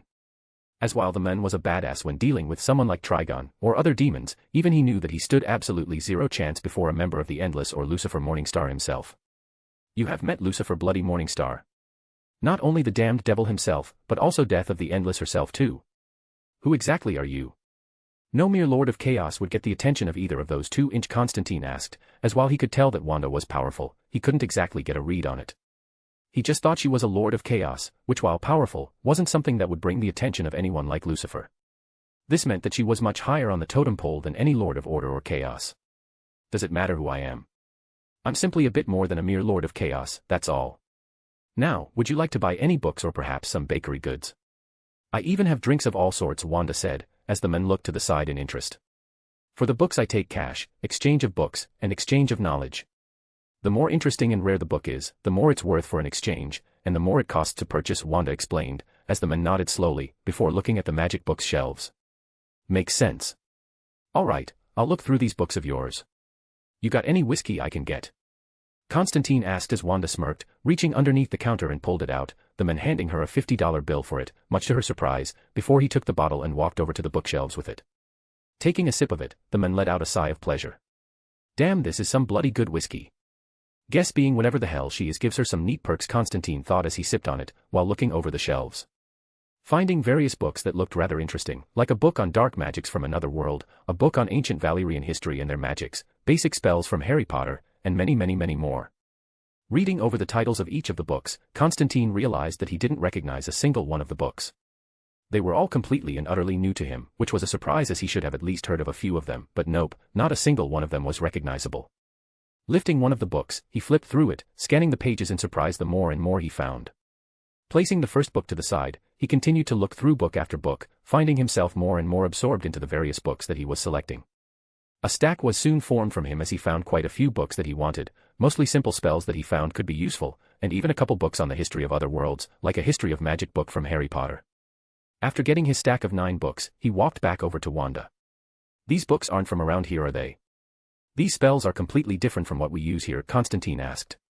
Wanda smiled at the question. The multiverse is a wide infinite space, Constantine. And there is more than just that out there, Wanda said simply, causing the men to nod in understanding, as that was basically confirmation of his question. Well, these are the ones I want. You take cash. I do, but I must ask, why have you come here, Constantine, besides the fact that you thought of me as a Lord of Chaos? Wanda asked, the men stopping at the response before sighing. Because a couple of twats from the Justice League have been hounding me to look into this shop of yours. They were confident that you were either unknowingly taking alien books, or are a magic user. And it looks like they were right, Constantine responded. About what I expected. Alright, that'll be $450, Wanda said, as the men raised an eyebrow at the price but didn't complain, bringing out 4 $100 bills and a $50 bill. You want anything else before you leave? I sell all sorts of bakery goods as well, Wanda asked, causing the men to hum. Alright, I'll take a muffin for the road, the man said, bringing out a $5 bill, which was then exchanged for 2 muffins, 1 chocolate and 1 blueberry. Thank you for shopping at the Emporium, Wanda said with a smile, as the men began to leave the shop, but not before turning back to her and speaking. I'll make sure to come back in the future with some books to exchange. You've got a hell of a lot of books that look mighty interesting, Constantine said, as she nodded, before he walked out of the shop, leaving Wanda alone with Tikal once again, as she sipped on her tea. Seeing that Constantine had left, Wanda had only one thought on her mind, as she waited for the next customers to come in. Seems I'll be seeing more and more League members, this'll be interesting. Chapter 30, Ignorant Heroes. Third POV. After Constantine had left her shop, he had made his way through Gotham, towards the Zeta Tube networks that led to the Watchtower where he could speak to the League. The League had called on him to speak with Wanda, and to figure out who and what she is, and now he did. Within the watchtower, he was now sitting in the Justice League meeting room, looking at the League before beginning to explain. "She's a Lord of Chaos, or something better than them," Constantine said bluntly, not even sugarcoating it. She was powerful enough that he needed to be very blunt about what she was, the threat she posed, and the fact that they simply could not afford to cause problems for her. A Lord of Chaos. As in the opposite of old Dr. Fate here. Shazam asked, paling a little as he knew that Naba was powerful, one of the strongest in the League, so to hear that there was someone out there that was his opposite, was a little alarming. No, a Lord of Chaos is more than just a mere opposite. And she isn't just a Lord of Chaos. Frankly, I have no bloody clue what the hell she is, only that she is immensely dangerous, and immensely powerful.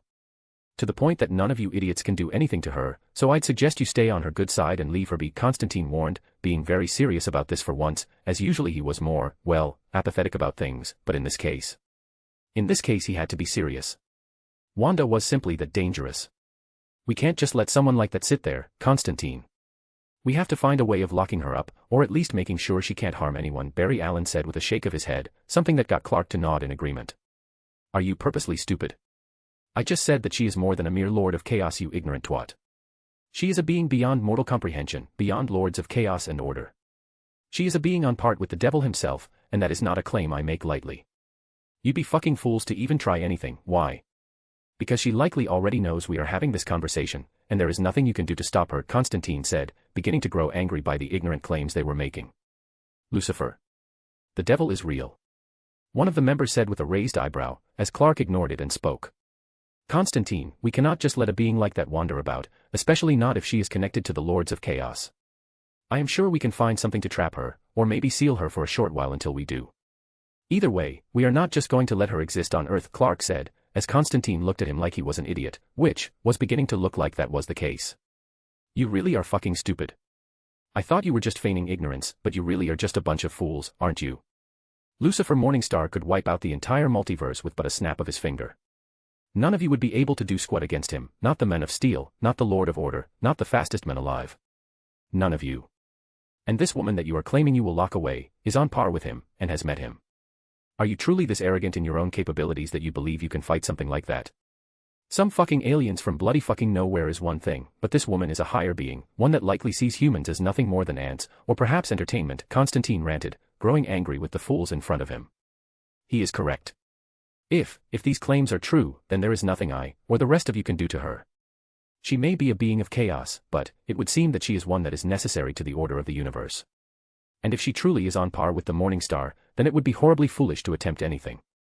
It'd be best to either leave her to her own devices, or to start a friendly relationship with her, nothing more than that, Dr. Fate spoke up after staying silent. Lucifer and the Endless were on a higher level than he, as a Lord of Order, was. And from Constantine's claims, this woman was on par with Lucifer, who was superior to the Endless, and most other beings in existence. She was amongst the top 5 strongest beings in existence, and it would do well to not anger her. I also will agree. It would be best we leave this entity be. We have little we can do should it ever decide to do anything, and we should simply pray that she does not, Zatara said at the side, knowing a bit about the power of Lucifer thanks to his research into magic and the supernatural. Lucifer was the second or third most powerful being in existence, and to say that one was on par with him, was to say that she was also in the top 3. Basically, don't fuck with her. At the words of the 3 major magic users in the League, they all went silent. Is this truly the right way to go about it? Is there no way we can stop her? Dinah asked, as they all nodded. It is simply the only option we have. And that is simply the way of things when involving higher entities like this one. It is why we do not involve ourselves in the conflicts of higher beings, Zatara said, as the League all leaned back, groans escaping most of them, and sighs from others. All right. We'll leave this, Wanda, alone for now. But should she try anything, we will do our best to stop her. Now, onto other things, like have we gotten any more information on the one who had knocked Diana unconscious? Clark asked, as they all looked at one another. Well. Back with Wanda, she was watching the meeting from her shop, amused with the interaction. She found their belief that they could harm her and even trap her to be hilarious. The only one in their team that had the chance was perhaps the Flash or Dr. Fate. The former due to the Speed Force and the nature of it. Seems they're a bit more foolish than I thought. But at least they aren't dumb enough to attack me outright, and have actually listened to Constantine, even if it was only after Zatara and Fate backed his claims up. I doubt they'll be following that promise for long, as all it will take is one incident and they'll be trying to stop me, like they will be able to, Wanda thought, as she stopped watching them, growing bored with the conversation that came afterwards. I guess it'll be fun to see their faces when they can't even enter my store once they try anything. Especially if I decide to punish them, perhaps I can turn them into toy figurines and display them at my store for a little while. Wanda thought with a hum, contemplating what she could do to punish them should they attempt anything against her in her store. I'll decide that should they try anything, which knowing them, they inevitably will, Wanda thought with a shrug, deciding to focus back on the door, waiting for her next customer to enter, and it didn't seem she would have to wait long, as the door opened, and Wanda raised an eyebrow at the one that walked in. Two figures walked through the door. One a tall figure with long purple and gold-orange robes, with a rather interesting form, with the figure lacking any sort of skin, being a literal walking skeleton. This figure was Ain's old gown. At his side was a beautiful woman with a white dress, showing off her impressive cleavage. She had brightly glowing yellow eyes that narrowed threateningly at Wanda, a scowl on her face as she gazed at the unknown woman that was Wanda. This was Albedo, Ain's trusted servant, and one of the protectors of Nazarick. Looking between the two individuals, Wanda felt a smirk form on her face, as her eyes glowed with excitement, one thought on her mind as she gazed at them. Oh, I'm about to get so much new magic. Chapter 31, The Undead. Third POV. Ain-sama, get behind me. Albedo screeched upon seeing Wanda standing there. Even without revealing her power, she and Ains could feel the natural power that she radiated, power that made even the powerful and arrogant Albedo sweat slightly. It was akin to standing in front of a god, which she hated to even think. Ains was her god, but this woman, this unknown woman, was something more. And even she could see that much, and with the way Ains was silently looking at her, he seemed to think so as well. Inwardly the skeleton was sweating buckets in fear, but outwardly he couldn't show that, for his emotions were dulled and hidden. They were limited thanks to his physiology and the skills that he had. These skills were due to his form, the form of Ain's old gown, in fact, being from a game. The game, Yggdrasil, a game from far into the future of his own world, used entirely through virtual reality, and being immensely impressive for what it was. It was beyond anything that current technology could make, at least, currently public technology. It was these skills that granted Ains a variety of powers and abilities, ranging from immunity to instant death, resurrection-based powers, to super strength, improved magic, and all sorts of neat little perks that he had. All gained by simply playing the game and spending time on it. But once Yggdrasil had shut down after years of being open, he had remained on until the very last moment. It was due to this that he was now in the body of his in-game character, in a world completely unrecognizable from his own. And the random door that appeared in his throne room certainly didn't help in that regard.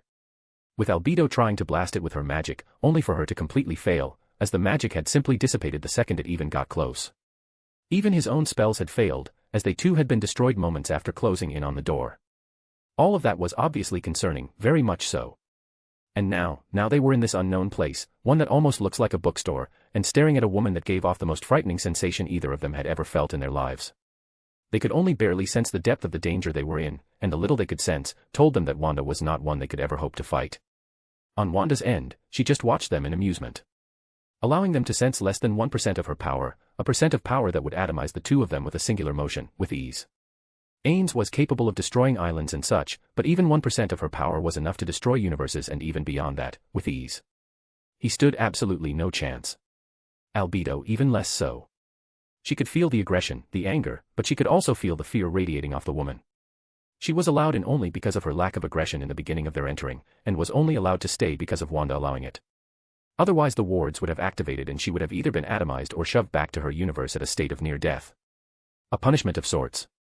As she looked over the two, sensing their power and the fear, Wanda smirked. Ah, what interesting customers I have this time.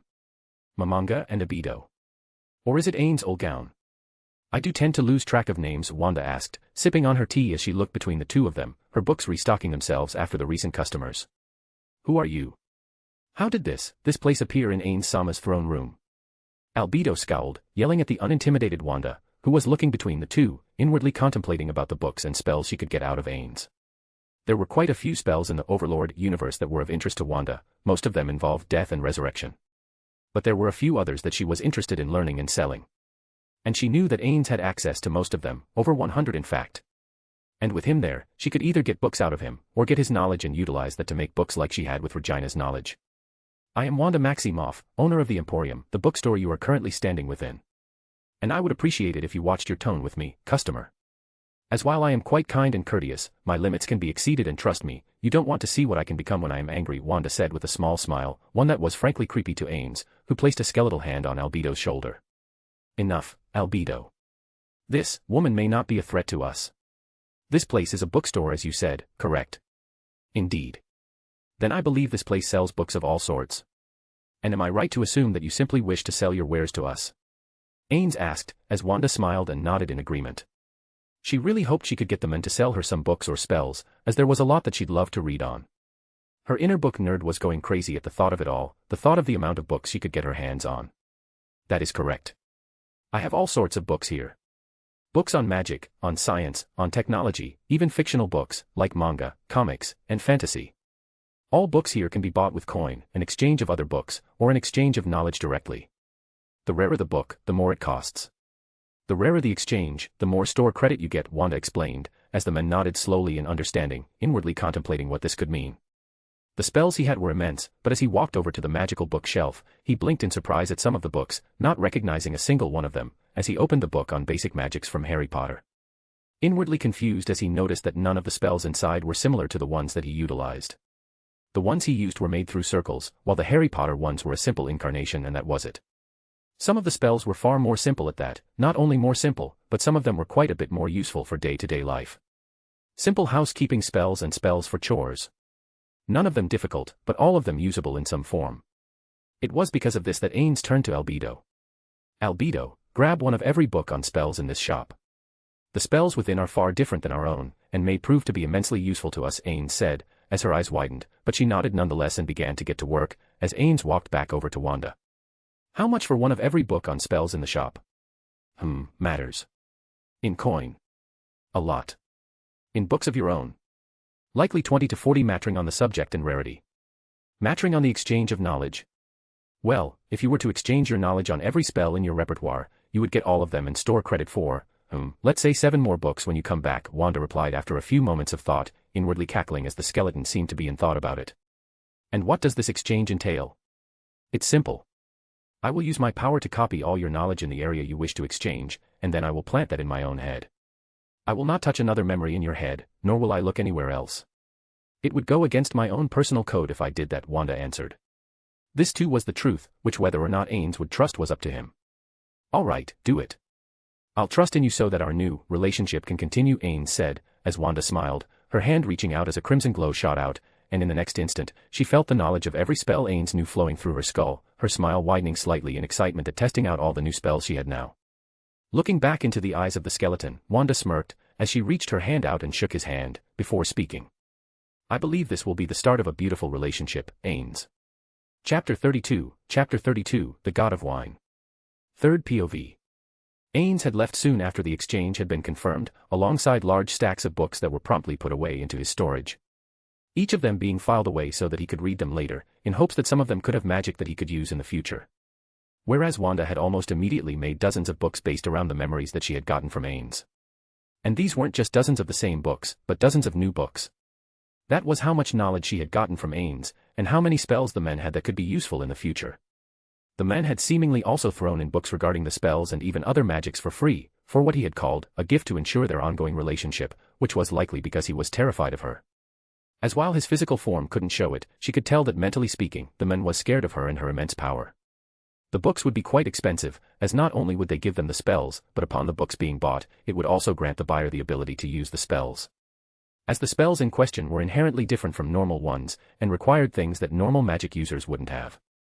She herself didn't have this until she gave herself it. And could now use all the spells, but to a much stronger degree than anything Ains could do. Things like creating a localized black hole was now strong enough to make a universe-destroying black hole. Things like spells that caused instant death, now caused instant death to even conceptual beings. Stuff like that, all of it stronger and better than ever before. The spellbooks all had a separate location on the shelves due to this, and had a warning on them about the price tag associated with them. They weren't going to be cheap, that's for sure. Likely thousands to tens of thousands of dollars mattering on which book they choose. After Ains had left and she had put the books out, she allowed the next customers to come on in, her eyebrow raising at the sight of who it was. It was Percy, Annabeth, and Grover. You again. Annabeth groaned out, as Percy just let out a small laugh at the reaction. At the same time, Grover looked nervous, but less so than last time. Me again. Now, little demigods, what are you doing back here? I'd have thought you would never want to return to my shop with how much you seemed to hate it last time, Wanda said with a small smirk on her face, as Percy snorted. You mean they hated it? I didn't mind it too much, and those comics you gave me were awesome. Really useful too. The water bending is actually pretty cool even in real life, Percy said with a grin, as Wanda smiled. Well, there's the other books in the Avatar series if you'd like them. Ah, and Grover, I have gotten a few more books on animals and nature if you'd like to see them. Even a few spell books on nature and such. Same with architecture, Annabeth, Wanda said, as she noticed their eyes brightening a bit, only for Annabeth to shake her head and cough. Sorry. But do you realize where your shop showed up this time, Miss Wanda? Annabeth asked, shaking off her excitement at the prospect as Wanda raised an eyebrow. No, I let it appear wherever it wants to. Makes things more interesting for me, Wanda replied, as Annabeth let out a sigh. So you don't know that it appeared in the middle of Camp Half-Blood? And that Lord Dionysus is outside with Chiron? Annabeth asked, causing Wanda to raise an eyebrow, her gaze traveling outside the door into the Percy Jackson universe, where a tiger-striped Hawaiian shirt, and a man with the lower half of a white stallion. It seems they are. You want to let them in? I've always wanted to meet a Greek god. The ones in my area are a bunch of annoying individuals, Wanda said, remembering the Greek of the DC universe, and how annoying they tended to be. It didn't help that they were also immensely powerful, not as powerful as her, but still strong enough to be an irritation. Okay, Grover said as he walked out of the door for a few moments, Annabeth joining him as Percy instead opted to go and look at the other Avatar comics. They were all pretty interesting all things considered, and could be useful for his water-based powers inherited from his father, Poseidon. A few moments later, the two walked back in, alongside a man. With Chiron who trotted in, and Dionysus, a bored look on his face as Wanda looked at him with slight interest. She could feel his power, and its unique signature, different from her own, and any she had run into so far. How interesting, his power is inherently tied to worship, and not only that, but it's tied to the very concepts that he represents. And quite powerfully at that. I wonder, could I mimic that and tie the concept of magic and chaos to myself? Or maybe even other concepts like mystery. Or knowledge. Definitely something I'll have to try out in the future, as it would be quite interesting to become an actual god, Wanda thought in amusement, feeling that the man was powerful, but not even remotely in her realm. So you're the mystery lady that had a door appear in the middle of the camp, huh? Dionysus began, as Wanda looked at him. I am. And you're the god of wine, right? You're a bit underwhelming to be honest.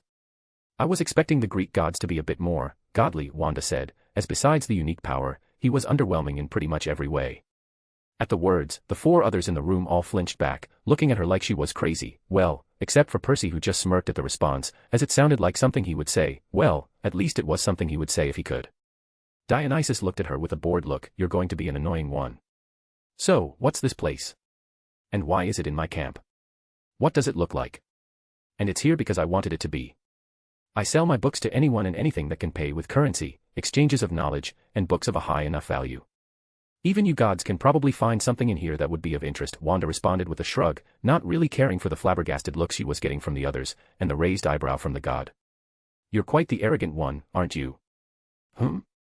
No, I'm just certain that you can't do anything. Now, are you interested in any of the books offered here? Or perhaps my cafe? I do offer drinks and foods of all kinda, Wanda replied, being blunt with God, as she had a feeling that he would prefer it that way. Cafe. You got any wine? Dionysus asked, ignoring the absurdity of this situation, as Wanda smirked and a glass of wine appeared in her hands moments later, causing the men to look it over with interest, before gripping it, and taking a sip. The moment he did, his eyes widened in surprise, as he began to drink more of it, the entirety of the wine inside disappearing moments later. How much for your entire stock of that wine? Dionysus asked, as she raised an eyebrow. Books, and it matters how many. As I have quite a lot of wine.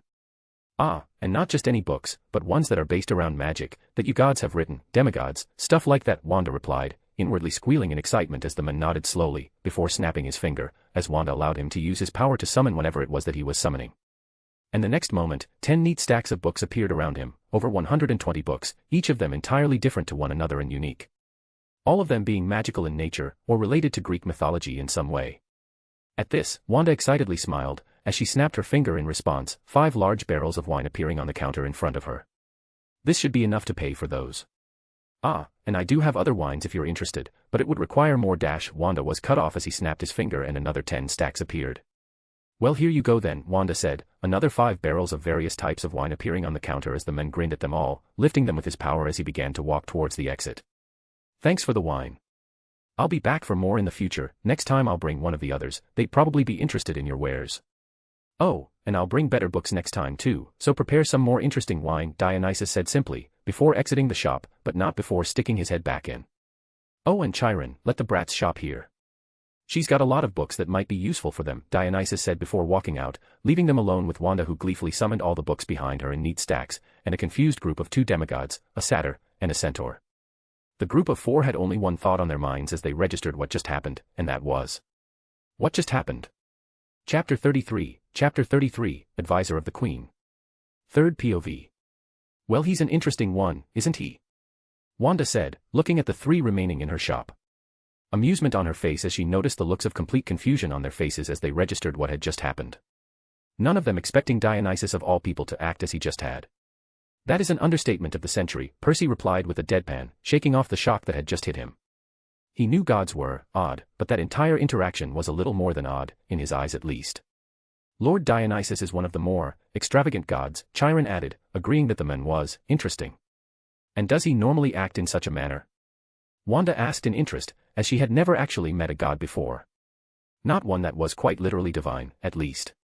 Yes, they all responded at the same time, bluntly. Deadpans on each of their faces, even Chiron's, who looked like he was used to Dionysus and his oddity. Well, at least I know he wasn't acting too strangely with me. I do love a new customer after all. Ah, speaking of new customers. Do you wish to buy anything, Chiron? I do have many books that might be of interest to you, Wanda offered, as the man shook his head. I'll have to decline. I simply came here to make sure that this place was safe. And seeing as Lord Dionysus has bought from you, I suspect it is. Ah, that's too bad. And what of the other demigods in your camp? Will you allow them to shop from my store? Wanda asked, as the men glanced at the 2 demigods and Satyr, all of them nodding, with even Annabeth nodding at the idea, albeit slower than Percy and Grover. I suppose I can. But I will need to speak more on it with Lord Dionysus.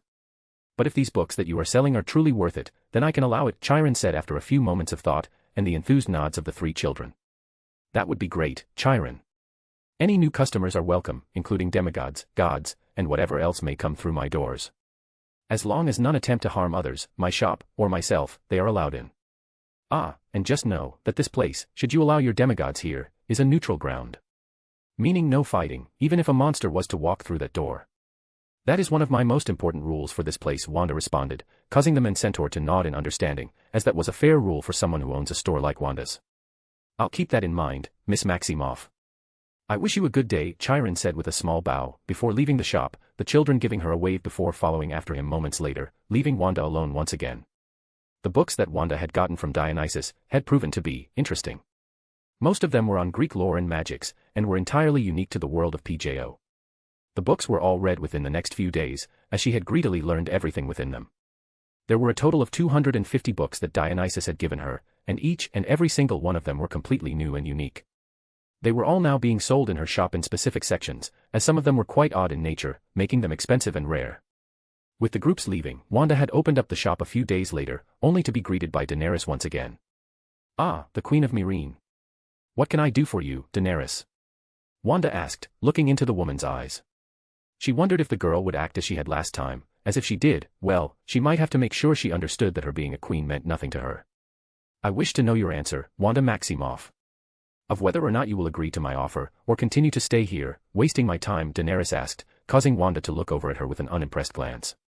For someone who wants me to work with you, you are acting quite arrogantly. I'll accept your offer, Daenerys.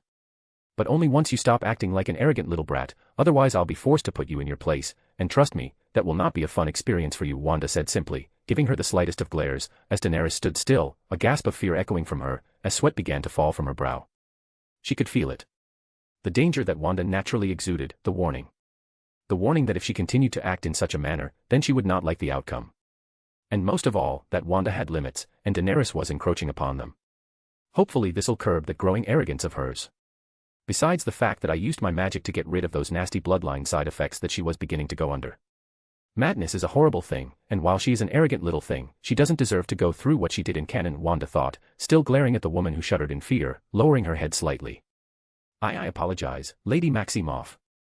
I did not realize I had slighted you, and for that, I humbly ask for your forgiveness, Daenerys said, lowering her head in a submissive bow, fear coating every inch of her being, a primordial fear of Wanda and what she represented. Seeing the girl lowering her head in fear, Wanda looked her over for a few moments. Seems she'll be better to work with than I had thought. Good that she understands that she cannot act like that with me, and others.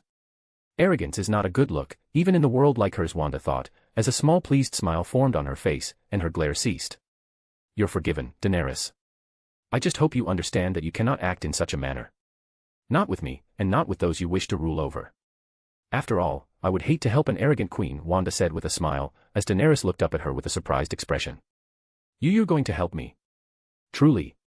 Even after I had acted like such a cunt? Daenerys said rather crudely, albeit she was right.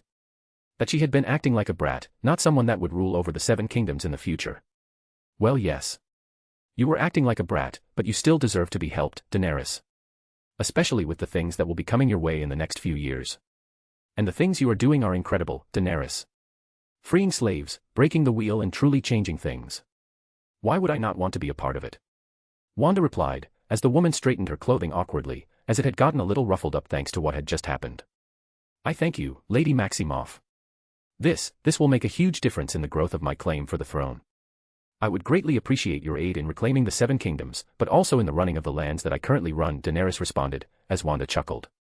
I'll be helping you, that much is certain. You need to learn how to not only run these Slavers Bay cities that you are conquering, but how to keep them. As once you leave to Westeros, you cannot just abandon these people you have freed, Daenerys.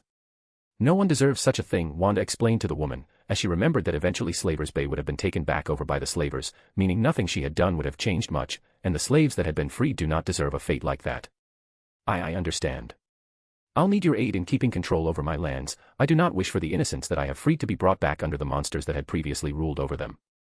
It is time that I stop thinking so much of the reclaiming of the Westeros, but also keeping the lands that I have already liberated, Daenerys said with a serious glint in her eyes. Hearing this, Wanda looked her in the eyes with a smile on her face, before replying to the woman. Good. Now, why don't we talk about what this new partnership entails? Wanda asked, as the queen looked her in the eyes, and nodded in agreement, as they both made to sit at one of the coffee tables. One thought on their minds as they did so. This'll be interesting. Chapter 34, Talks with Daenerys. Third POV. Sitting across from Daenerys, Wanda began to listen as the woman spoke. I was planning on naming you as my personal advisor, someone who will guide me in the future, a position that will be more important than the hand, or any council members that I might get in the future. You'd be my right-hand woman, as some would say, Daenerys explained, as Wanda listened to her. Interesting. Such a position sounds like it would include a lot of duties, most of which I will not have the time to take part in, with my store. But, maybe a clone will be the right method of doing this. It won't be used for anything besides traveling around Planetos, and helping Daenerys, so it should be fine to make one. And with my mind, I'll be able to control it casually. And it's not like I'll use it to do anything too crazy, Wanda thought with a hum, contemplating the advisor position and what it would entail. And when do you plan on sailing to Westeros, Daenerys? As the longer you wait, the more of a threat that those north of the wall become, and trust me, you must be as strong as possible before the time comes, Wanda asked, causing Daenerys to furrow her eyebrows. Those north of the wall? What could possibly be beyond the wall that is a threat? Is it the free folk? Daenerys asked, genuinely lost. Her knowledge on the happenings of Westeros was pretty much nothing, as she simply didn't have the influence for such a thing. She had no spy ring or anything like that would give her the means to know these sorts of things. No, Daenerys. I speak of the White Walkers, and the Night King, Wanda replied, which got an even more befuddled look out of Daenerys. White Walkers. The Night King. But those were only myths, legends, scary tales that parents told their children, correct? They cannot possibly be real, can they? Daenerys asked, as she didn't seem to believe her own words, now that Wanda had brought it up, someone who seemed to know pretty much everything. They are, Daenerys. And they will be coming for the world of men soon enough. Your dragons are instrumental to defeating them and their leader, the Night King. Just as instrumental as dragon glass and Valyrian steel will be, for it is only weapons with those as their blades that can kill the Night King and his White Walkers, Wanda explained patiently to the unknowing woman, who would need to prepare thoroughly for what was to come in the future. Wanda wasn't sure who the Azor Ahai was, but she suspected that it was between Daenerys and her nephew, Jon Snow. The man in question likely had a Targaryen name, but she highly doubted it was Aegon, for there was already an Aegon Targaryen when he was born. She doubted that the world that Daenerys was from would be so easy. There is simply no way that someone like Arya Stark would be able to kill the Night King, and it would be up to Daenerys to make sure he dies. And Wanda would be there to help her achieve that, alongside her other goal for the throne. As long as she gets her payment, of course. After all, there are so many books that she wanted from the world of A Song of Ice and Fire. And what should I do? How do I possibly prepare for the arrival of the dead? How can I handle taking the Iron Throne, dealing with the Lannisters and Baratheons, and killing the Night King and his White Walkers? There is simply no way I can juggle it all at once, Daenerys said with a sigh, leaning back in the chair, realizing that her job was going to be much more difficult than she had initially anticipated. She thought taking the throne would be relatively simple, with her having 3 dragons that would be able to take down any army that could be fielded. It would take dozens of scorpions shooting at her dragons, and a very lucky shot, for them to be taken out of a fight, and as long as Daenerys trained more in controlling and flying her dragons, then even those shouldn't be a threat to her. You prepare the best you can, you plan the best you can. You grow your armies and expand your territories in Essos. There are cities with people that will aid you in their conquering, and there is one such city quite close to where you are at the moment, Wanda replied, remembering one of the most powerful cities in Essos, as well as one of its oldest, born from the Valyrian freehold thousands of years ago. You can't possibly mean that you wish for me to conquer Volantis. One of the free cities. The strongest of them, with only bravos comparing. Daenerys said with an incredulous expression, the idea of conquering such a city was terrifying. The followers of the Lord of Light will aid you, Daenerys. That much I am quite certain. Your dragons will be enough to wipe out any army they field, and with the conquering of Volantis, you will be freeing tens of thousands, if not hundreds of thousands of slaves. Not only that, but you will gain access to a massive influx of soldiers and ships, all of which you will need. But what will be even more important, is the wealth that the city holds, wealth that will be yours once you conquer it, Wanda explained. And what of the reactions of the other free cities? Myr, Lys, Tyrosh, none of them will let it stand, except maybe Bravos. The political fallout of such a conquest could bring ruin to what I have built, Daenerys responded. Then you will simply need to conquer them as well. It wouldn't be difficult, once you have the forces of Volantis and your dragons. And with them under your banner, retaking the Iron Throne will be all that much easier, Wanda said in response, shrugging at the woman's concern. Are you certain that that is a good idea? I just fear the consequences that it may bring, should I begin to conquer cities within Essos, more than I already have, Daenerys responded. You wish to free slaves and break the wheel, right? You wish to be the breaker of chains, correct? This is how you do it, Daenerys. I have only just met you, but I understand that even when you become queen, you will still wish to free slaves, and conquering the major slave cities would greatly lower that amount. Especially Volantis, hell, I'd even suggest conquering Qarth too, but I believe it best to focus on the free cities in the beginning. And should you play your cards right, then I estimate that you will be able to leave for Westeros within 2 to 3 years, more than enough time to conquer the cities and consolidate your power, Wanda calmly explained, understanding the woman's concerns, as they were all valid.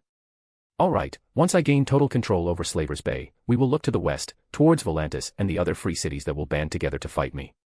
And once I have them underneath me, Westeros shall be next, Daenerys said, after a few minutes of quiet thought, contemplating what this would mean for her growth, and her conquest of Westeros. Wanda smiled, pleased. Good, now, let's talk about what this would all entail, shall we? Later in the day, after Daenerys had returned back to her world, leaving Wanda alone. She ended up shutting down the shop for the day, instead opting to go upstairs and watching some movies with Raven, who had been focusing more on her personal training over the past few days, so she hadn't really seen her much. She had been growing rapidly thanks to the training she was undergoing, and thanks to the influx of more and more books on magic and training.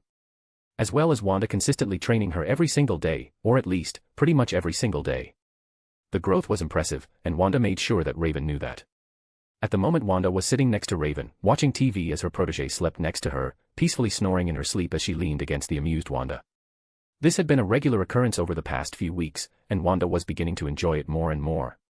Glancing back from Raven to the TV, her eyebrow shot up as she watched the headline, which was talking about a fire in DC, one that the League had shown up to. Reading the headline, Wanda spread her gaze to where they were, understanding filling her, as a small smirk formed on her face, and one thought won her mind. And so it begins. Chapter 35, Clone Spell, New Books, and Ideas. Third POV. With the decision to work with Daenerys being made, Wanda ended up deciding to learn how to use a rather important spell, one that would allow her to properly aid and teach Daenerys, without neglecting her shop and all the duties that entailed. A cloning spell. It was an easy enough thing to learn, well, normally at least. But she was far from normal, and she found that making a copy of her with even 50% of her power was, well, impossible. It simply didn't work, as if there could only ever be one her, even if the clone was a fake, a copy made of her own power, like a shadow clone from Naruto or something. So she limited the clone to less than 1% of her total power. Strong enough to deal with any threats that may arise in the world of A Song of Ice and Fire. At least, the threats that Daenerys shouldn't be dealing with. Like the gods, who she knew would no doubt be displeased with her existence, should the gods even be real. The clone would be hers to control, and would be controlled by her at all times. It would be a neat ability to use to learn more of the books in that world, and she planned on using it for several other worlds as well. These clones would never be used for more than learning and teaching, so anything less appropriate would not even be considered. After the clone spell had been mastered and properly trained to a level that was deemed safe enough for her to use, she had sent her clone off with Daenerys, the clone in question wearing a formal dress befitting that of the Game of Thrones universe. It was the making of the clone that made Wanda realize that she would eventually need to connect to the Naruto universe, as there were plenty of unique techniques and abilities in that universe that could be insanely powerful in her hands. Something like the Tensigan, Rinnegan, and various others could be boosted to entirely new realms of power with her as their users. Not to mention the likelihood of her having an entirely different level of chakra in comparison to someone like Kaguya or literally any other Otsutsuki. It would be another form of power that would only serve to make her even stronger, making it an appealing universe for the future. But for now, she decided to focus on the universes she already had connected to the shop, which is why she was watching in amusement as the Doctor and Rose looked through the newer books she had gotten. The Doctor's eyes gleaming in interest at the books on magical creatures, and the books that Dionysus had given her. Are these all new? They're certainly different than the old ones you had here, the Doctor asked, looking back at her with his glasses on, which she nodded in response to. Yep. The Greek god Dionysus gave me them in exchange for some wine. A pretty interesting fellow, that one. He's come around a few times since then and gave me some more books, Wanda said. This was true, as Dionysus had become a regular customer of hers, and exchanged more and more books, with a lot of them being on various alcohols and fruits unique to his world, as he seemingly wanted her to make new wines with them. Which is exactly what she did. And in return, she was getting influxes of dozens of books from him alone. She was very interested in meeting Athena, upon hearing that she had a library with far more interesting and rare books than him. That, and Athena was one of her more favored gods, not that she particularly liked any of them, well, besides Hestia. Hestia was the best god, and the only one that she was interested in making a monument to, as a hearth would be a good addition to the Greek section of her growing shop, and she was interested in interacting with her. Gods exist? Rose asked in surprise, as the Doctor looked interested. There were indeed gods in his universe, but they were, well, not the nicest, and very powerful. He shuddered at the thought of more beings like Sutek existing out there in numbers akin to that of the Greeks. In the universe he is from. Yep. There's pretty much every pantheon you can think of over there. Celtic, Norse, Egyptian, Roman, Greek, so on and so forth. The strongest of them is the Hindu pantheon, Wanda explained. And are they as open as they are in the myths? Very. It's honestly a little creepy how much cheating is regular for them. Not to mention all of the incest, wars, and the way they treat their demigod children, Wanda replied, as she wasn't very fond of the gods and the way they acted. Well, I'd rather not meet them, if they are ever here. So please do warn us if they ever arrive, the Doctor said, not really wishing to meet someone like Zeus or Ares, both of them being historically horrid men. Noted, Wanda said with a chuckle, understanding his discomfort at the thought. As while the gods were weak in her eyes, they were immensely powerful in the Doctor's. They were capable of destroying stars at their peak, with the primordials likely having the power to destroy entire solar systems should they ever truly go all out, but it entirely mattered on which god and which primordial. In her eyes that was nothing, with only Cows herself being a potential foe to her. But to the Doctor they could all kill him and his companion with a snap of their finger, well, probably. Now, I'll be taking these ones, the Doctor said, putting a stack of 13 books onto the counter, with Rose smiling and putting her 4 books on there as well, all of them being fictional books on romance, sci-fi, and forbidden love. Reading them, Wanda glanced between the two, before a smirk formed on her face. How cute. It's too bad what's going to happen. Although, perhaps I can fix that little issue. Wanda thought, remembering that Rose would eventually be banished to another universe, never to return, not permanently at least. But, her shop was not bound to rules and laws, meaning, she should be able to allow Rose into the shop with the Doctor also being able to enter. That or she just saves Rose from that fate. Decisions. And what of the exchange? I'd love to read more Gallifreyan. Your species truly is incredible, Wanda said genuinely. The Time Lords were by far the most impressive species she had ever met, with only 3 other species comparing in her eyes. These being the Celestials, the Monitors, and the Beyonders. Each of them were godlike in power, unlike the Time Lord who simply were immensely intelligent and had incredible technology. The Beyonders and Monitors were amongst the few species in existence that posed a true, genuine threat to Wanda, with the former being able to obliterate the likes of the Living Tribunal, casually. She was interested in meeting them, but that would be for later. Then you'll love these, the Doctor said, grinning as he placed a large stack of books onto the table. All of them being Gallifreyan in nature, and being entirely new. Wanda's eyes sparkled upon realizing that there were books on the creation of a TARDIS within, as well as books on more advanced sonic screwdrivers. I certainly will, Wanda said with a smile, as she took them. You'll be able to buy another 3 books with all of this, Wanda added, as the doctor looked to Rose and nodded, as she grinned and ran off, coming back a few minutes later with another 3 books in her hand. All of them being romance books. Good choices. Now, anything else you two need? I've got some new bakery goods I want to try out if you're interested, Wanda offered, as they shook their heads. No thanks, we just ate. A neat little place on Nathrak 4, known for its lava cake that is made of edible lava, the doctor replied, as she blinked, an idea coming to her mind. You know, if you come across some cookbooks on alien cuisines, I'd love to get them off of you.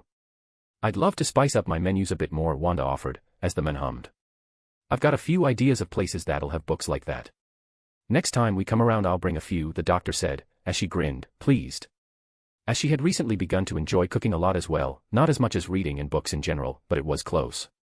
Which is why she was thinking about making an official cafe part of the store, making it into a true cafe plus bookstore fusion. Great. Have a good day you two. Wanda said, waving her friends off as they left the shop, leaving Wanda with Tikal, who slept on her lap, the usual for the cat. Whereas Raven was sipping on her coffee in the corner, reading a book on Greek magic. With that over and done with, Wanda grinned as she flipped the sign to closed, and looked to Raven, Tikal now sitting upon her shoulder. I'm gonna be out for a while. Don't have too much fun without me, Wanda said as she left the shop, Raven rolling her eyes in response, watching as her boss left. All the while, Wanda had only one thought on her mind, as she had a new idea she wanted to implement, and she needed a new employee in order to do so.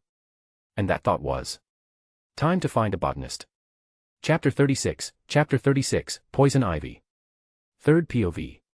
Walking through the streets of Gotham, Wanda was making her way towards where she knew that the botanist that she wanted to work in her shop was. The botanist in question was, of course, Poison Ivy. She was one of the best in the area, and was also connected to the Green, the multiverse standing force that is connected to nature itself, that is nature itself. She wasn't as strong as someone like the Swamp Thing, but she was powerful.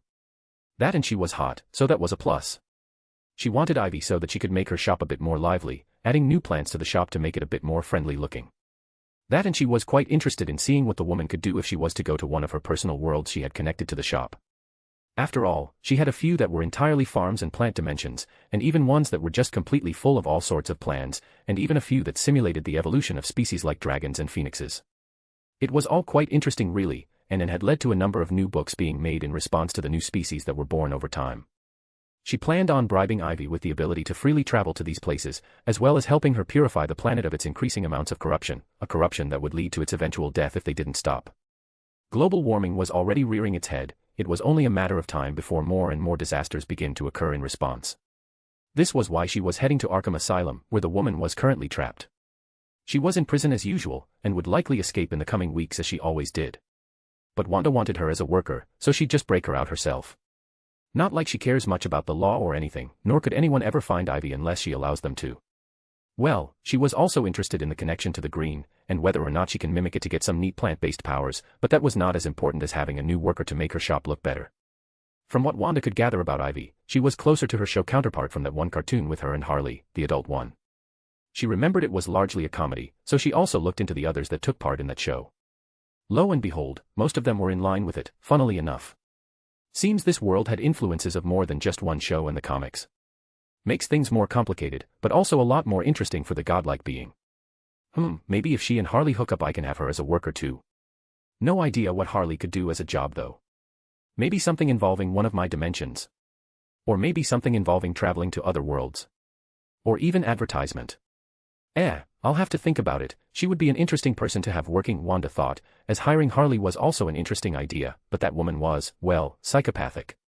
And while she was seemingly close to getting out of her Joker phase, she was still, not mentally there, at all. Speaking of the Joker, Wanda had decided she would wipe him from this universe's existence should she ever run into the mad clown. Especially after she had looked into his crimes in this universe, something even she, an entity with memories of all sorts of horrors, was disgusted and angered by. Joker was a monster, even by her standards. The fact that he was left alive by the Bat and the League was disgusting, and one of the reasons why she was not particularly fond of their rules and beliefs. As not all villains deserve redemption, and Joker was one of them. It was like trying to redeem Hitler after his actions in WW2, it simply didn't make any damn sense. They were both monsters, and both deserved death, something that the public seemed to agree on, with all sorts of forums always talking about the topic of the Joker and the fact that the Batman should just end him. Soon, after walking for around an hour, just relaxing as the reins dropped upon her umbrella, as she walked through the gates of Arkham Asylum, with no one even being able to sense her at all. It didn't take long before she had found the green-skinned woman, stopping in front of her specialized cell as she watched her toss a ball against the walls of the cell. Upon looking at her, she could also see it. The connection to the green, and Wanda had to admit that it was stronger than she had initially expected. Gazing at the connection, seeing it as a simple green string, Wanda hummed, and decided she would look into connecting herself to it as well, as she found it could be neat. But for now, she had more important things. Like recruiting a new worker. Dr. Pamela Isley, Wanda's voice echoed, causing the woman to stop and turn to her, her eyebrows shooting up upon seeing her. "Who are you?" Ivy asked, having never seen her at the prison before, and she had been there so often that it was hard not to know all the workers. Hell, she called most of them by name at this point. "A potential employer," Wanda said after a couple of seconds of thought. "An employer? You wish to what, hire me?" Ivy asked, raising an eyebrow, fighting down the amusement that was threatening to show. You see, I run a rather special store, a bookshop. One that has frequent guests that are not from around here, one that is also home to some rather special dimensions that I do believe you would find interesting," Wanda explained, as Ivy looked at her with a snort. "You want me to believe that you have some magic bookstore that can dash?" Wanda didn't let her finish, as she snapped her fingers, the two of them reappearing in a vast green landscape, all sorts of green plants around it. What did you just do?" Ivy asked, a gasp ripping from her throat as she could feel it. The nature, the plants, the life. It was incredible, so pure, so very beautiful, and well beyond anything on Earth, as if it had been completely and utterly untouched. "I brought you to one of the dimensions of my creation. This one is host to the less hostile plants that I have created, and is one of 6 dimensions that you would be able to access freely. You will also get paid well above minimum wage, and I will also aid you in that endeavor you are trying to very hard to complete," Wanda responded, Ivy looking at her with narrowed eyes. "What endeavor?" Ivy asked, wanting to see if she knew. "I will aid you in the purification of Earth. In a way that won't end all humans, but will instead wipe out global warming, and the corruption that is killing the beautiful planet," Wanda responded, as she could see the skepticism in Ivy's eyes. "And what would you want me to do in this shop of yours?" "Simple. You'll take care of the plants, help stock, help cook, and all the basics really. You'll also be given access to the apartments upstairs which are completely impossible to break into, giving you a safe haven from any heroes that might try to capture you," Wanda replied with a shrug. She didn't actually need Ivy as an employee. But she thought it would make things a bit more interesting without actually harming her shop in any manner. If anything it would make it better, well, at least she hoped it would. "And how much is this wage?" Ivy asked, as even a villain wanted to get paid well. "I was thinking $30 an hour with possible bonuses and raises. You will also be under my personal protection, so as long as you don't harm innocents, then I'll protect you from capture, as well as heal you should you ever get injured," Wanda replied, inwardly smirking, as she knew that she had her now. "And what if I don't accept your offer?" "Then I'll just put you in a random place in Gotham and wish you luck. Although I have to ask, do you really want to continue to do some villainy in hopes that it would change things, get stopped by the bat, get locked up, break free, and then do that over and over again? That cannot be an enjoyable experience," Wanda said in response, as the green-skinned woman looked into her eyes, before a sigh escaped her lips, and she spoke the words that Wanda wished to hear. "Fine, I accept, I'll work for you." At these words, Wanda smiled, shaking the woman's hand, and spoke. "It's a pleasure to have you on board, Ivy." Chapter 37, Sunshine, Cyclops, Forehead and Duckbutt. First POV. As I had expected, Ivy had been very excited after I had shown her the dimensions she now had full and complete access to. Dimensions that were completely untouched by the corruption of humanity. The sort of dimensions that a lot of magic users and those connected to the green would likely kill for. A simple place for me, underwhelming, and made with a singular motion of my hand. That wasn't even including the other dimensions that I had created that were closely connected to some of the other forces. Like a dimension full of animals of all kinds that would be closely connected to the red, the force that personifies animal life and similar things. Ivy had adapted quite quickly to her new job, almost to a surprising level. With the shop increasing in size with a bit of special manipulation, and some minor wards that made people not question the change, at least normal people, I now had double the room, and all sorts of rare and nearly extinct plants that decorated the shop. I also now had another worker for when Raven wasn't in, and someone who could work as the cook for some of the vegan items while Raven worked the counter. Ivy being purely carnivore wasn't much of an issue, with a lot of my newer breakfast items using meats and such. With my new employee now working in the shop, I was able to have some more free time to myself, which was usually spent reading and practicing my magic. I had learned everything I have gained so far from those from beyond this multiverse, and now it was time to get some new customers, which is exactly what I am looking at the moment. A blonde menace. A broody dark-haired teen, a pink-haired girl, and a man who looked alert and confused at the same time, white hair pointed in a way that likely isn't possible, and one of his two eyes covered. Whoa. Kakashi-sensei, where are we? The blonde teen asked, the teen known as Naruto Uzumaki. The protagonist of the show that started my love for anime, and one of my favorite anime characters of all time. I don't know, Naruto, the white-haired man replied, this being Kakashi Hatake. One of the most badass anime characters there is, alongside people like Gojo, Vegeta, and a handful of others. The Sharingan in his right eye socket could be an interesting thing to copy. With the Sharingan being quite powerful, at least in their world standards. It was nothing to me, but I could definitely see the usage in it. That and it looked cool. My inner fangirl begged for it, and I was definitely going to get one of them if I can, alongside Mokuton and all sorts of other cool chakra-based powers, even if I could mimic them with ease. Although adding in something like the Rinnegan or Tenseigan would be neat too. Should we be worried, sensei? The pink-haired girl with a comically large forehead asked, this girl being Sakura Haruno, one of the most annoying anime characters there is. At least, in her pre-time skip phase. She was better in Shippuden, but her tendency of punching Naruto for no reason was annoying. You know I am standing right here, right? I asked, amused with this entire situation.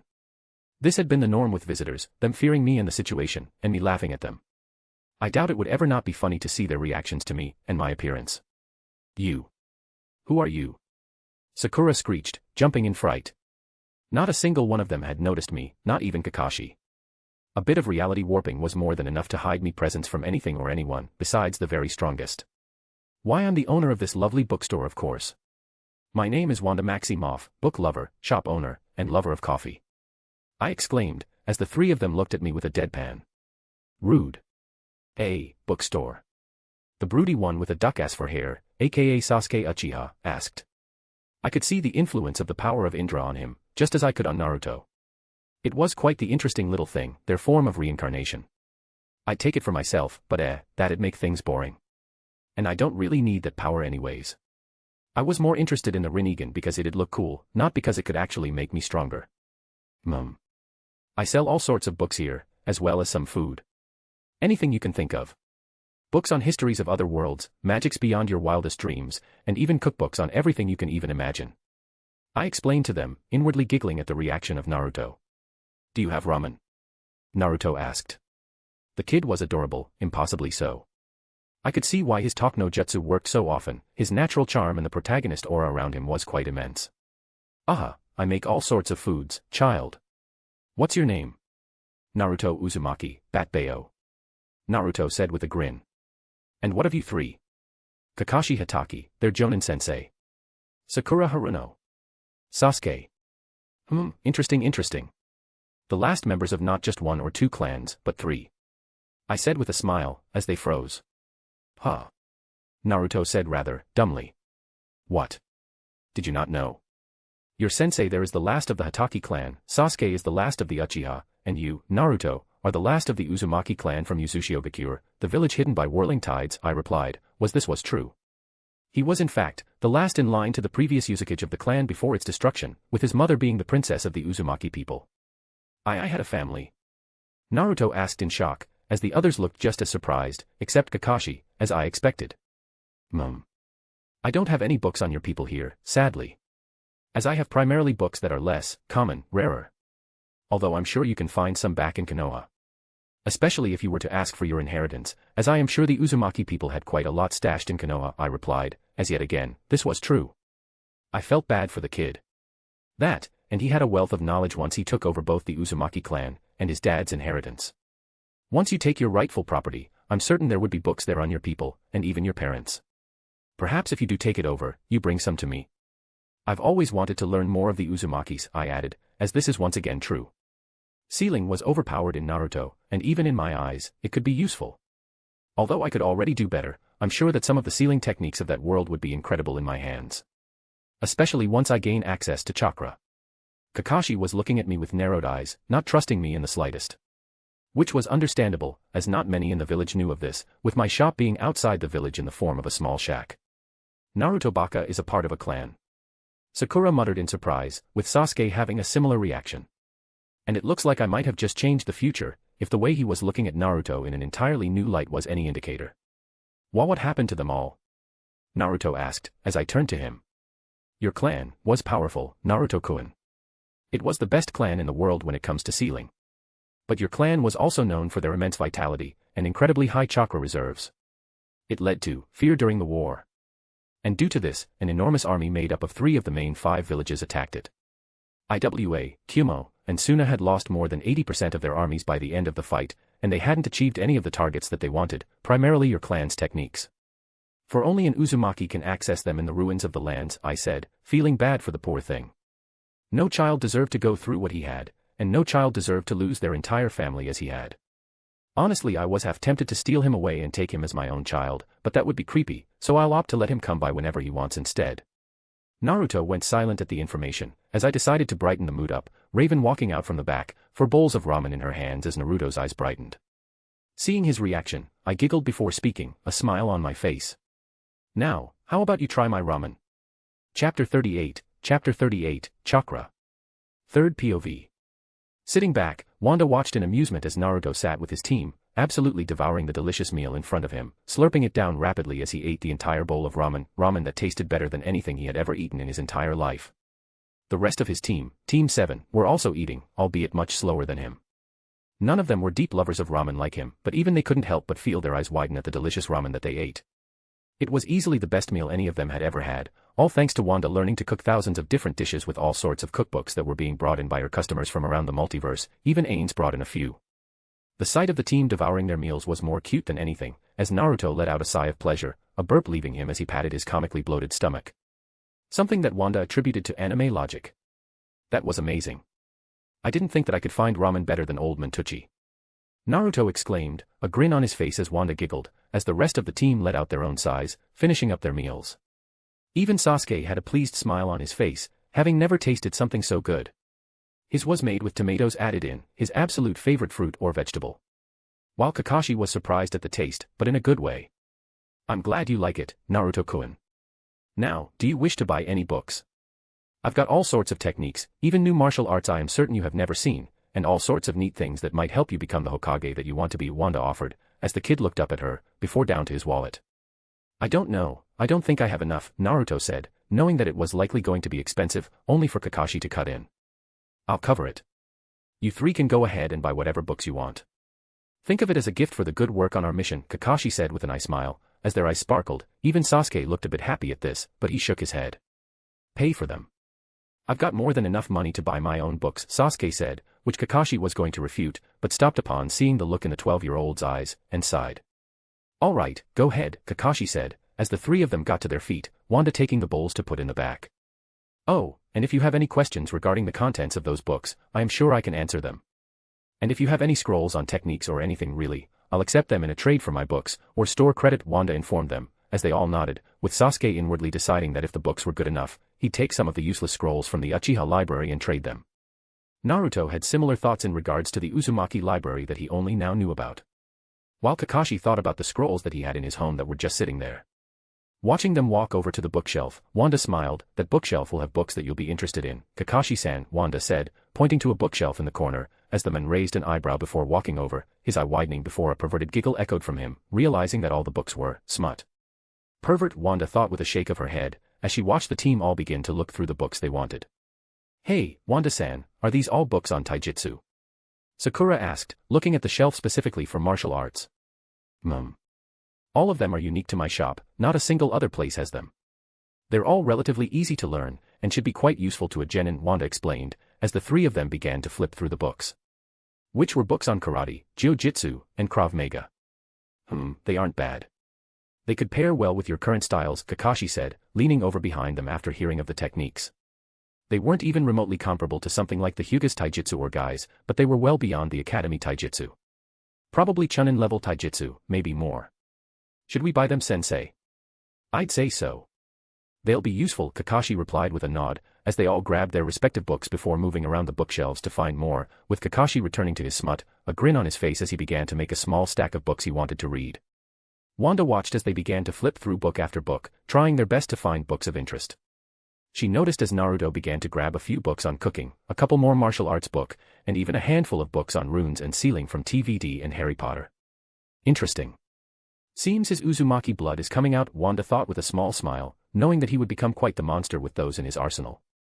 Each of the books he chose were on the absolute basics of the art, so it would be a perfect starting point for the kid. She noticed that Sakura had grabbed the books on medical techniques and such from the other worlds, a stack of 8 books growing in her hand. Each of these were beyond anything in the world of Naruto, and were going to be huge.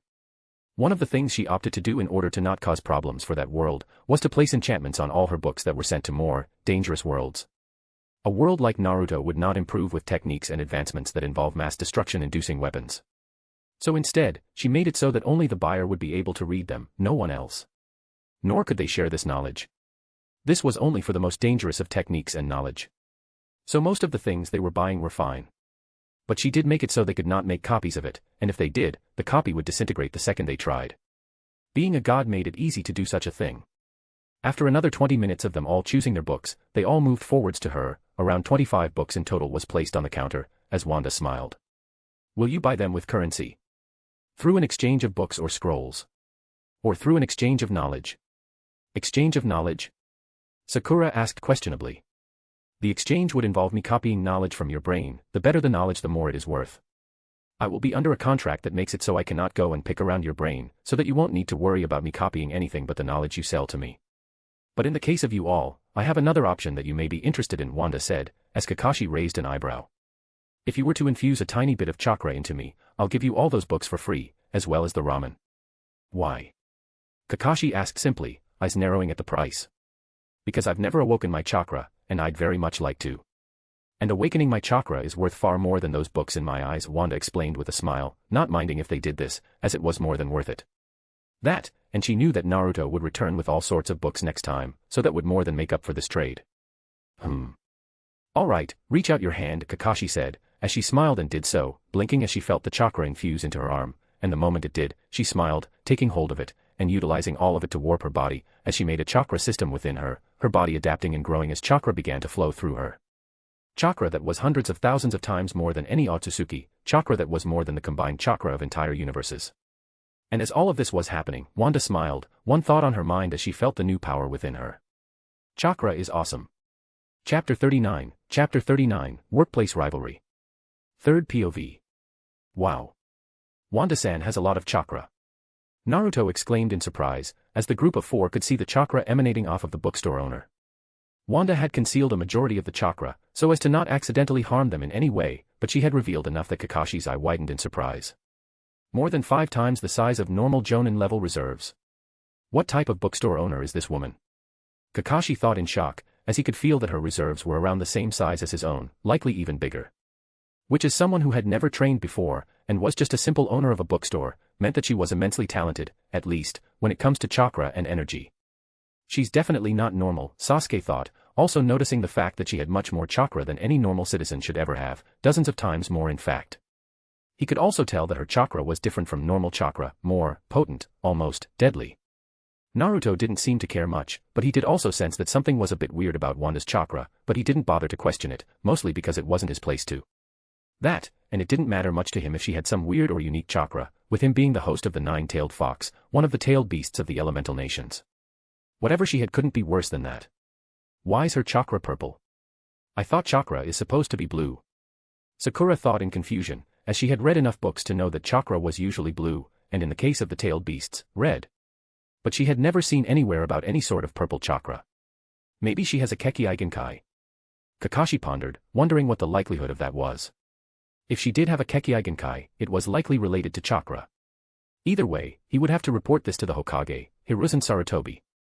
Especially with her shop appearing out of nowhere, and being not that far away from Konoha. Not even a 5-minute walk from the entrance to the village. Thank you for that, I've always wanted to see what chakra felt like, and now I know, Wanda said, a smile on her face as she felt the new power within her. It was immense, only because of her other powers and innate traits from the various species that make her. Her chakra was purer, more potent, and more dense than any other chakra user in the entire Naruto multiverse. She would have to look into copying bloodline traits from Naruto later. As she was interested in a number of them, including Yugo's, as she believed that manipulating natural energy would be the way into becoming connected to the green on a higher scale. She also knew that if she was connected to the green, and learned Sage Mode, she suspected it would boost her power by quite a lot. Not a problem, Wanda-san. Small price to pay for all these books you're giving us, Kakashi said with his trademark eye smile. The smile felt a little fake, but Wanda decided against calling him out on it, and instead brought out some bags for the kids to put their books in. Well, if you ever want some more books, have books to exchange, or anything else, you're welcome to come whenever. Ah, and Naruto-kun, I'll always have some ramen ready for you, whenever you want to drop by, Wanda said, giving the kid a wink as he beamed and nodded, inwardly promising to come back soon, as her ramen was the best, and it was cheap, just as cheap as Tuchi's ramen. You got it, Wanda-san. I'll be back for more, date bayo. Naruto exclaimed with a grin, as he ran out of the shop. The others followed after him, but not before Kakashi gave her a nod, leaving Wanda alone once again. Watching them leave, Wanda let out a small giggle seeing Naruto stumble out of the door, nearly tripping over himself as he left. All the while, Wanda had one thought on her mind. Time to test out this new chakra. Turns out Chakra was a lot more versatile than even Wanda had known. As in, much more versatile. She had, within an hour of testing it out, learned how to heal with it to the level of healing entire limbs, and had learned how to walk on water, on walls, and even on air. Not to mention using it to strengthen her body, akin to what Tsunade does.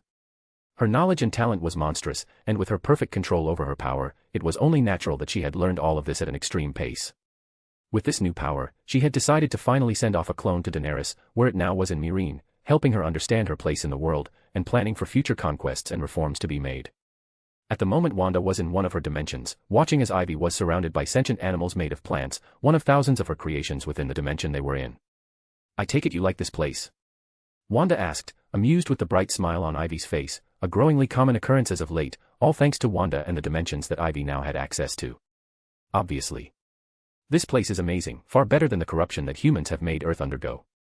This place is free, clean, comforting. It's beyond anything I have ever felt on Earth. Not to mention all of the incredible life you've created.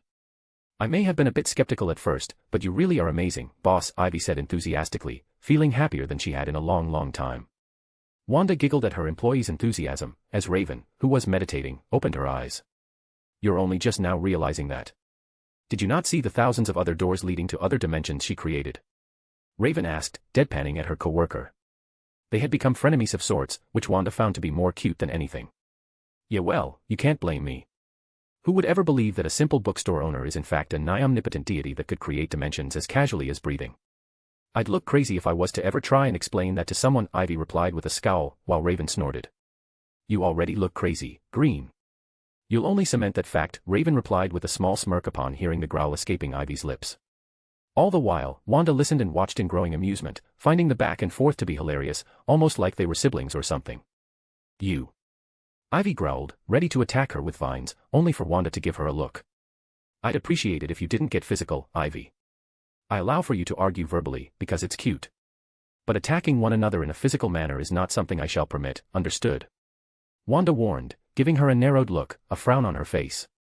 Ivy flinched under the look, knowing better than to anger Wanda, and nodded.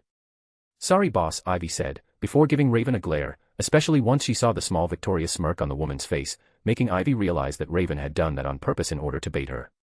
Good, now come on, it's time for dinner, Wanda said, as Ivy's eyes lit up, remembering the delicious steak that Wanda had promised to make.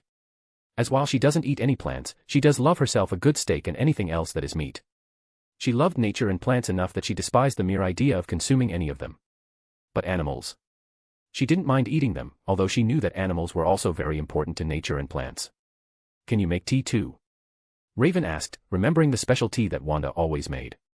The best tea in the world that she had learned from thousands of different books she had read, as well as unique herbs that could only be found within her dimensions.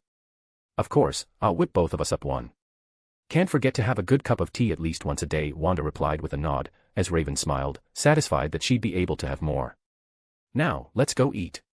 Chapter 40, Messing with Some Proteges. Third POV. The dinner had been an enjoyable affair, with a bit of friendly banter and watching a movie, but not much else besides that. Raven and Ivy knew better than to argue during dinner time, it was one of Wanda's cardinal rules in regards to the apartment rules. The next couple of days had been more of the same. Selling to new customers, selling to customers from other worlds, and such. The one that she had enjoyed selling to the most, and the most repeated otherworldly customer she was having appear every single day now, was Naruto. The kid came every single day for ramen. Having Ichiraku ramen for lunch, and hers for dinner. This had led to the kid buying a handful more books with his pocket change, and telling her about the fact that he managed to wrangle his rightful inheritance from Gigi aka the third Hokage, Hiruzen Sarutobi.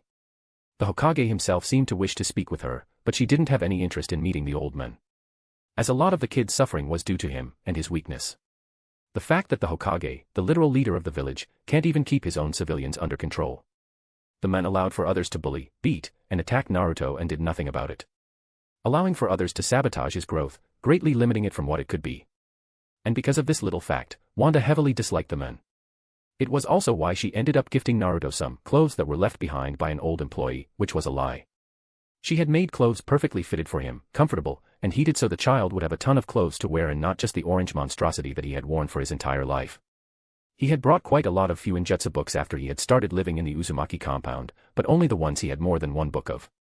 In return, Wanda had traded him other books she was getting more and more of, and she had helped him by telling him of the very overpowered usage of the Shadow Clone Jutsu. Something that he had immediately taken advantage of, creating hundreds of clones at a time to learn all the books in the Uzumaki library, especially Fuinjutsu, which he had quickly proven to be a monstrous genius at, courtesy of his Uzumaki lineage.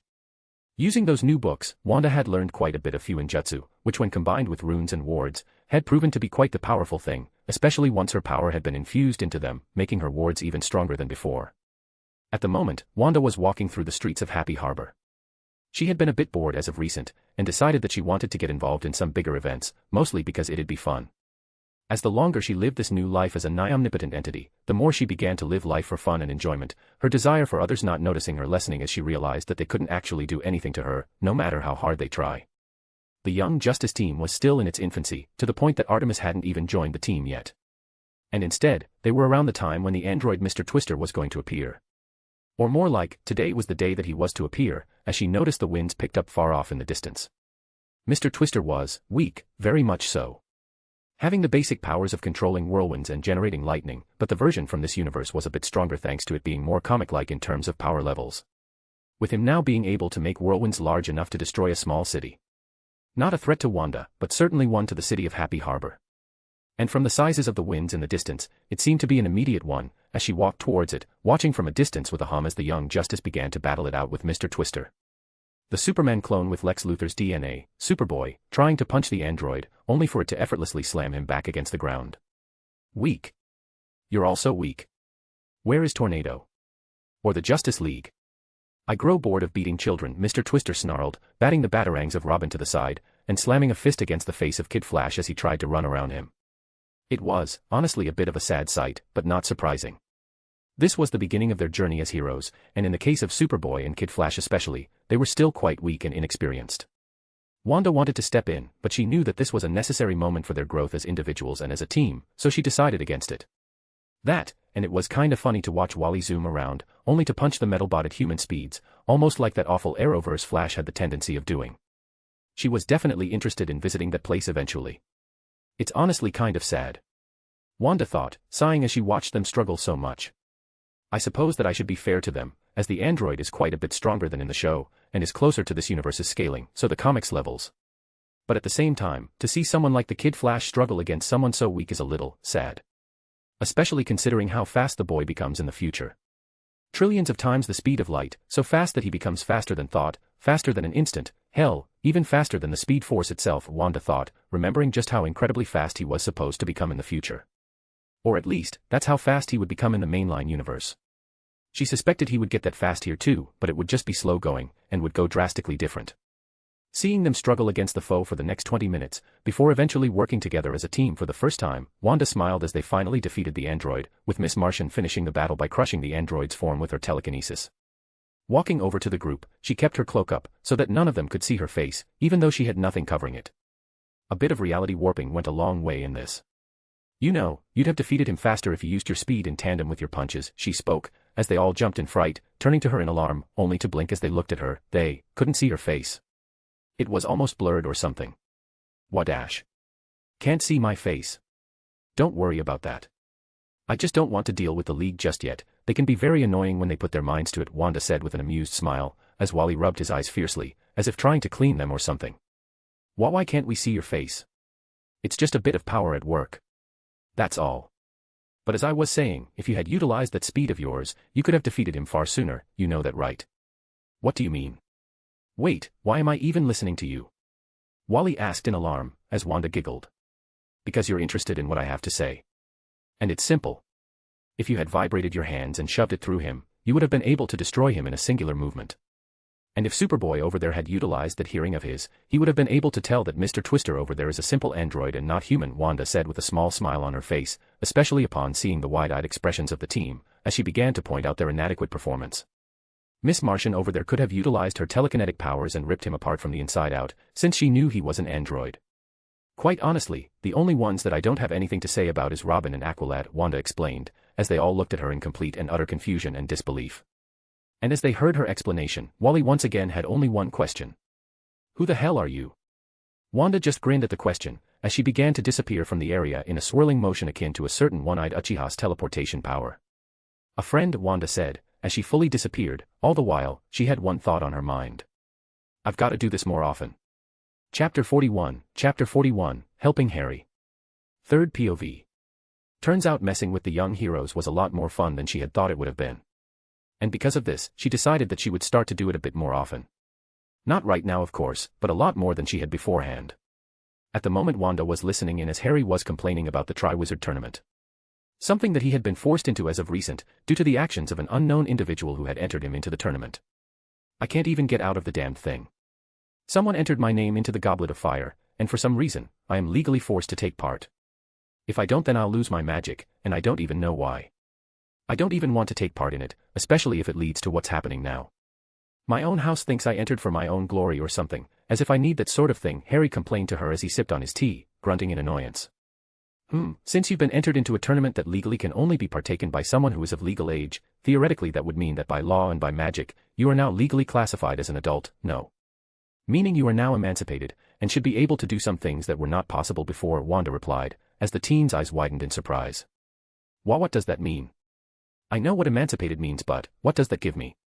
Harry asked, as Wanda was the most knowledgeable person he had ever met in his entire life, even more than Dumbledore or Hermione, by a long shot at that.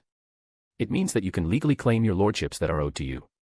Such as the Potter lordship, and potentially even the Black, Peverell, and Slytherin lordships. This also means you'll have access to your parents' wills, a lot more wealth than before, and your family's properties that were not accessible before. Properties that are heavily protected, Wanda replied after a few moments of thought. She had read a few books on such things after Hermione had brought them in upon her request, so she knew wizarding law like the back of her hand. As she was planning on making a clone to send into the world so that she could gain all of its knowledge, and maybe get herself another pet, besides Teakle who was sitting on her lap. Means you could also sue them if they try forcing you into this. That, and there are magical oaths you can take that will prove that you did not enter the tournament, Raven spoke up as she placed a book onto a shelf. She had also read a few books on wizarding law, mostly out of boredom and interest in laws of another world. Magical Oaths. Third shelf to the right, second down. Titled, Magical Oaths and Everything to Know About Them, Wanda replied, as the teen walked over and grabbed the book, handing her galleons almost instantly as he realized that this might be what he needs to get out of his situation. Thanks, I'll have to see if I can get out of this tournament. And if I can't, I sure as hell will make everyone forcing me into it pay for this. And where do I go to receive my lordships? Harry asked. Gringotts. Just ask them for an inheritance test and they'll do the rest. They respect money and not wasting time, so just do that and you'll be fine, Wanda responded with a comforting smile, seeing as the kid was getting a bit overwhelmed with all the new information that was being given to him. Could you help me? I know that's a lot to ask, but I've got no bloody clue what the hell I am doing. And if you do help me, I'll give you all the dark books that I get out of it. Merlin knows I don't need any cursed books or anything, Harry asked, as Wanda looked at him, surprised at the ask. I can. But, it will be my clone that will help you. You can think of this clone as an extension of me, it is essentially a puppet that I control, see through, and talk through. So don't worry about it failing on you or anything. And I'll gladly take those books off your hands, cursed books are no problem for me. And should you wish to learn anything from them, I'll let you have the copies for free. You'll also get a good bit of store credit out of this as well, Wanda responded with a nod, as a clone popped into place besides her, giving the wide-eyed teen a wave and smile. Is that a spell or something? Harry asked in slight awe, having never seen something like that. He knew that magic was incredible, but creating a clone of yourself. He didn't think something like that was possible. You can say that, yes. But it's quite a bit more complicated, something that needed a good bit of training to really get correct. Now, how about you head off to Gringotts and my clone will accompany you, okay? Wanda said, as the teen nodded, understanding that it was best to do this sooner rather than later, especially since he was currently in Diagon Alley, with her store being there. All right, thank you Miss Wanda. Harry said, as he began to walk out of the shop, her clone following after him, both of them giggling as he left into the alley. "I want to read some of those cursed books, once you get them," Raven said at her side, as Wanda looked at her before chuckling and nodding. "Of course, now, back to work, Missy," Wanda said, struggling to keep the grin off her face as Raven rolled her eyes and walked off. "Now, let's see what's happening with my clone." In the alley with her clone, her and Harry were walking through the alley, the clone glancing around in slight interest, as she had seen the place in the movies plenty of times, but never in person, not until now. "It's amazing, isn't it?" Harry asked, realizing that Wanda had seemingly never properly been into the alley. "It's definitely interesting. Not sure if amazing is the word I would use, with the less than pleasant smell, but it certainly is far from normal," Wanda too replied, before looking forward at the large building in front of them, made of white stone. Walking into Gringotts, she glanced around at the goblins, slightly amused as she noticed that they were all looking at her in hesitation, seemingly being able to sense a small fraction of the danger that she posed to them. Standing beside Harry, Wanda too gave him a nod as he breathed in and spoke. "I'd like to take an inheritance test, please," Harry asked, as the goblin glanced at him, before grunting. 3 drops of blood and 5 galleons, the goblin said, placing a paper onto the desk in front of him, as Harry handed over the galleons, and pricked his finger with the needle that the goblin handed him. The two of them watched as the paper glowed, as words formed. Name, Harry Potter. Age, 14, emancipated. Mother, Lily Potter, née Evans, deceased. Father, James Potter, deceased. Godfather, Sirius Black. Godmother, Alice Longbottom, indisposed.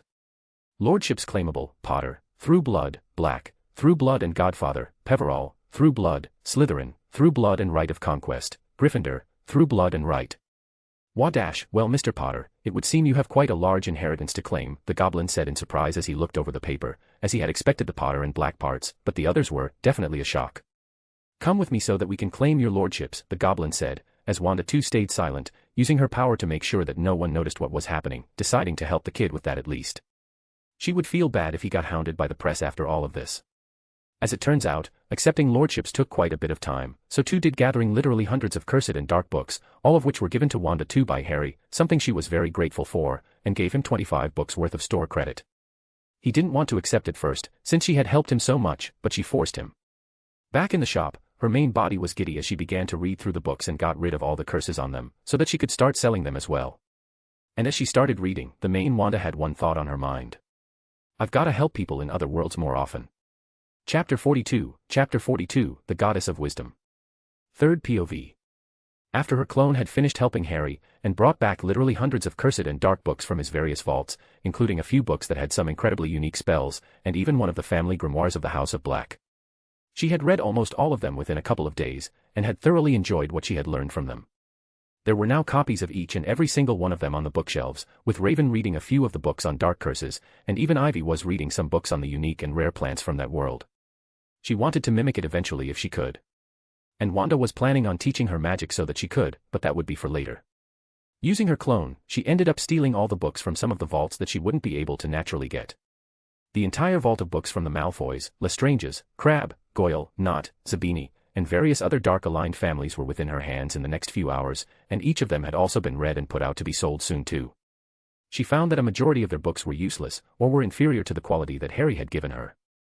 Which made sense, considering every family he was the lord of was older than 99% of the rest of the wizarding world's pure-blood families, with the Peverall family being by far the eldest of them, and by thousands of years at that. It turns out that the Peverall family was far older than what was shown, existing back during the times of the ancient Romans, thousands of years ago. They were older than even someone like Merlin, which was an impressive thing to say. Although Merlin was younger than even the founders of Hogwarts, so, perhaps not too crazy. Wanda had ended up keeping her clone in Harry's world, and gave it the duty of traveling around the world to collect rare books from around the world, but to keep England out of its sight so that Harry and the others could continue to come and trade in books and get something out of it. Instead, it had gone off to Greece to start off. At the moment Wanda was smiling as she watched a group of demigods picking through her books. The first round of demigods from Camp Half-Blood had finally been allowed in, and were coming in by droves to buy books from her. All sorts of books, and in exchange she was getting tons of new books, exchanges of knowledge, and coin. Wow. These books are insane. I've never seen a forging method like this before. A demigod child of Hephaestus said, as he grabbed a book on forging from the world of Naruto, which used different methods than normal. He also grabbed a book on chakra metal which did not exist in the world he lived within. Not to mention their books on fashion. It's completely different from anything we have in the camp. One of the daughters of Aphrodite said, as her eyes practically sparkled upon reading on the fashion of the Game of Thrones universe. Wanda had gotten a few books that showed illustrations of them, and it seemed they were quite popular with the Aphrodite kids. There were similar reactions to various other topics that were being sold at her shop, and thanks to that, she was making a lot of profit, both in knowledge and in power. And she was enjoying the reactions of the kids even more, happy to see others enjoying the knowledge she was selling. As she sat there reading and glancing at the kids browsing, she stopped when the door dinged open, her eyebrow raising as she saw who had entered. It was a beautiful woman that was radiating quite a lot of divine power. She had a no-nonsense look on her face, and seemed to be surveying her surroundings with narrowed eyes. I was wondering when she would appear. She was the goddess I was most interested in interacting with, after all, well, besides Hecate, Wanda thought, as the woman stopped in front of her desk, with Wanda beginning. What can I do for the goddess of wisdom herself? Wanda asked, looking up at the woman with a small smile on her face, as Athena frowned. What is this place? How is it possible for it to exist? What is your purpose within the camp? This is my bookstore, simple as that. It exists because I will it so, and because I want it to. And it is in the camp so that I can sell my books to the campers, and in return gain knowledge and coin from them. It's quite simple really. I believe I explained all of this to Dionysus already, did he not tell you? Wanda asked, as the woman seemed to ignore her question in favor of narrowing her eyes at her. And what gives you the right to open a shop within our territory? Athena said, trying to be intimidating, but it didn't really come off as that to Wanda. Wanda glanced at her unimpressed, finding her attempt at intimidation to be laughable at best. She was massively weaker than Wanda was, so much so that she could flare her aura and the woman would die, permanently at that. I don't believe it is your territory though, is it? You don't own the United States, do you? And even then, you can't do anything about it. Perhaps if that little creator god of yours came here themselves then maybe they'd be able to get rid of my shop, but even then I doubt it, Wanda said, giving the woman her first strike inwardly, as she went off a 3-strike rule with people like her. Upon the 3rd strike, she'd show her place. She was being kind even doing that much. And the only reason she hadn't done anything yet was because all the kids in the shop didn't notice Athena, likely using her divinity to conceal herself. Creator, you speak of cows. And so brazenly. You are quite the arrogant woman, aren't you? Athena asked with a frown. Probably a little bit. But I am more confident and sure of my power than anything. I could wipe out your entire little pantheon with a single snap of my fingers. Do you really think I care so much for your threats and attempt at intimidation? Now, are you here to buy any of my books, or are you going to continue being a disappointment to your title as the goddess of wisdom? Wanda asked, as the woman slowly began to show a scowl, but one tiny flare of Wanda's aura, and she went silent. She had only shown Athena it, but it seemed it got the effect she wanted as the woman paused, her eyes wide as sweat began to fall from her figure, her own divine power refusing to move to her will as she felt the power of Wanda, only a small fraction of it, but enough to make her feel small, so very small. I apologize, Athena stuttered slightly, fear in her eyes, even though she was doing well at hiding it on her face. Apology accepted. Now, do you have any books you wish to buy or sell to me?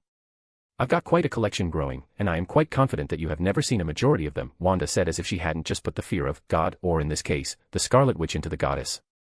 Athena, hearing this, went silent for a few moments before snapping her finger, Wanda's eyes gleaming in excitement as stacks of books surrounded Athena, likely over 500 books in stacks. Each and every single one of them being completely unique and new, and upon seeing them, Wanda smiled. Well, with that many books, you could likely half the books in the shop. So go ahead and pick out what you want while I file these away, Wanda said, only for Athena to snap her fingers again, another group of books appearing, likely another 350 or so books. Will this be enough to buy one copy of every book in this store? Athena asked, as Wanda blinked several times, before nodding. Making a swishing motion with her wrist, a small bag appeared in her hand. Here, since you've given me so many new books, I'll allow you to take this with you. It's a new book bag that I'll be selling that is the size of a small country on the inside, so you can hold as much as you want inside of it. This is the largest option, but considering some of those books you're giving me are quite rare, I'll give it to you, Wanda said, as she handed Athena the book bag, the woman looking surprised as she glanced at it. Incredible. You created a pocket dimension just to hold books. And one of such size.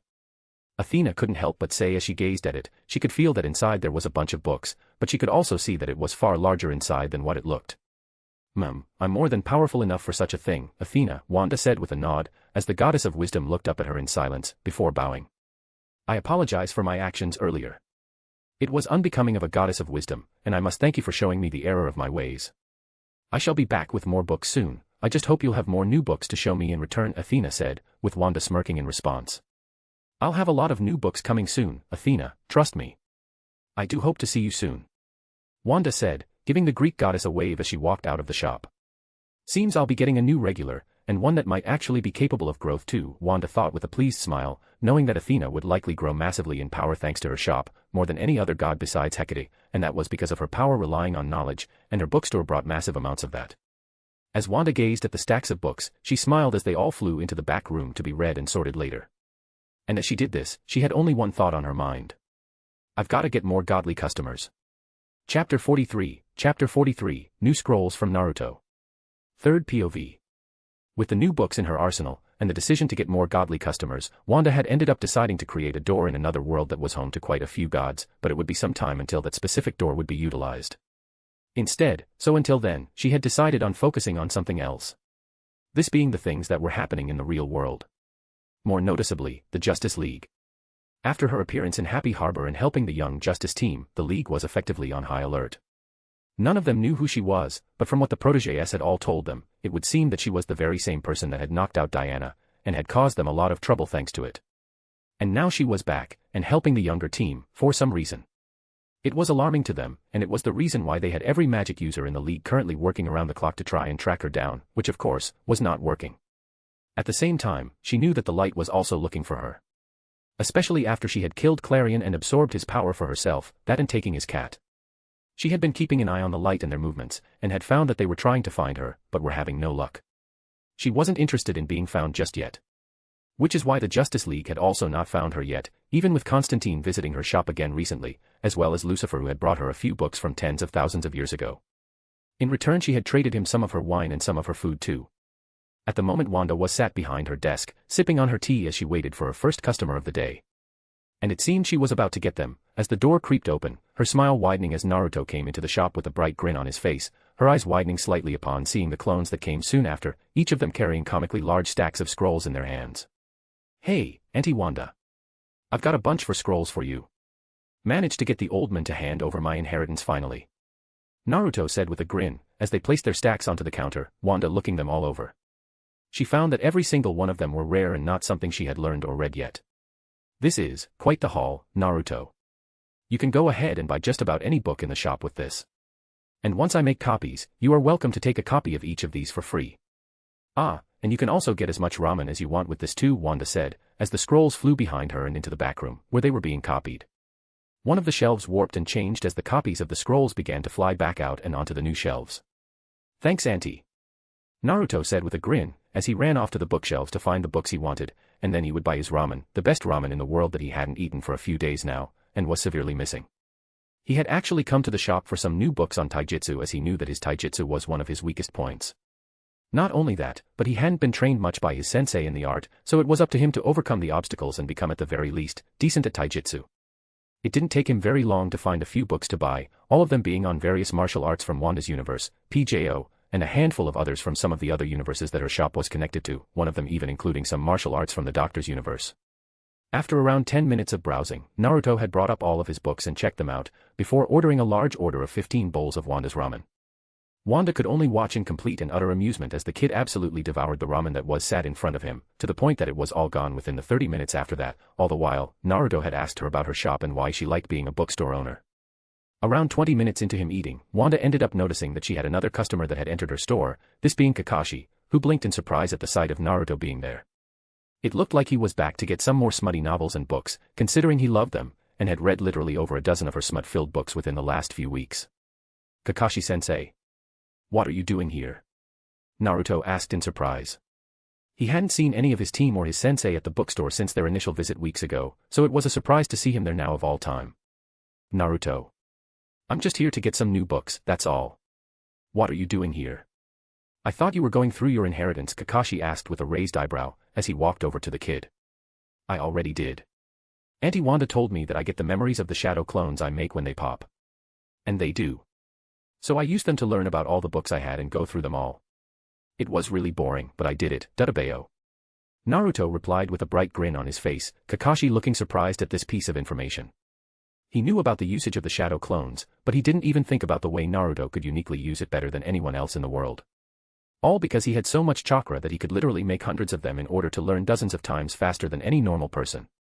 It was impressive, especially to Naruto's standards, as he was not exactly known for being the smartest in terms of using things to his advantage. He was more unpredictable than anything.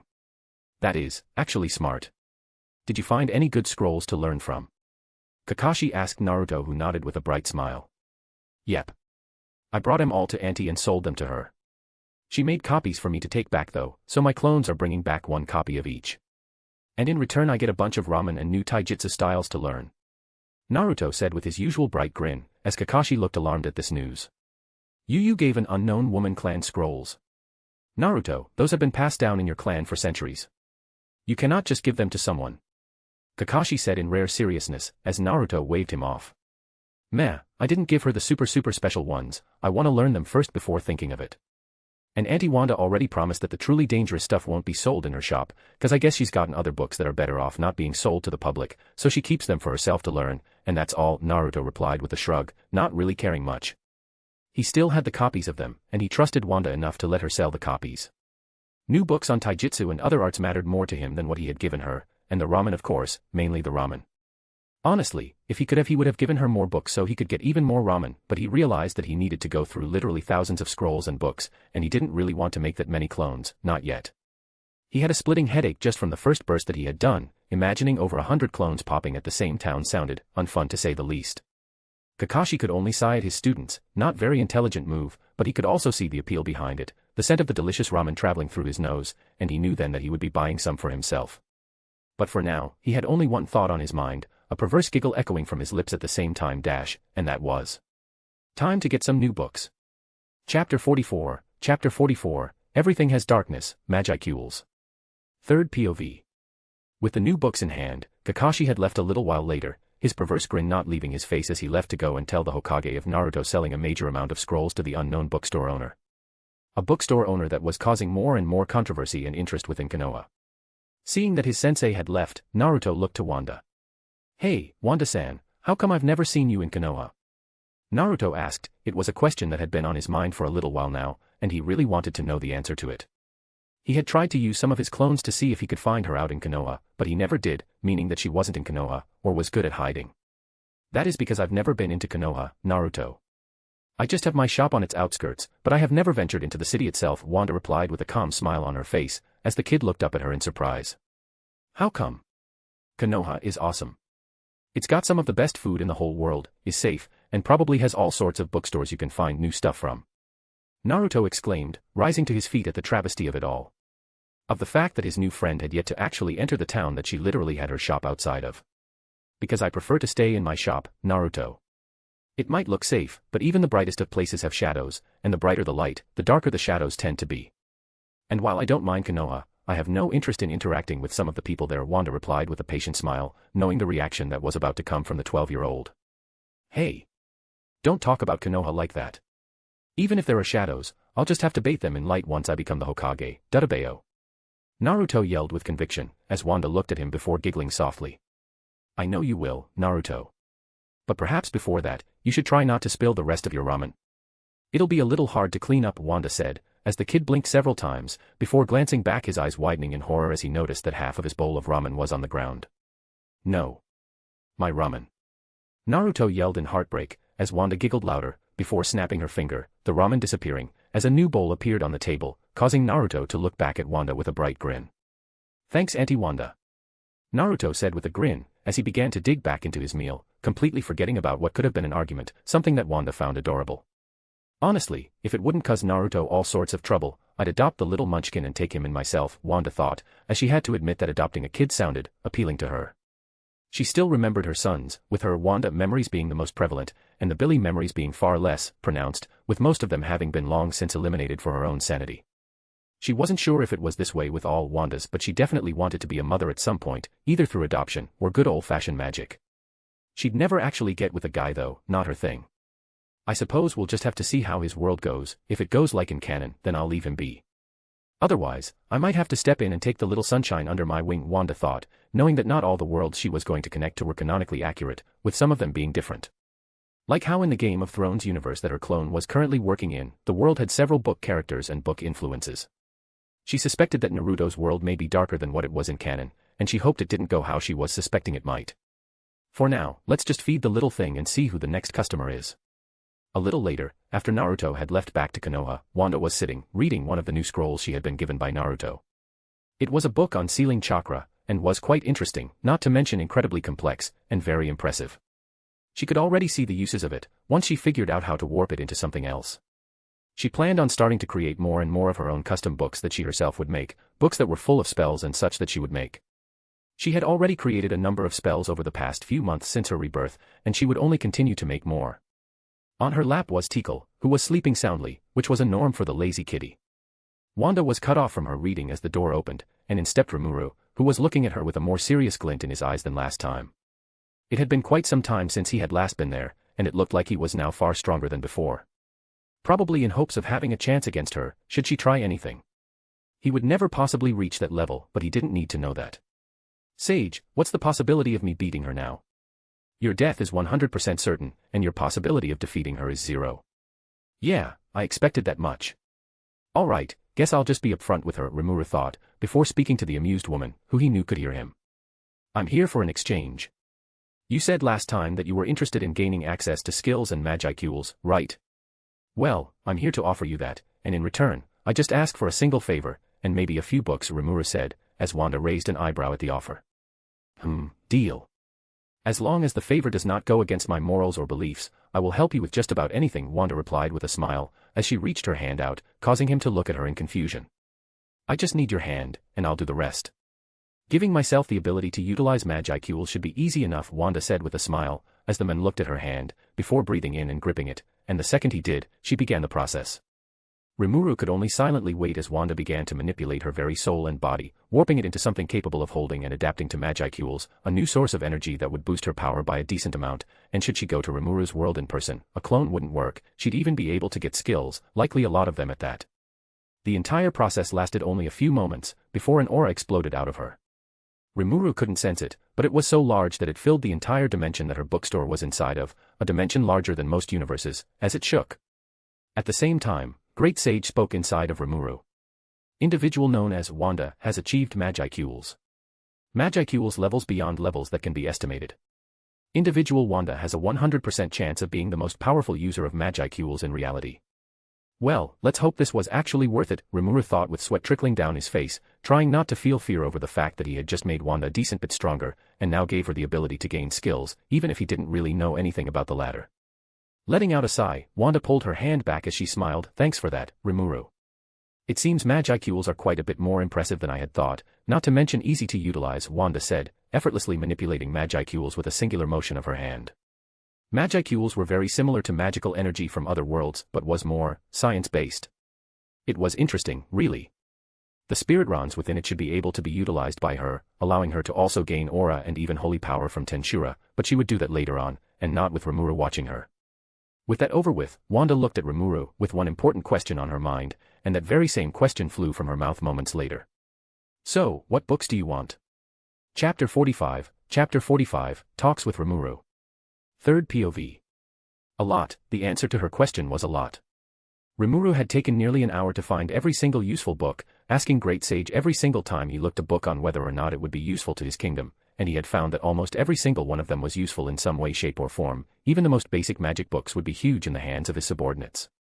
He wondered what his newest recruits would use these for, especially the borderline psychotic purple-headed menace, a menace who was absolutely horrid at cooking. He decided to invest in a dozen cookbooks for her, mostly so he'd never have to eat her cooking again, at least, not when it tasted as awful as it did at the moment. It was like a biohazard or something, and even with his iron stomach and regeneration, he feared for his life every time she asked to feed him. And the red-headed Kijin, Benimaru, didn't help, with the two of them having this strange rivalry on who could get out of eating her cooking by pushing it on the other. Benimaru tended to win that on, much to Rimuru's horror. Watching Rimuru pick out all of his books, Wanda found herself a little surprised with the selections. They were quite interesting, and almost all of them were on magic, combat, or cooking, funnily enough. Not going to take any books on chakra? Wanda asked in interest, as the androgynous man looked at her. Chakra? Like the thing from Naruto? Rimuru asked in surprise. He remembered the anime from his past life, as it had been one of the first he had ever watched when he was younger, alongside Dragon Ball, One Piece, and Yu Yu Hakusho. Naruto-kun traded me quite a number of scrolls in return for some books and ramen. They're on the bookshelf farther down. I believe you should be able to utilize them, and if not, I am open to giving you the ability to utilize Chakra, but the price will be quite large, Wanda said, as it was true. Giving someone like Rimuru Chakra would massively boost his potential, so much so that she was confident he would be quite a lot stronger than his canon self should he access it. He could even get mutated and stronger evolutions in the future, therefore completely changing his future. She herself knew that the second she stepped into that world, it was very likely she'd get a lot of different skills, thanks to the voice of the world. And there were a few skills she was interested in copying for herself, which she should theoretically be able to do with her magic. Mostly ultimate skills like Azazoth and such. None of them were as strong as what she had, but they would be neat to have. Plus it was more so because it sounded cool than anything. Rimuru was pretty badass for a reason, and those skills were a large part of it. I'll have to think on that one. And since Naruto comes here, does that mean other fictional universes exist? Like Dragon Ball? Rimuru asked as Wanda nodded. Pretty much any and all fictional universes you have ever imagined are real. Even the most horrifying ones that even a being like me would have to be careful of, Wanda said, as 3 universes came to mind. One with a money that was the OG OP character. One with mad horrors that would break the greatest of minds, and the last of which had so many overpowered characters that she couldn't even count them all, some of which could actually kill her, and some of which were impossible to kill. Yeah, she wasn't interested in even thinking of visiting any of them. Especially not the first one. She didn't want to mess with the monkey, she had no idea how strong he actually was, and she'd much rather not find out herself.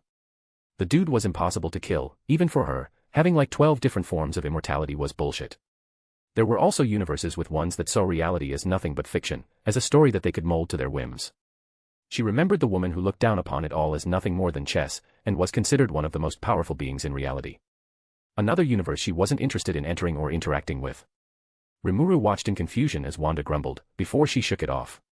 Sorry, I get annoyed when thinking of all the universes that seem so interesting, but are better off not ventured into, even for me, Wanda said with a sigh, knowing that she'd likely need to grow a bit in terms of hacks before connecting her shop to those places. Valid, Rimuru said in response, understanding what she was talking about. He knew that there was a ridiculous amount of beings that could atomize him, and he wasn't even that strong. Even thinking of the beings that could actually kill Wanda was not a nice thought. Well, since you've picked out all your books, are you done, or would you like some food? I've got the best ramen in the world. At least that's what Naruto always says, Wanda asked, as the slime hummed before nodding. Can I get 3 bowls to go? Rimuru asked, as Wanda just snapped her fingers as 3 bowls of ramen floated to her from the kitchen, before depositing in their to-go bowls that she had recently made for them. She had made them specifically because of Naruto's ask, and now it was being commonly used by college students that shopped from her. Her ramen was that cheap and delicious, and was the perfect option for struggling college kids. Not to mention the fact that the college books she sold were far cheaper than anywhere else, and were quite literally the exact same. She felt for the college kids, as she knew it was a living nightmare for them. In actuality, 90% of the books she was selling were far cheaper than in other places, and what they normally would be worth. As in, some of them were 50% cheaper than in other places, with the one that was the biggest difference being 75% off from normal. She didn't like to be scummy, and priced them for what was fair, as she literally didn't need the money and just took it for fun. She was thinking of making some sort of system to change out money for her friends from other universes. This would involve finding books from their universe and exchanging it for points, and then these points could be used for rarer books and even other things. But she was still contemplating that one, as it could make things a lot more complicated than right now. Anything else, Rimuru? Wanda asked, as the man shook his head. He had only asked for the ramen so he didn't get bugged by Cheyenne to eat her awful soup or whatever else she tried to make. He was also interested because if Naruto himself said it was the best, then it had to be the best in the world. Nope. Oh, and if you get any more magic books, could you reserve them for me? Great Sage says that your books are almost guaranteed to always be useful to me and my people, Rimuru asked as Wanda nodded. That's fine. In return, I'd ask that you find some books from your world to exchange. The magic system of your world is fascinating and I'd love to learn more about it, Wanda asked as the man hummed before accepting it. It shouldn't be that hard to accomplish. With the rate his village is growing, he should be able to get all sorts of books in no time. Alright, Wanda, I'll be off. If I'm gone any longer, my subordinates will throw a fit. I'll have to bring them next time so they stop freaking out whenever I come here, Rimuru said as he waved bye to Wanda, and exited the store. Wanda watched him go with a smile, hoping that next time he brings some interesting books, and brings along the pink bundle of chaos that is Malim Nava, as she knew that she would be showing up soon. Seeing that she was alone in the shop again, Wanda had only one thought on her mind as she returned to reading. Let's hope I get some more books soon. Chapter 46, Death Returns. Third POV. A couple of days had passed since Rimuru had left, and Wanda had gotten access to an entirely new energy. And boy was the new energy an interesting one in her hands. So much so that she had made a clone specifically to train in the usage of it, as she realized that Magicule was quite powerful and had a lot of potential for use in the future. She had begun to learn its inner workings so that she can manipulate the Magicules of not only herself, but others. But she found that it was surprisingly complicated, and not easy to use as Chakra had been. She suspected that it was due to its nature of being intricately connected to the Tensura universe, meaning she would need to travel there in person in order to truly use it to its fullest potential.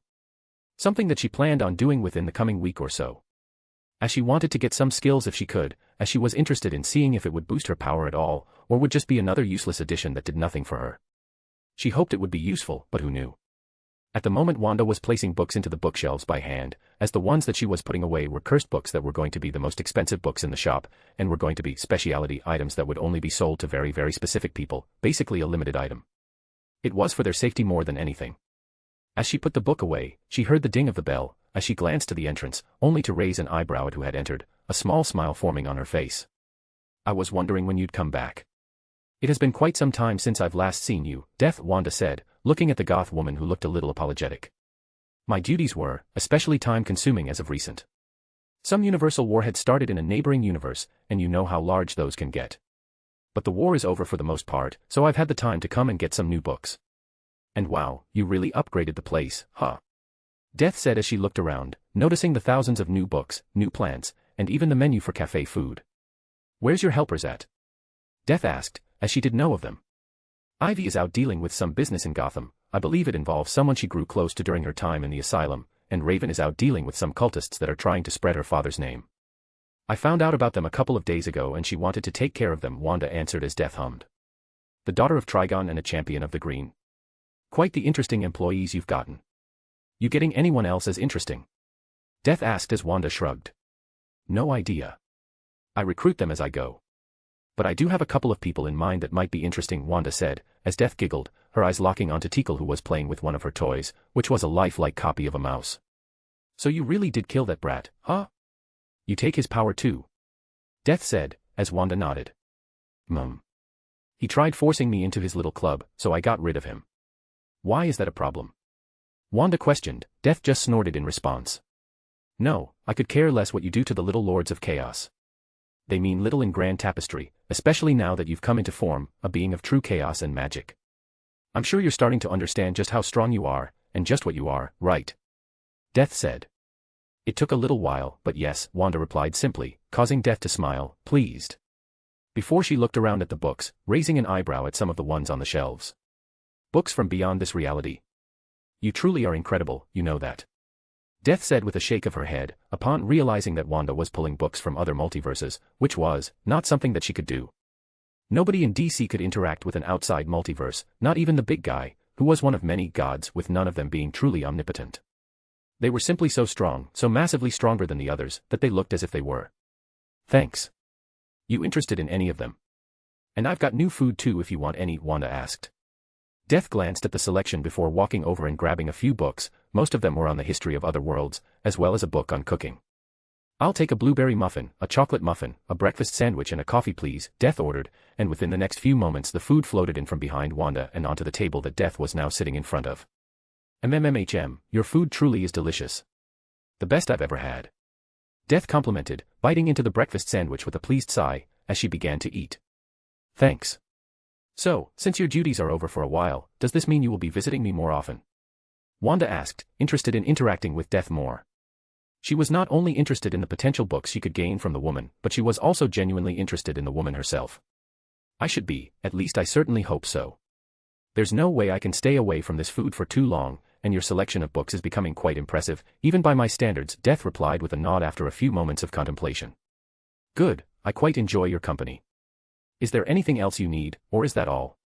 Wanda asked. Death just shook her head as she continued to eat in silence, as Wanda left her to her own devices, not wanting to bug her while she was having her meal.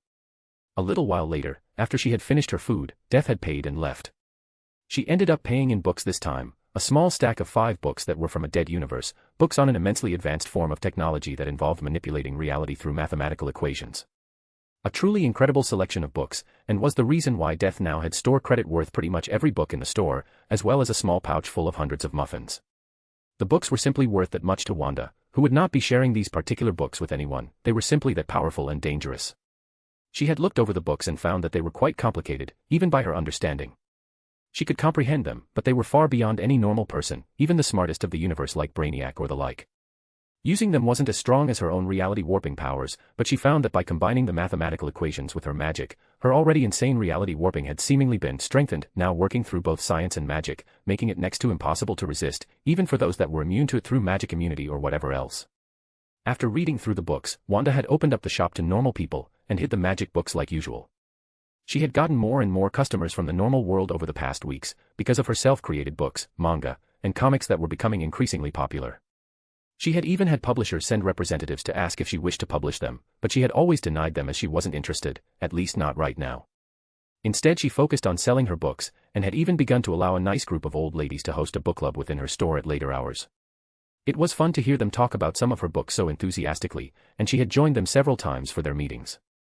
All in all, she had been having a great day so far, and as she sat in her chair behind the counter, Wanda looked up at the door as it opened, her eyebrows raising as she stared upon the 4 teens that stepped in.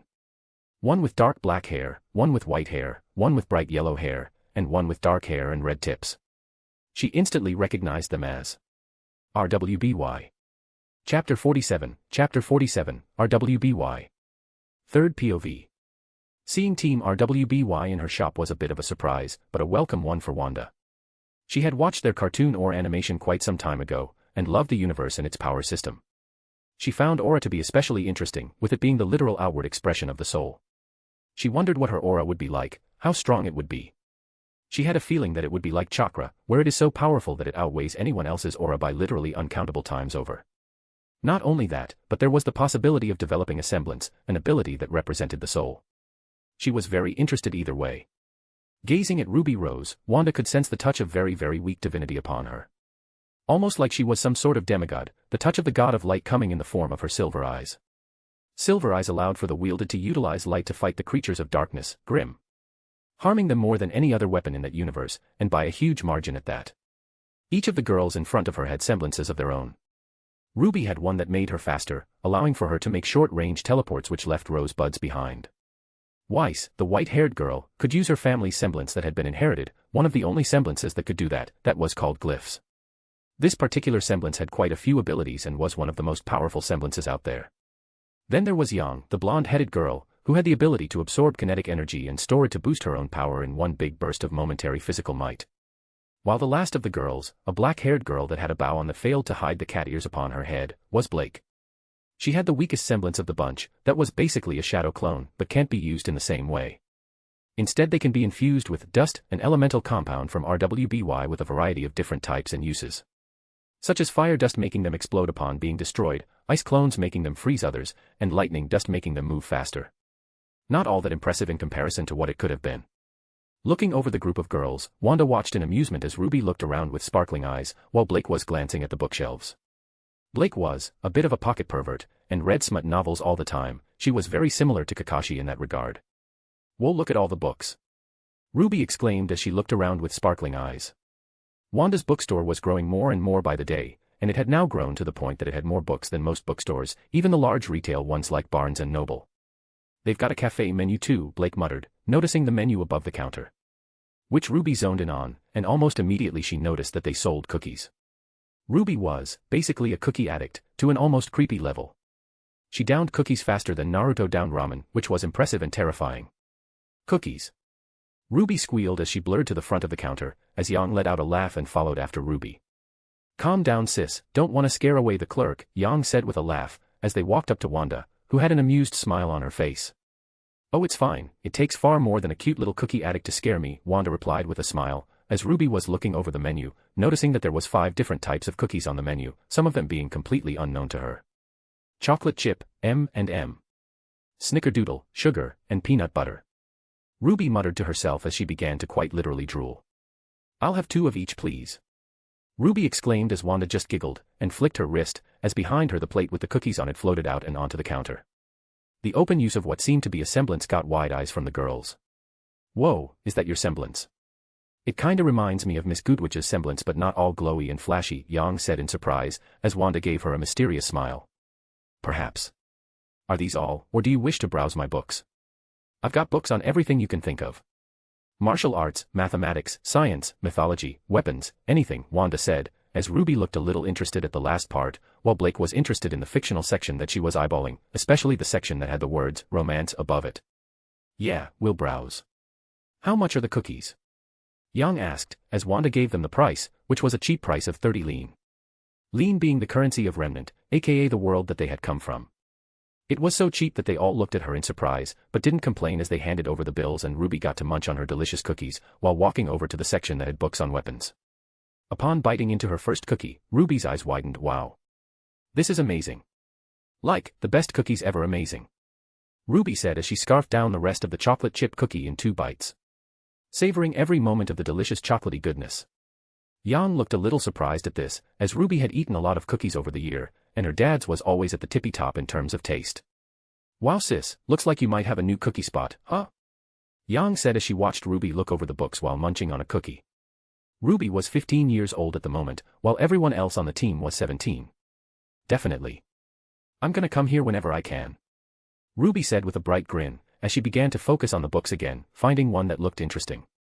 It was a book on weapons and how to produce them from the PJO universe. Whoa, these forging weapons are amazing. Ruby said as she read through the book, before closing it, deciding that she was going to buy that one. It was a book that Wanda had gotten from a Hephaestus demigod, and was quite the impressive little thing. Ruby was a weapons nerd, so this was right up her alley. And she had never seen a majority of the methods in the books, making them very appealing to her. At the same time, Blake was in the romance section while no one was looking, pervertedly giggling as she looked over the books and reading some of their synopsis. She couldn't buy them now, but she decided that she was going to come back later to buy some, as she had never heard of most of them, and quite a few of them had caught her eye. While Weiss had been attracted to some of the books on mythology, finding them to be very interesting, as she had never heard of any of them. Yang had ended up picking up a couple books on martial arts, as that was her primary form of attack. After a little over 30 minutes of looking around and piling up a stack of a little over 30 books, the group had returned to Wanda, who was absent-mindedly stroking Tikal's fur as she purred happily. You find everything you wanted? Wanda asked, as they all nodded. How much will that be? Weiss asked, as she prepared to pay. Matters. Do you wish to pay in lean, exchange, or through doing a favor for me? Wanda asked, as Ruby looked interested. What sort of favor? Ruby asked, as Wanda smiled. Simple. I have been meaning to unlock my aura, and if one of you were to help me do so, I will give you all those books, as well as some cookies to take home, Wanda offered, causing Weiss to frown. But you used your semblance. How can you levitate those books without having aura? Whoever said I was using a semblance? Wanda replied mysteriously, as Weiss and Blake both looked at her with narrowed eyes, while Ruby grinned. Deal. I'll help you unlock your aura. Ruby said, as Wanda laughed. Good, all I need is for you to imbue some of your aura into mine, I'll do the rest, Wanda said, as she reached her hand out for Ruby to take. Ruby didn't even hesitate for a second before taking Wanda's hand and beginning, as Wanda inwardly started the process. It hadn't been that difficult to mimic the same ability of Ruby in terms of aura, as she basically just copied it to herself, and even added in the light aspect that Ruby had. She was able to do this by absorbing a small tiny portion of Ruby's aura, giving her the ability to use the silver eyes of Ruby. But at a level that surpasses even the God of Light's hundreds of thousands of times over. She could feel that particular aspect being fused with her power from being a Lord of Order. At the same time, her aura was rapidly unlocking, as she reined it in.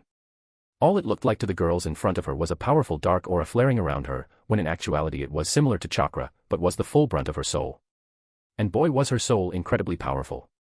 Her soul was basically the fusion of several different entities, and was boosted by absorbing Clarion and Thon, making her soul nigh omnipotent in terms of power. And because of that, her aura was now going to give her yet another form of attack, defense, regeneration, etc. As it was a passive thing that would forever shield her. Meaning someone would have to shatter the aura around her before they could attack her physical form. Getting several different energies reliant on the soul was overpowered when you were the Scarlet Witch on crack. Finally, after a few more moments of reigning in her aura, it was over as the bright energy around her began to recede back into her, as she smiled at Ruby. Thank you, child. Now, will this be enough cookies? Wanda asked, as from behind her floated 3 large boxes of cookies, 50 cookies in each. If the happy squeal that came from Ruby's throat was any indicator, it seemed it was. Watching as the little cookie monster happily took the large boxes from her, Wanda had only one thought on her mind. I think it's time to mess with the proteges a bit more.